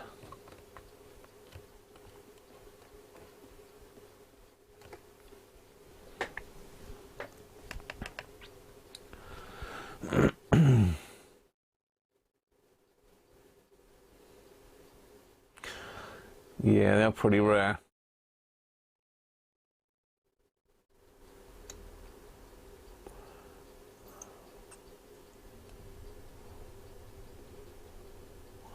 You've been after one of these for yonks, have you? I think a lot of people are that do this sort of work. Right, so I'm going to connect this one up to the ESR meter.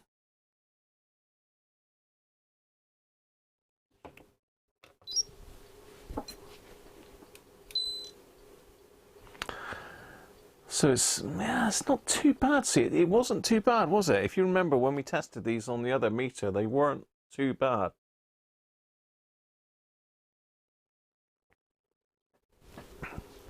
Yeah. Do we use the new peak or the new? So let's just check the other one.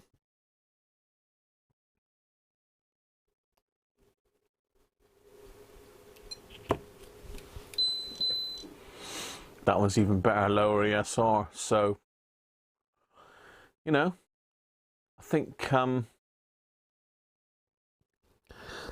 that sort of speaks for some. You can't see it. I haven't. Oh dear. Let's try again, shall we? Try again. Let's get rid of my picture a minute. So that's the second one I tested. Just test that again. So it's supposed to be 8 microfarads, and again, they could have been kept in, couldn't they? Really, even though they look a bit ropey. I mean, they don't look particularly brilliant, but they were still opening the eye at 450 volts. So, in theory, they were good, right? And the second one. So it's a bit of a high ESR. You notice we only get 1 beep. A good cap would give you 2 beeps. Let's check this 100 microfarad electrolytic, which seemed to read okay on the other meter.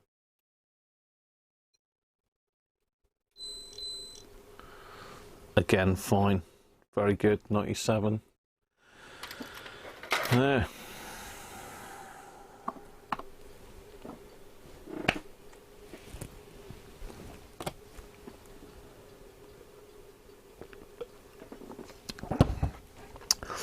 Okay.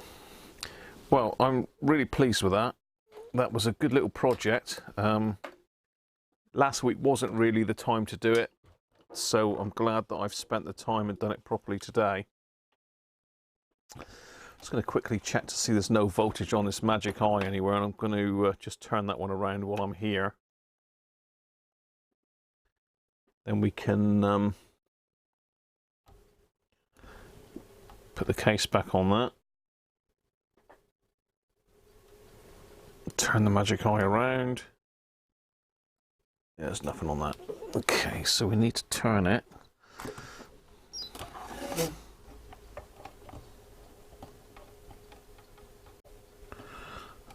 Like that.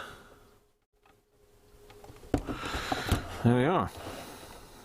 I just have to get myself some test leads for it now, I think.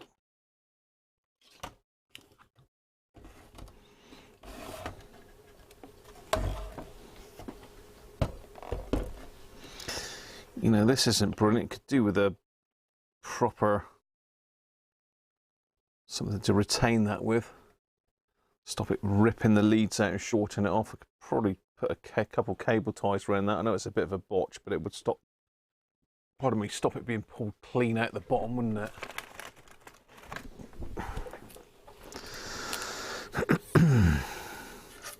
Just do that a minute. I don't know if there's any voltage left on these down here. Let's have a look.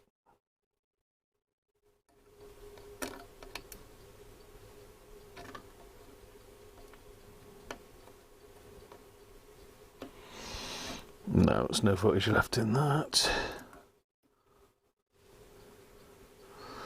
1 volt left in that.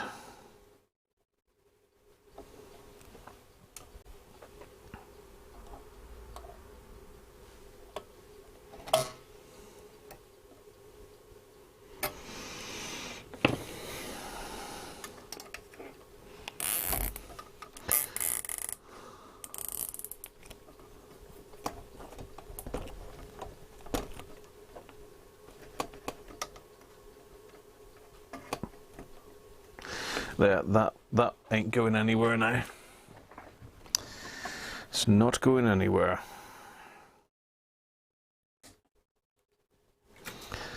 Happier with that.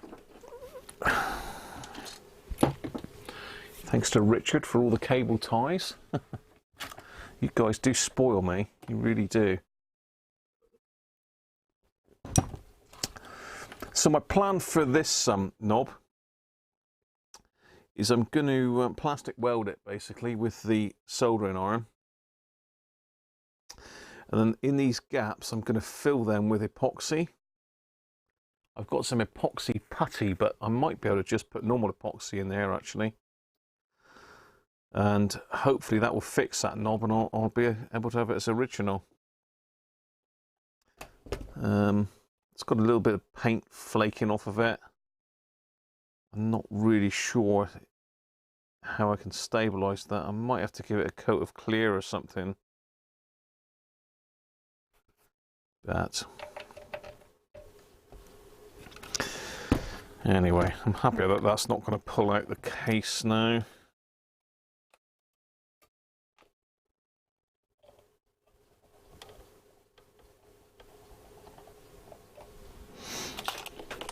Let's get the case back up. It's buried here underneath all my resistors at the moment. Just sort myself out here.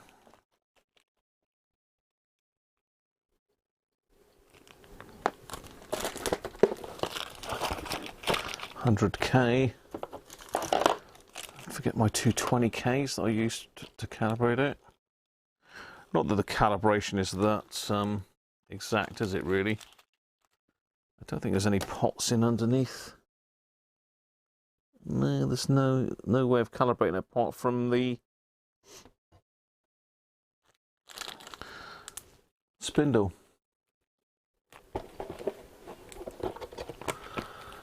Cheers then, Paul. You're going to go for your Sunday lunch. Your weekly lunch.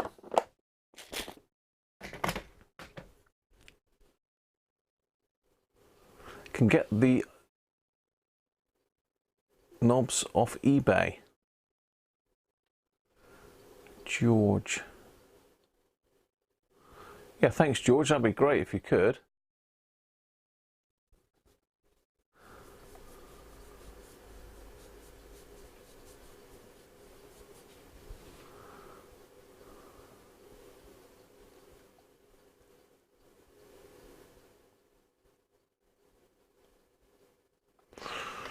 Is there any way of modifying them inside? I think I've seen Simon. Simon's done one before, hasn't he?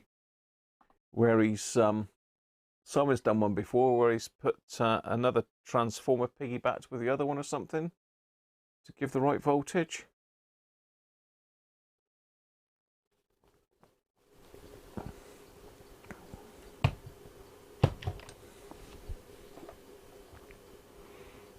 I have seen them before at, in fact there was one at, the Royal Wootton Basset this year, a capacitor tester, because somebody came up to me and asked me if I'd seen one or not. I had been looking at one just before, so whether he bought it or not, it was a nice bit of kit, a bit bigger than this, proper, it might have even been a Marconi bridge, but it was quite nice, and whether he bought it or not, I don't know.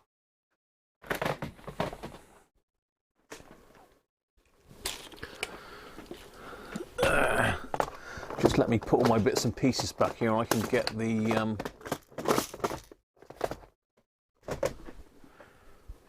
the case put back on the tester then, and that will come out in future videos because I have got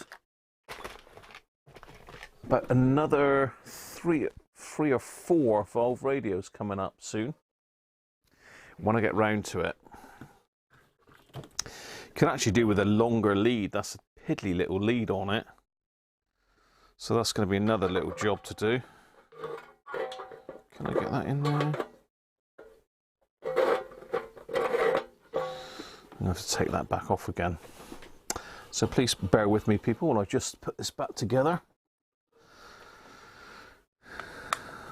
And then I'm going to have to find somewhere on the bench for it, because I've got one other bit of kit that we're going to have a very quick look over, but we're not going to use it to test anything today.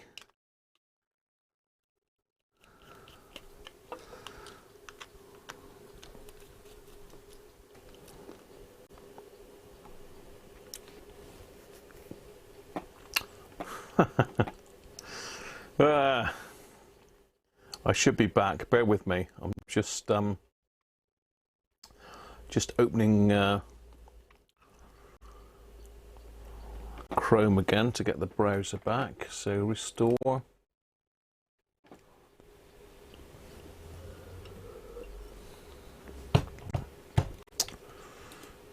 Let's make sure I'm still streaming.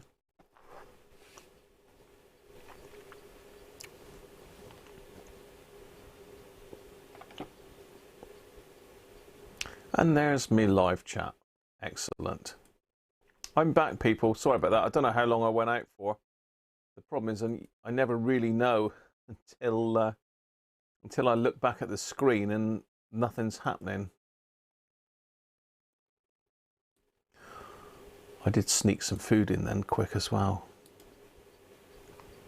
How long was I gone for then? As I say, I looked up and it was all frozen again. You've got to love Windows, haven't you? I've never ever had that happen on the Mac, but you know, Windows 10, lovely. I don't know whether it's the computer overheats. I do not know.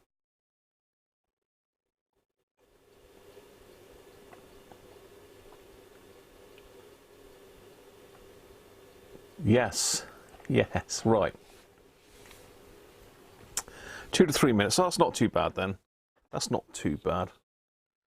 Right, I was just literally going to put the case back on then when I noticed it had crashed. This is pretty rough, to be honest. It's not brilliant. It needs, I don't know, it needs hammerwriting or something, sandblasting. It ain't good. I'm just going to put it back together for a minute, just to keep it all together. Yeah, well pleased with that anyway. And if I do see another one, I shall let you people know, because this one is good to go.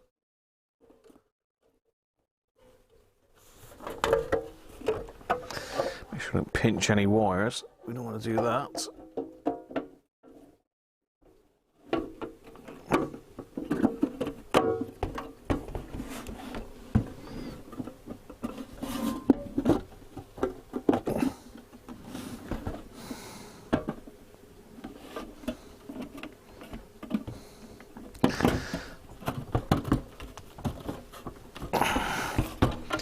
There we go. And it's literally just two self-tappers in the back that hold it. Excuse me, hold it all together.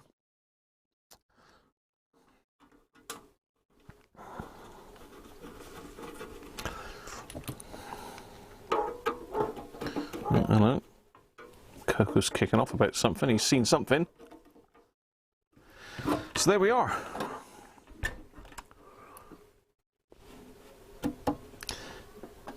Nice bit of kit that's going to need to find a place on the bench. I might have to stick it up where the where my Avo and my Volv voltmeter are. Stick it up there with some long leads. It should be fine. There, right. Well pleased with that. Let's just alter everything around again because I've gone down the bottom now.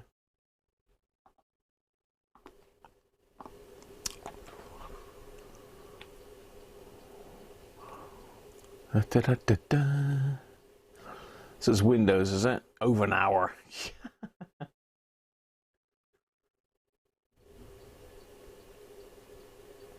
Sandblast the case and repaint. Send it to be powder coated. I don't know what to do with it, to be honest. I don't know that. I mean, there's bound to be someone here that can sandblast it for me. I'll have to ask my neighbour. In fact, he's got a spray booth in his garden next door. So, Rob, if you're watching, I'm coming in with my case. I really didn't think about that. His neighbour's restoring an old Morris Minor Traveller, Woody. So he literally has got a spray booth in his garden. So, you know. Might be an idea. I don't know if he's got sandblasting though, but I'm sure he knows someone that does.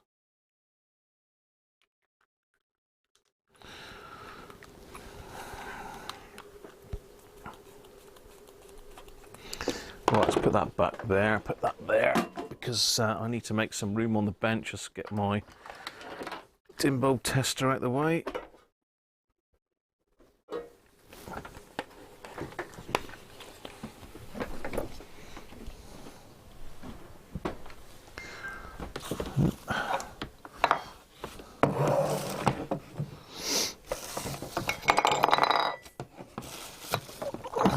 Emails coming through. I expect everybody's emailing me now. Can they buy my tester? No, you can't. It's mine. It's all mine. Let's have a bit of a tidy up here a minute.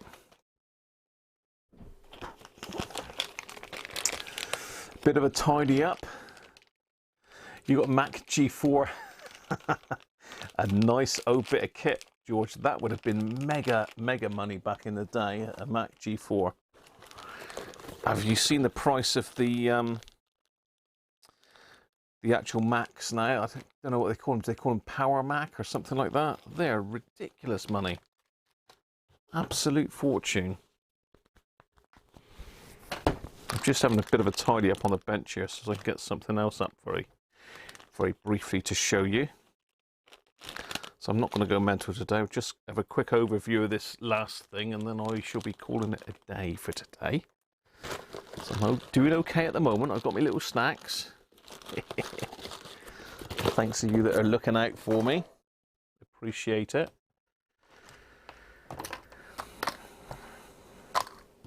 But feeling okay at the moment. I'm not getting confused and slurring without drink or anything like that. Okay.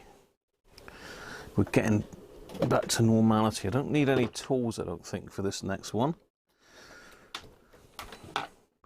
I didn't have time this morning to put any pictures on, so I will update the front page of the video with some pictures when I get round to it. So we've done quite a bit today. We fixed the peak tester and we've finished getting the cap tester working.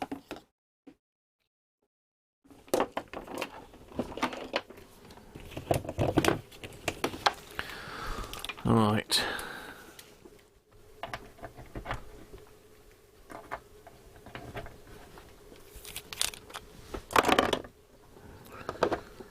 Okay.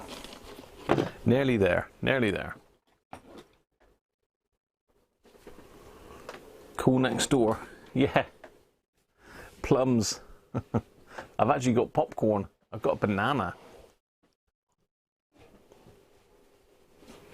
You've got a binatone leakage tester, 36,000 or nearest offer.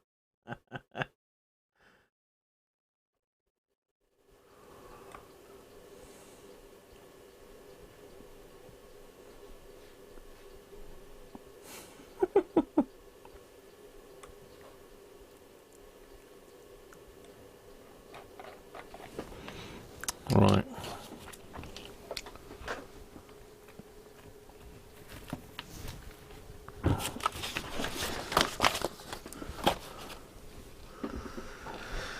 Okay, it's still a bit of a mess here. It's still a bit of a mess because you're going to need to be able to see the scope screens in a minute.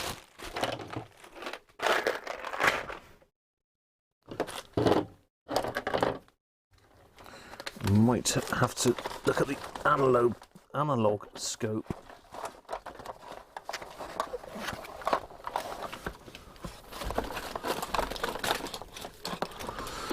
Ah, dear. Right. It's like spaghetti here, I'll tell you. It's like spaghetti. Right. Let me go and get this next bit of kit then a minute.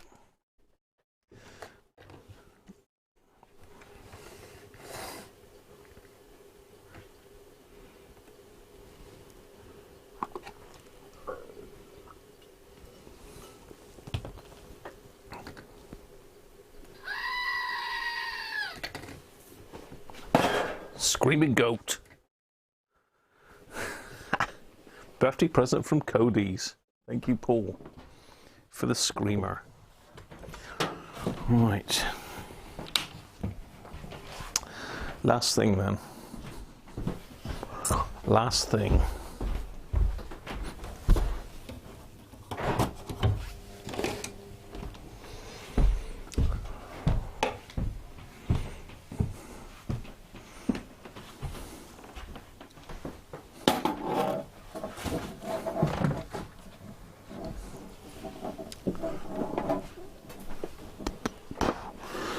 Here we go then.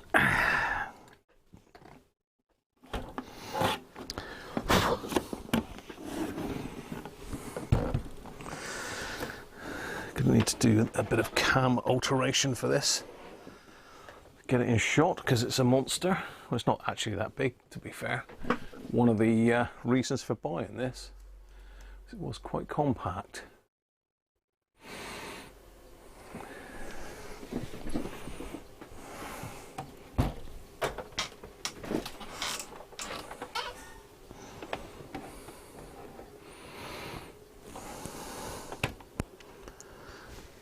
Just raising that a little bit, couldn't we? Anyway, let's just get it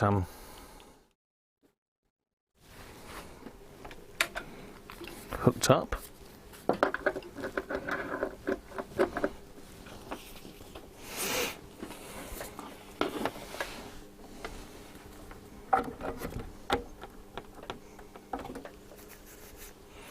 So what do we know?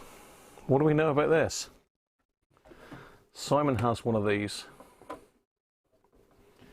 I've read a lot about them, and they're in a lot of service manuals.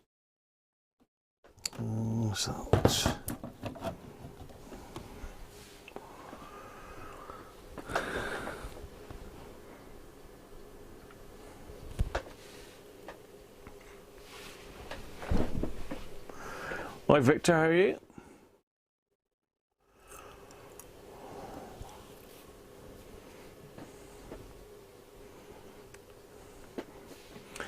So do we know what this is? I'll let you have a think about that while I have a quick comfort break. And I need to wash my hands off after messing about with all that. Other gear.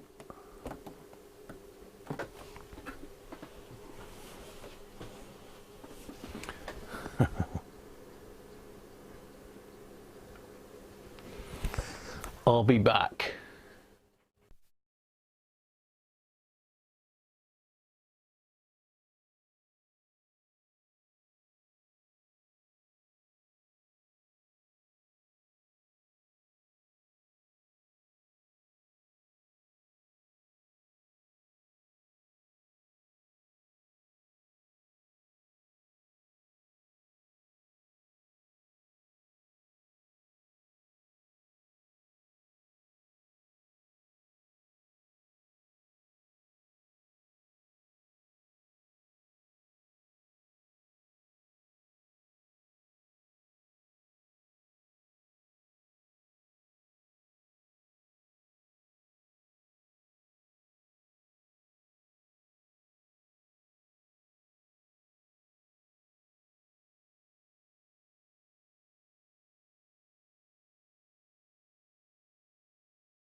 Okay then, on my way back.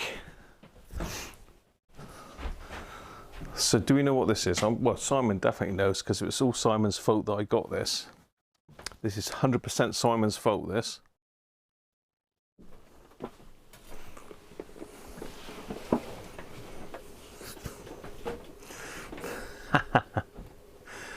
Okay. There's a handle for propping it up, but the handle doesn't prop it up. It just sort of sits there, to be honest. There's nothing underneath, I don't think, for propping it. Nope. No.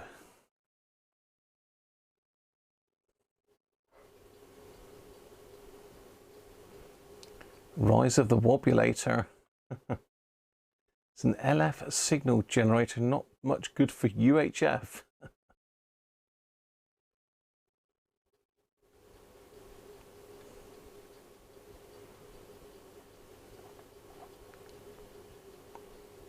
Yes, all your fault, Simon. Simon very kindly pointed this out to me in the early hours of one morning. And the reason I've got it is mainly because I suppose every manual you read about alignment for FM refers to a wobulator. Well, the older stuff does anyway. It's a bit grubby, to be fair. It's a bit grubby. Someone's put some nice red marks on it as well. Let's give it a bit of a wipe off. It is a bit grubby. It all needs to come off and be cleaned, really, but all I want to do today really is see if it's working. So I want to put some power on it and check that all the ranges are working. That's a bit more. I'm happier to touch the buttons and that on it now. There we go. Better already, isn't it? That's just increased its value by £10.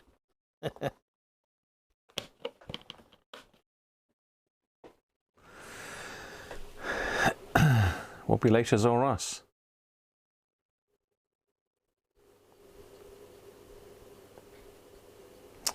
A wob setting on it.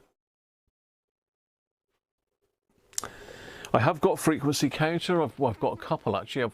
Could probably easier to use it with my handheld counter.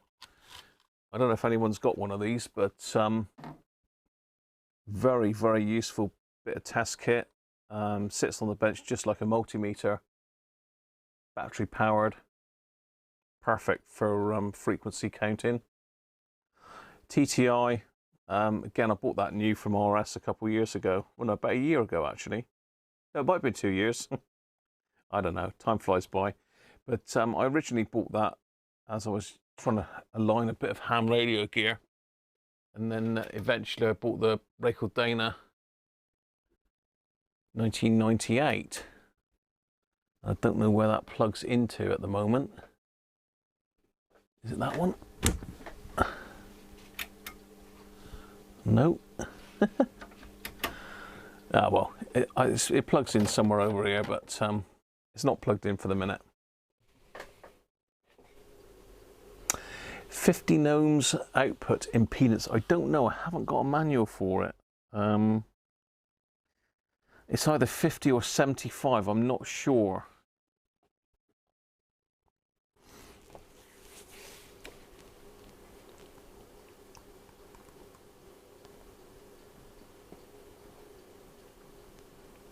The knobs definitely need the toothbrush on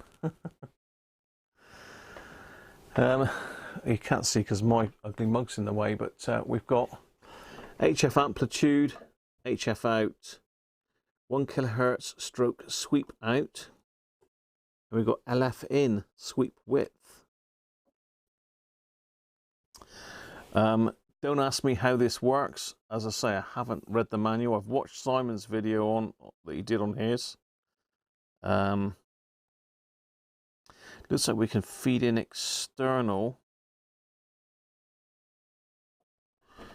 I don't know if we're able to.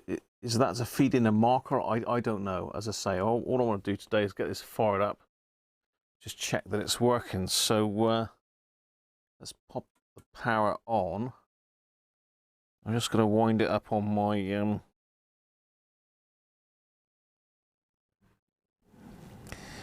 Variac. What we got at the moment? We are, let's go say 3 to 10 megs.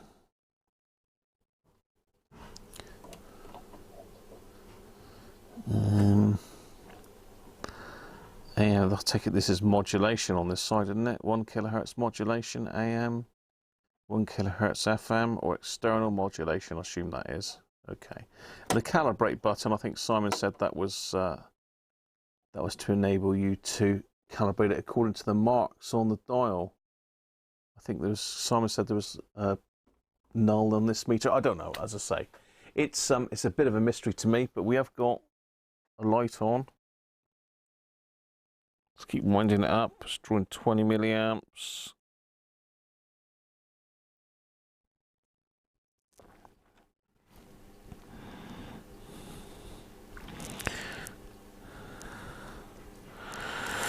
$40 milliamps. What I want to try and do is see if I've got. I need a BNC to BNC lead. I did have one somewhere, but I'm not 100% sure where. Let's see if I can find that one a minute.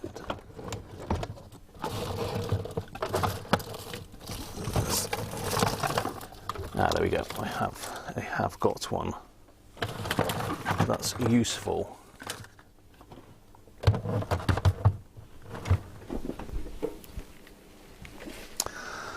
Right.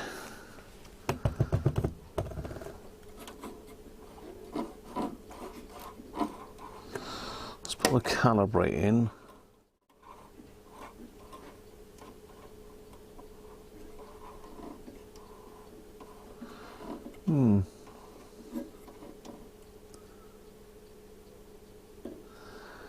Okay. Well, the needle is peaking over there on low frequency, so what is that? I can't see with it at this angle. So we're on the 3 to 10 megahertz. 3 to 10. Ooh.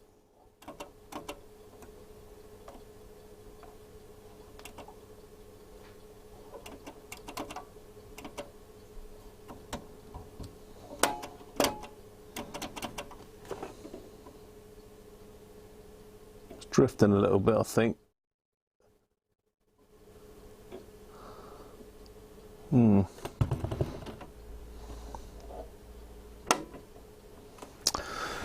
Not sure.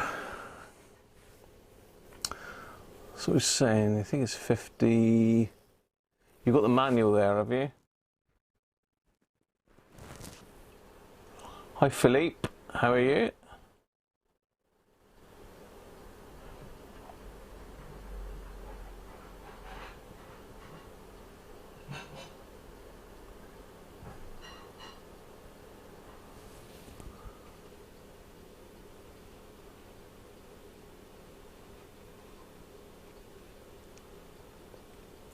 A double peak, you need it in the dip of the peak.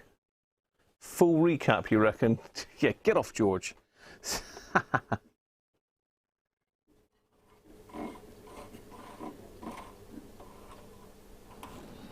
Okay, so calibrate.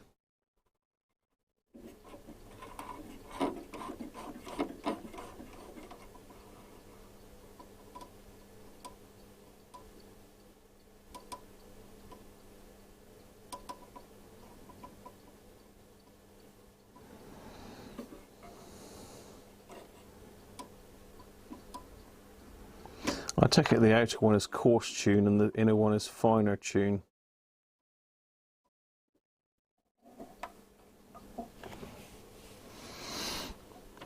The calibrate does seem to do something, so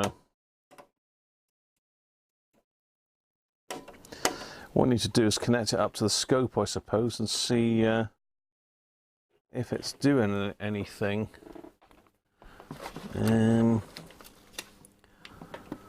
Let's connect it up to the analog scope.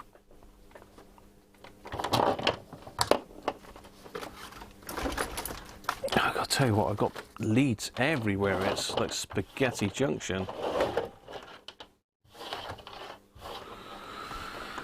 Right, let's turn the scope on.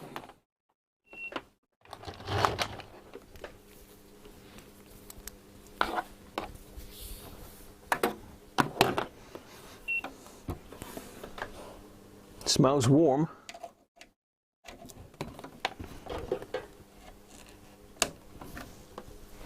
It smells warm, people. Let's turn the amplitude down. This scope has got some. So we want channel 1. Let's ground channel 2 out.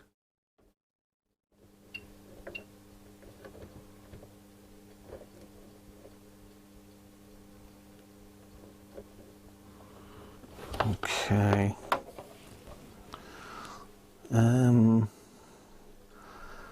So let's have a look. I should be able to get a trace onto the scope. Channel 2. AC coupled.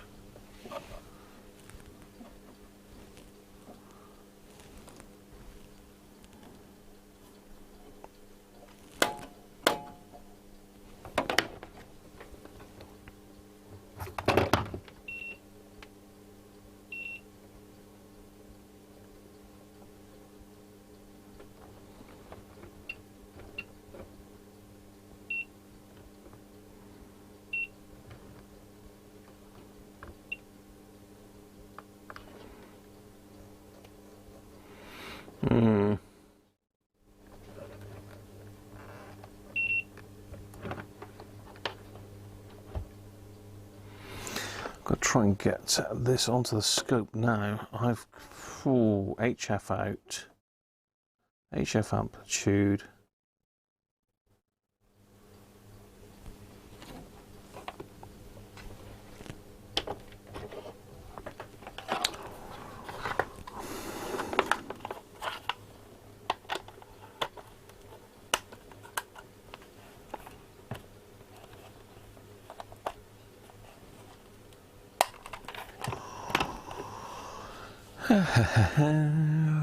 More power.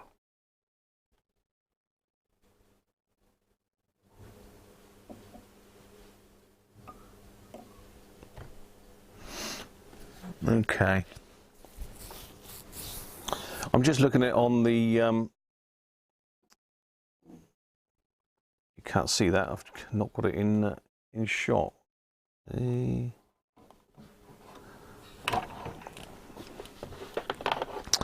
More power. Give it the beans. Can you see that?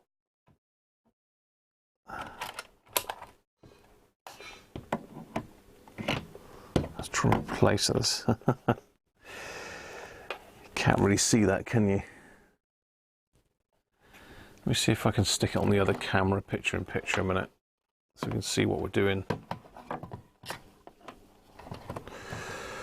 while we're messing around. Just want to run it through the frequency ranges a minute and see if it's so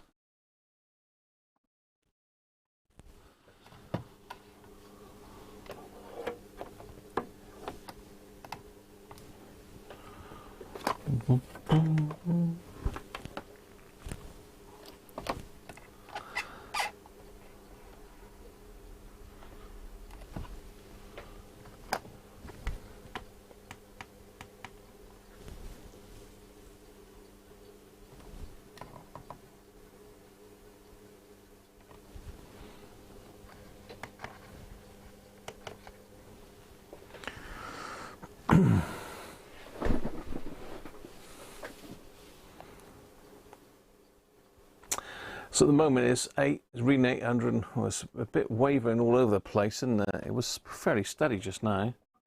Might be a sticky pot. So let's alter the frequency. So it is working.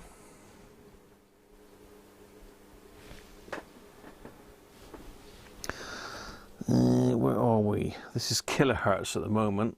Obviously it's reading 844 kilohertz.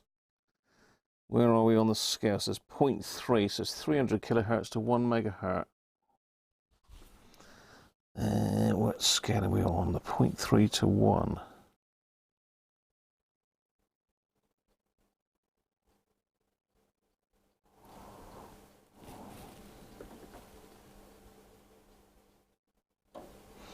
Okay, So take it, right, all right, so the little light lights up depending on what range you're on.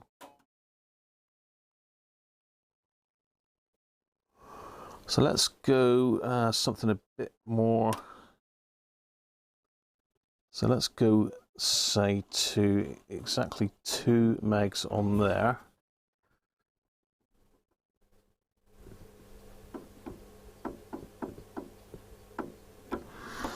What's that reading? That's pretty accurate, to be fair, isn't it? Turn off the modulation. I haven't got modulation on, Simon, have I? Oh, I see what you mean, yeah.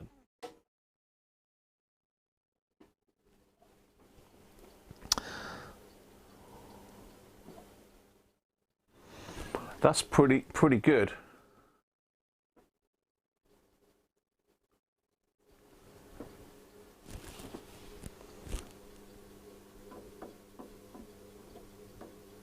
Let's get it bang on 2 megs and see where it lands on the scale then.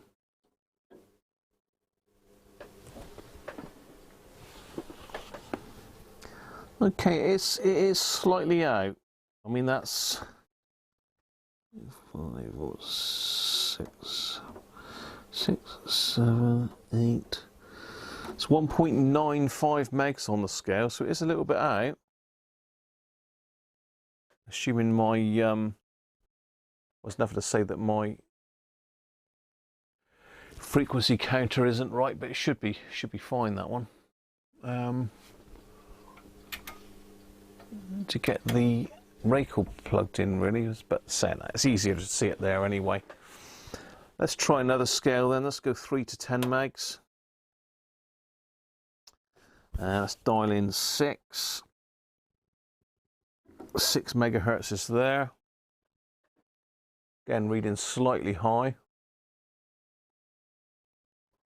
Yeah, it's not wavering all over the place, is it? Calibrate it with the front buttons. George, if I knew how to do that, mate, I would happily do that for you. Yeah, it might. I think a lot of these things, they say half an hour, don't they? So while we're waiting for that, I'll have another 0% beer. Look, I'm good, aren't I? Hey, look at that. Bavaria, good stuff. This is about as good as it gets for 0%. And it's all carbs, which helps. Not a lot of carbs. Hold the larger tuning knob and turn the smaller one. What will that do, Simon? Will that calibrate it, will it?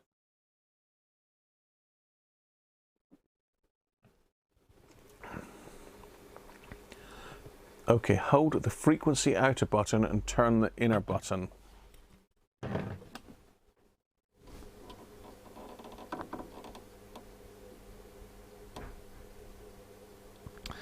So if I turn that so it's dead on 6 is what we're saying, that should be calibrated, is that right?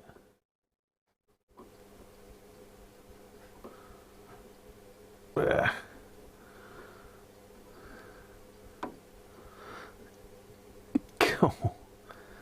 That's easier said than done, that is. Oh, I see. Okay, right. Well, that's looking good now. 6.01.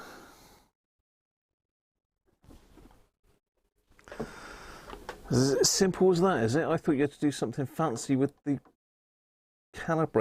crystal calibrator thing on it. That's good enough, isn't it?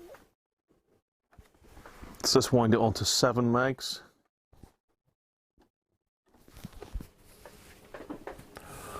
There we go. Easy as that. I can't believe that.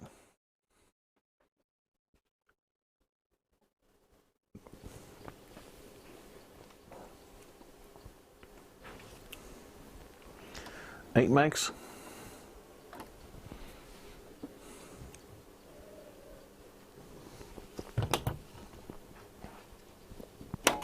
Let's go higher. Let's put us back up to the top here now. 10 to 30, so let's go, that should be around 20.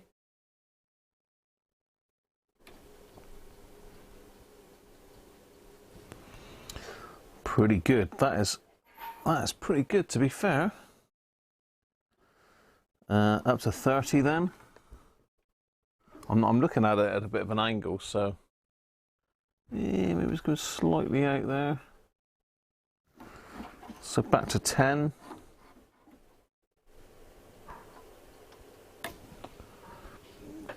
That's pretty good, isn't it?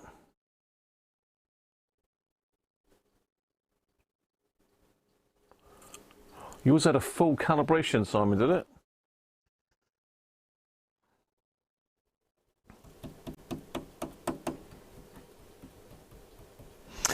Right, let's have a look at that on the scope then.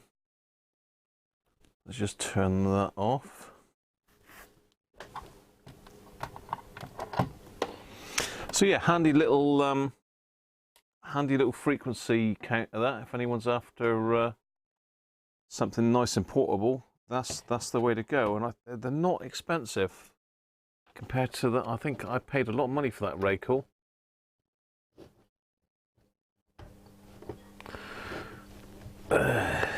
Right. So I still can't see anything on the scope. It's 100 meg scope. So why can't I see anything on that? Why can't I see anything on the scope? Have I got the scope set right?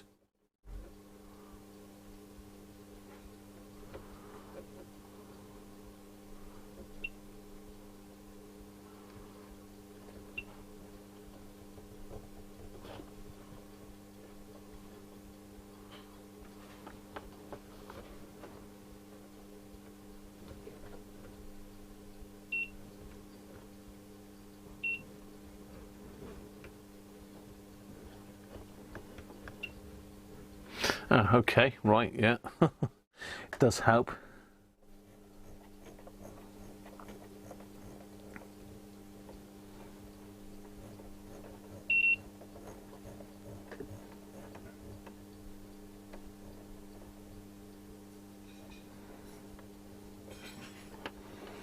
Just trying to get a picture on my scope. No point showing you a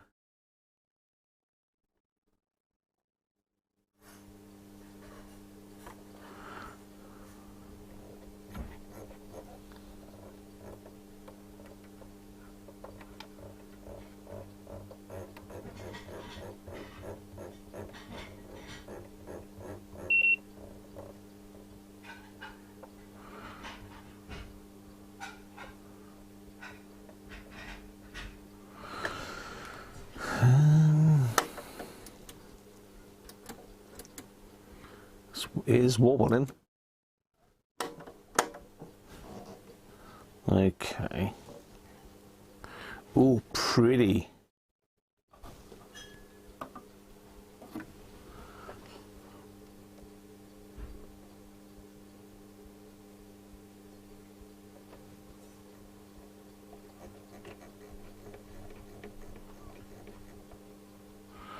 What? I don't know what I'm looking at on the scope here, people. Let me just show you what I've got on the scope. I don't know if my scope's set up right, actually.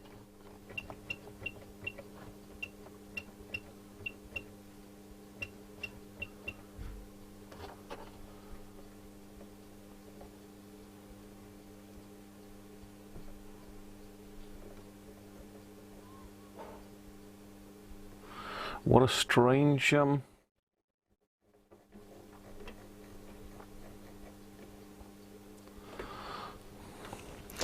don't think my scope is set right, so let me just get you on there and have a look.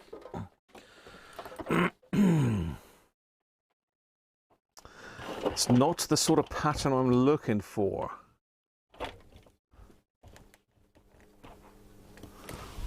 Let's have a look. Webcam.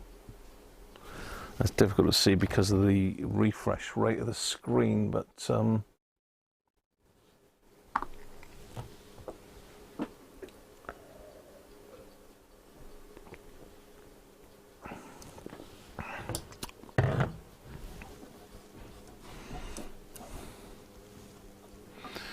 So I'm adjusting the amplitude there, but it's a weird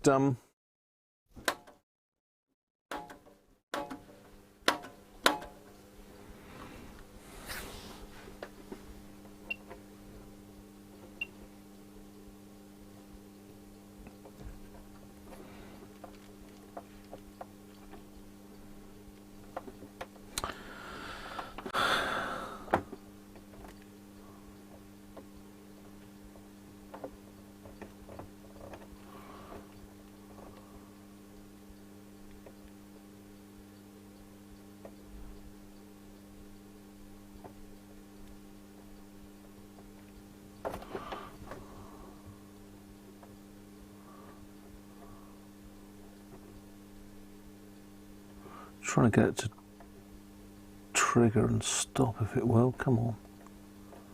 You're not going to, are you?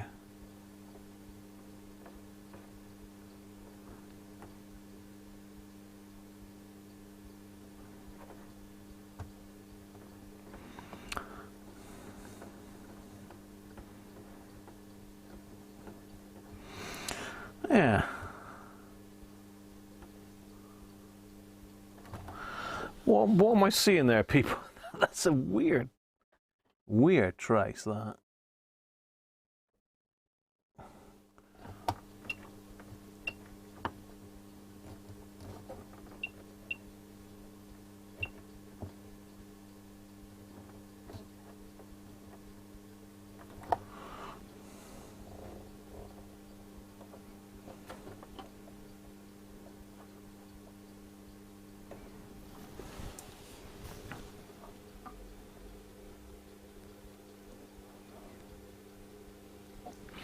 What am I looking at, people?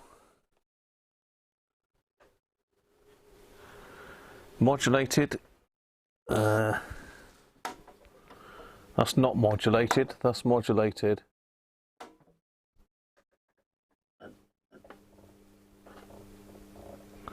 I see. Right. Okay. I'm not sure why I can't display that on the screen, because I'm only 3 to 10 megs.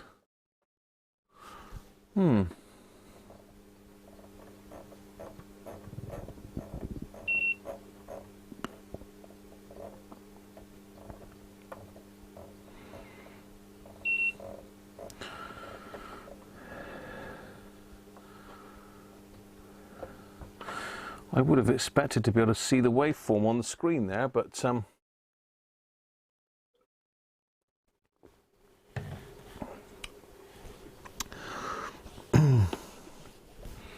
that's that's with modulation on.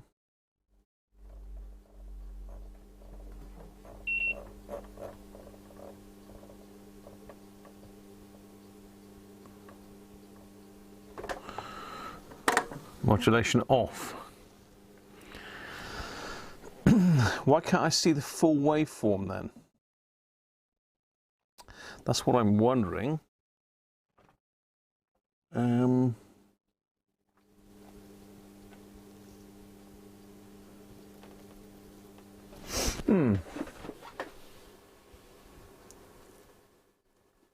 Trigger on channel 1. Yeah, it's triggered on channel 1.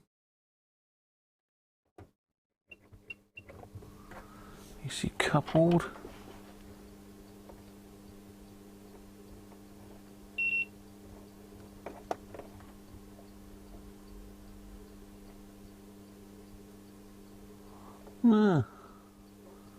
Strange. Let's oh,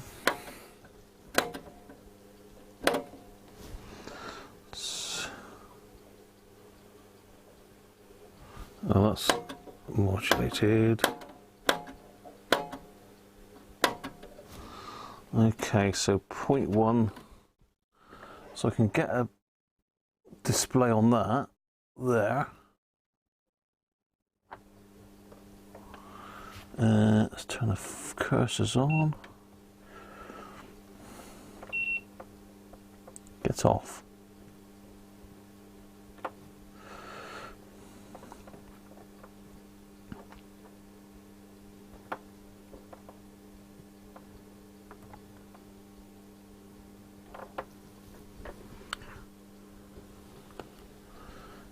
Stop. Behave. Trigger. Trigger. I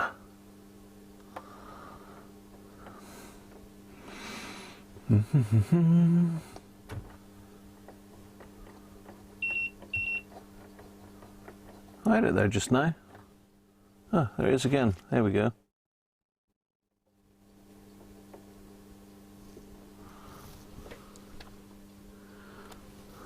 Uh,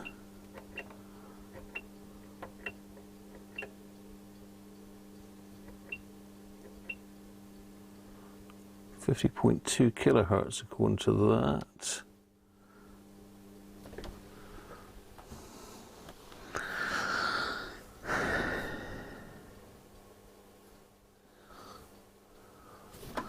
No, I'm reading that wrong. That should be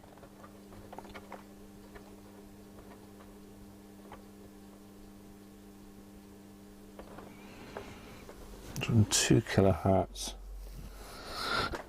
Yeah, that's probably right. So 150 kilohertz should be there.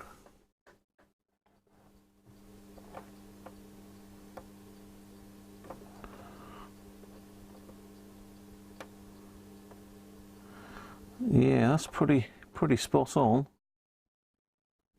Just widen that up a bit. So I'm just moving the cursors on the scope to the two peaks, and that,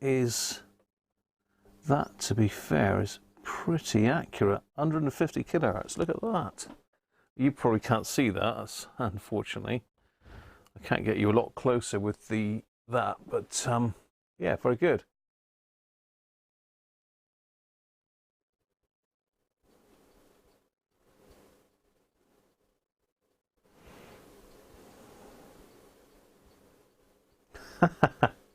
Yeah, I've got it, Simon. I get there eventually. It just takes me a little while. The brain doesn't work that well these days. So we put the modulation on it. It's changing. So let's sweep it. Yeah, you can't. You can see it's doing something. Let's just turn the cursors off.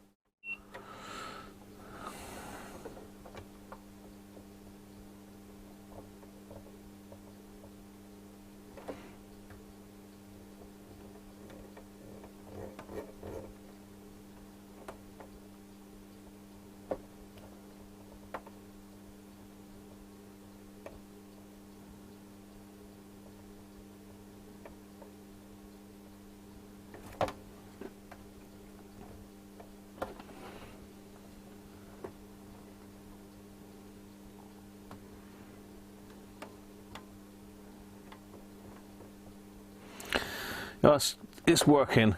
It's sweeping. You can definitely see it sweeping. Let's just turn the sweep off. Sweep on. It's working.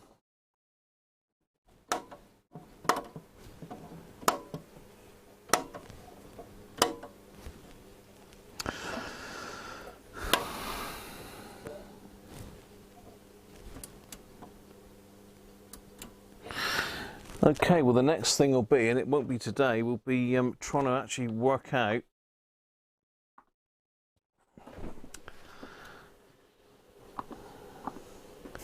how to connect this up to a radio is the next thing.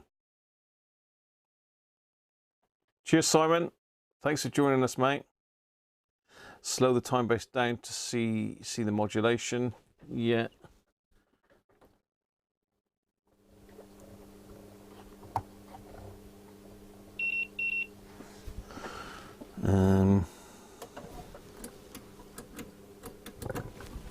I think I did that, Simon, didn't I?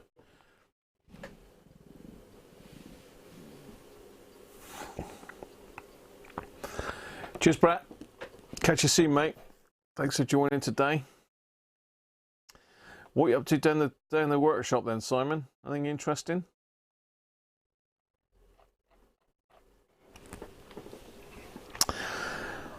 So we know it's working. The next thing, as I say, is to actually physically connect the thing up to a radio, which is the bit that I'm seriously going to need some help with. So when we can use it as a signal generator, we know that. I should be able to use it to. I should be able to use it really in place of my Marconi for most radio work, because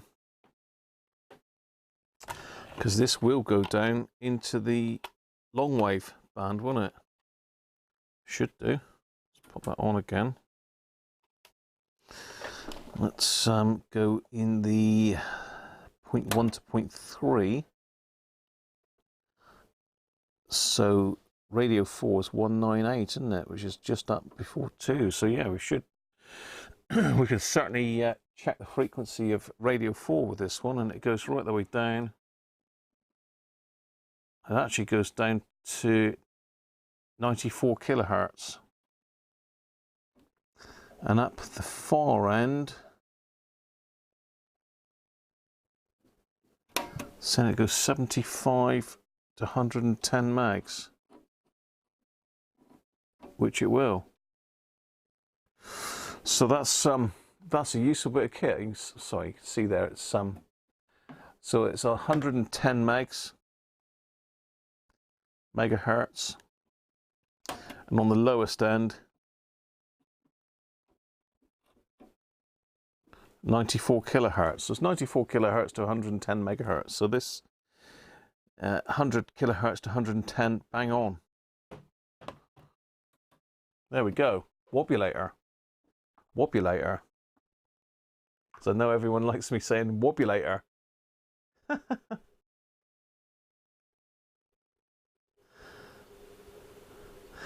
Could I do something involving FM alignment and some FM theory? I'm not the man, Tony, for that, really. As I keep saying to people, I'm not really like electronically qualified. I've really picked everything up as I go.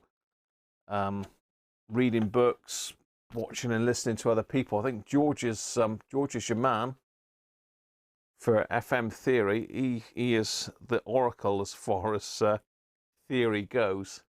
Isn't that right, George? George is the theory man. There ain't a lot George don't know, to be fair. But the whole idea of this is to help me learn, really. Yeah, the idea is to help me learn. So if I can get to grips with this, then I should be able to align most radios. Because a lot of them say they want to see the radio visually aligned. So in other words, you've got to use this hooked up to the scope to visually tune the IF transformers. And on FM, really, you do need something like this. You are the man for theory, George. Yes, you are. And practical as well. So yeah, I believe I need a demodulator probe for this, and I've found a bit of info in order to make one myself. So I'm not there yet, but I'm going to keep reading and studying and asking people questions, George and Simon. And I hope to one day be able to connect this up to a radio and actually physically be able to trim the IF viewing an S-curve on my scope. That's the way I'd like to go. Hi, Paul. Paul Collins is saying he built a wobulator several years ago. Great for aligning IFs. You'll have loads of fun with it. You've got a hunter to fix. I can fix your hunter. George, you send me the hunter, and I'll fix your hunter, and you can show me how to get this one up and running. That's a fair trade, I reckon. That's a fair trade.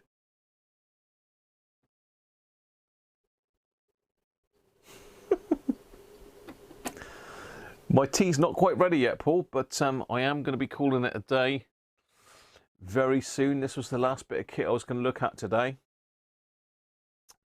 As I say, we've got the Hacker Harrier to give away at some stage over the Christmas period. And next Sunday will be the first Christmas video. The camera brightness seems to be hanging in today, so I think I've got that sussed as well now, which is quite good. Yeah, I think we all ought to go to the George Christophe School of RF Engineering.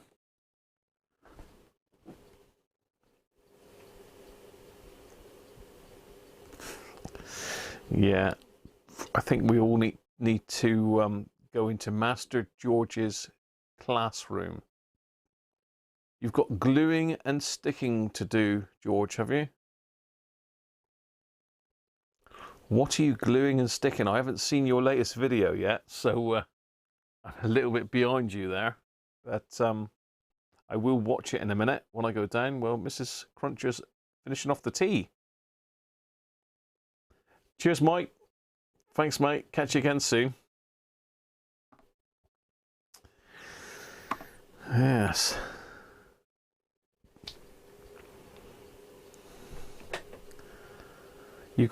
You'll have an extra steak and Abbott pie for me. A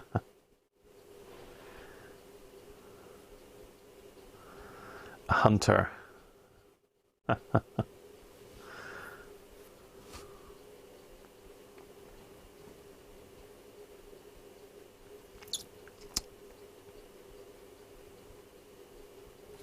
That's all right, Andy. Hopefully it's been of use to some people. Great to get that cap tester working, or RC bridge as it's called. Quick look at the wobulator. It's wobbling well. And the Hacker Harrier, very kindly donated by Rob. So thanks again, Rob, if you're watching.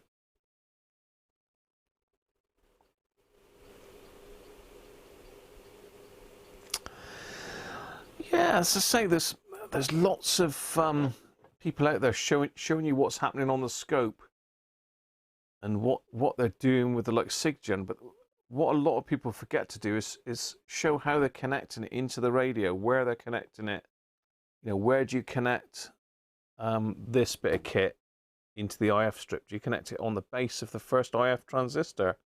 Do you loose couple it into the aerial? Do you stick it on the collector of the oscillator? I don't know. There's not a lot of people actually show you how to hook it all up. Simon did very kindly do me a video on the R707, so I'm going to revisit that one at some stage. The valve tester, now you're talking, Theo. Cheers, Derek. Catch you again, mate. The valve tester, I really do want to get that one going. It's large, it's got loads of bits in it, and I think it's a bit big for my bench here. So my idea originally was I was going to actually restore the valve tester in the back garden. But, you know, dummy antenna. All right, George. Yeah, I can remember you talking about the dummy antenna, and I believe I do need a demodulator probe, which I think I can build. I've got the key here to do it, so fingers crossed. My glasses are a bit mucky as well today. I'm surprised I can actually see out of those. Oh well. In fact, I can't see. Well, I can see lots with it, but I can't read the writing on the screen without these on. So unfortunately, they've got to stay on. You would like a valve tested?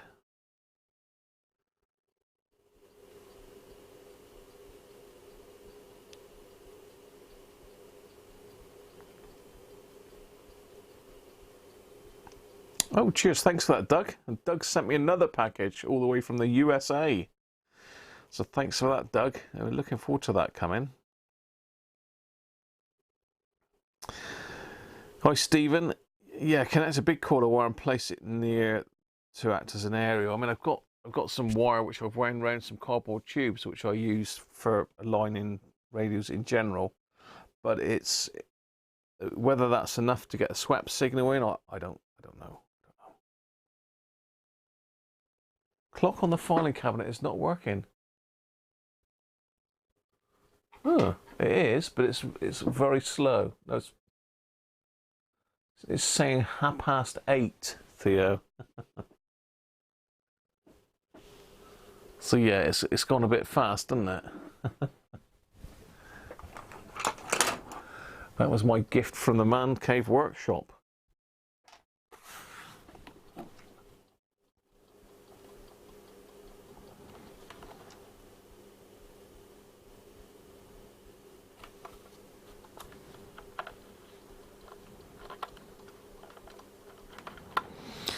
And what is it now? It's 6:15.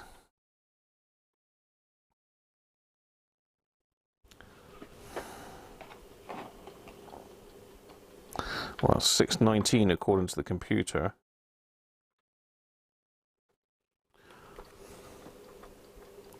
Sorted. So connected to the first IF amp. Yeah. Oh.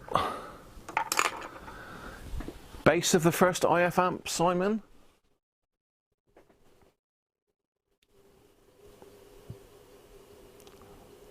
Hi, Sir Tony Blair. Ham or CB? Ham or CB? I've got plenty of ham radio kit here, Sir Tony, and I've got plenty of CB radio stuff here. Hey, welcome back, Sean, from a meal. Very good. Hi, Halil, how are you? Hilali, sorry, Hilali. Thanks, mate. Yeah, connected to the first IF amp, Simon. You're on about the base of the first IF amplifier transistor. And obviously with the wobulator, we've got lots of outputs or inputs. So we've got HF out, which is the signal generator. We've got sweep out, or 1 kilohertz out. So take it that's modulation, or the sweep coming out of there. And we've got LF in, so we've got 3 different terminals. Obviously, HF out is going to get me my signal out.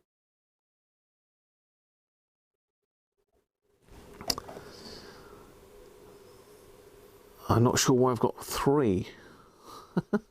So I'm going to need to make up some leads to get this thing up and running as well. And I need to get the manual out and sort out what on earth it does. Because it's going to be great when I can get to grips with how to drive the thing. Like I say, I can connect it up. I can use it as a signal generator now. There's no problem at all. But it's actually the sweep functions of it and actually connecting it up to the scope. That's what I need the help with. So that's what I'm confused about. So sweep functions connected up to scope, and what the best way to get the signal into the radio.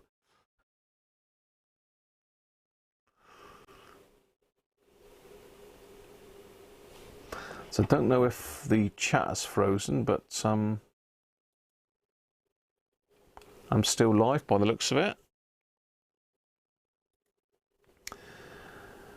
No super chats or members. Stream health is excellent. 45 concurrent viewers. 32 likes as well, so thanks for that, people. Don't forget, if you like it, give it the thumbs up,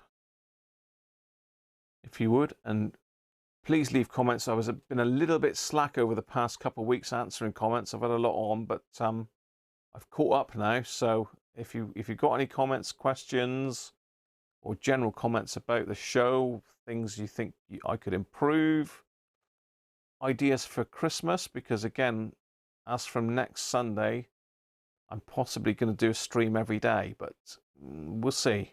We'll see how that goes. Right, let's get back to the chat. Oh, it is working.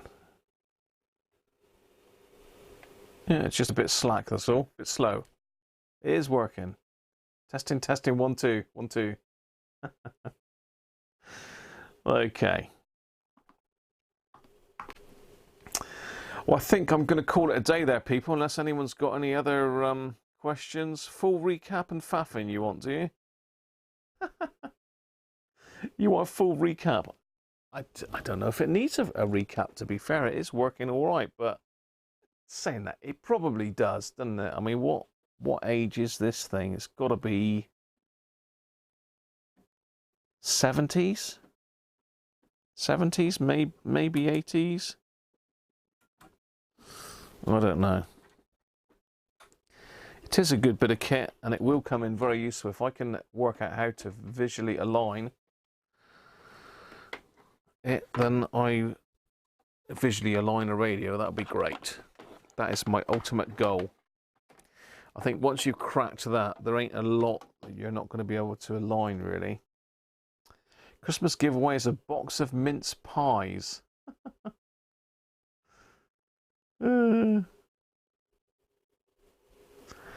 Could I do a steeple tone? I could do lots of things to a steeple tone for you, Sean. I could see if one stands up to a heat gun, because they're obviously all solid wood, so it wouldn't melt, would it? Oh dear. Yeah, steeple tone. I could certainly do a steeple tone by all means, Sean. I think you got a fair selection, haven't you? You steeple tone collector, you. Be nice to do a live stream on my collection of radios. We haven't got enough time to do that, Andy. I mean, just in this room alone, I've got 1, 2, 3, 4, 5.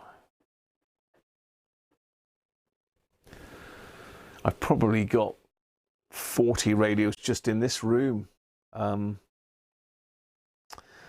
So I think my original idea was to pull a radio out a day. So I basically have 24 radios. So 24 radios, one a day, all over the Christmas period, just for like an hour, quick overview of it. Just pick out 24 of my favourite radios, I suppose. I've got an advent calendar to open each day, and I've got quite a few different beers. I've got to get another. I've got 14 different Christmas beers at the moment. It's taken me a while to collect them. I picked up another 2 this week, so I need another 10 Christmas beers, and I've got a full house then. But I want to try and get like 24 different Christmas beers. So I'll say at the moment I've got 14, so I've only got 10 more to get. No, I'm not going to drink them all at once either. I'm going to drink one a day. We'll try one a day, and we'll have a scoreboard, and the best beer wins at the end of it. I'll have to mark them out of 10. We mark the Christmas beers out of 10. Build a Volve amp for Christmas. George, you've said the V word again. Scares me. Sticky toffee radio. But yeah, I thought that's what I'd probably do, is pull out a radio every day. I would like, there's a few bits and pieces that I've started and haven't finished that I'd like to get done, really. I've got the Hacker Mayflower 2s. I've got 2 of those, and I want to get rid of one. I want to keep one, I want to get rid of one. I've got my 2 Hacker record decks, the GP42s, gondoliers. We've got those to do.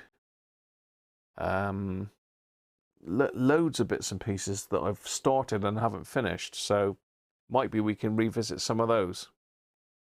Oh, sticky toffee beer. Yeah, that is nice, Tony, but it's not a Christmas one. Build a simple crystal set. As I say, what we're looking for, Benji, is something that's going to take around about an hour, because some evenings I go out, probably 3 evenings a week, two evenings darts and then a night out with my mates. So 3 evenings a week I'm out anyway. So those live streams will be in the daytime. The rest of them will be evening time at some stage, possibly later evening. So it's going to be a little bit of a mix and match as to what the times are going to be. But hopefully I can let you know in advance. And there's going to be a couple times I'm going to have to put a pre-recorded video out, but I'll do a premiere on those. So when they actually come out, you'll be able to chat between yourselves and just watch the video through, hopefully. Yeah, I got those this week, George. They had 2 in there in my Lidl's. So I picked those up, Lidl. And I went down, there's a farm shop place that does all the specialty beers. I managed to get 12 off of them. So I'm still on the lookout. There's lots of breweries that do one-off Christmas specials. So I'm going to be looking for those soon. Build an AM radio kit, Chinese kits. Yeah, I've done a couple of those. This Volve amp I got here was a kit. Not Volve amp, Volve AM transmitter. That's what I was trying to say. Not brilliant, but it does work. Quite a nice little project. If anybody wants to build one of those, well worth doing, but you're going to need to get a 90 volt, 1.5 volt power supply to run it. So, yeah, that's not a bad little project, but I have built them. I've got a radio up there that I built in the past. So, I've done a lot of those already, really.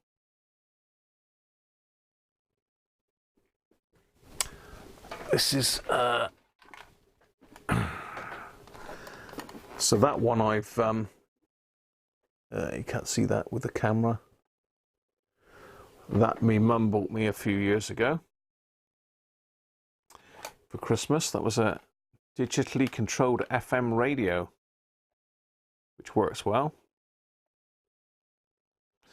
That's a Velleman kit. So I've done bits and pieces like that. You know, we could have a play with CB radio. We could have a play with the amateur radio. We could try and get my aerial rigged up and have a chat with George on the air, couldn't we? Anyway, people, it's coming up 6:30 now, so I'm going to call it a day. Bye, everybody. Thanks for joining me. Don't forget to give it a thumbs up. Hope you've enjoyed it today. It's been interesting. I'm pleased to bits I'm chuffed to bits to get that cap tester done. And I'm going to go and have something to eat. So bye for now, and I'll catch you all soon. Let's pop you on.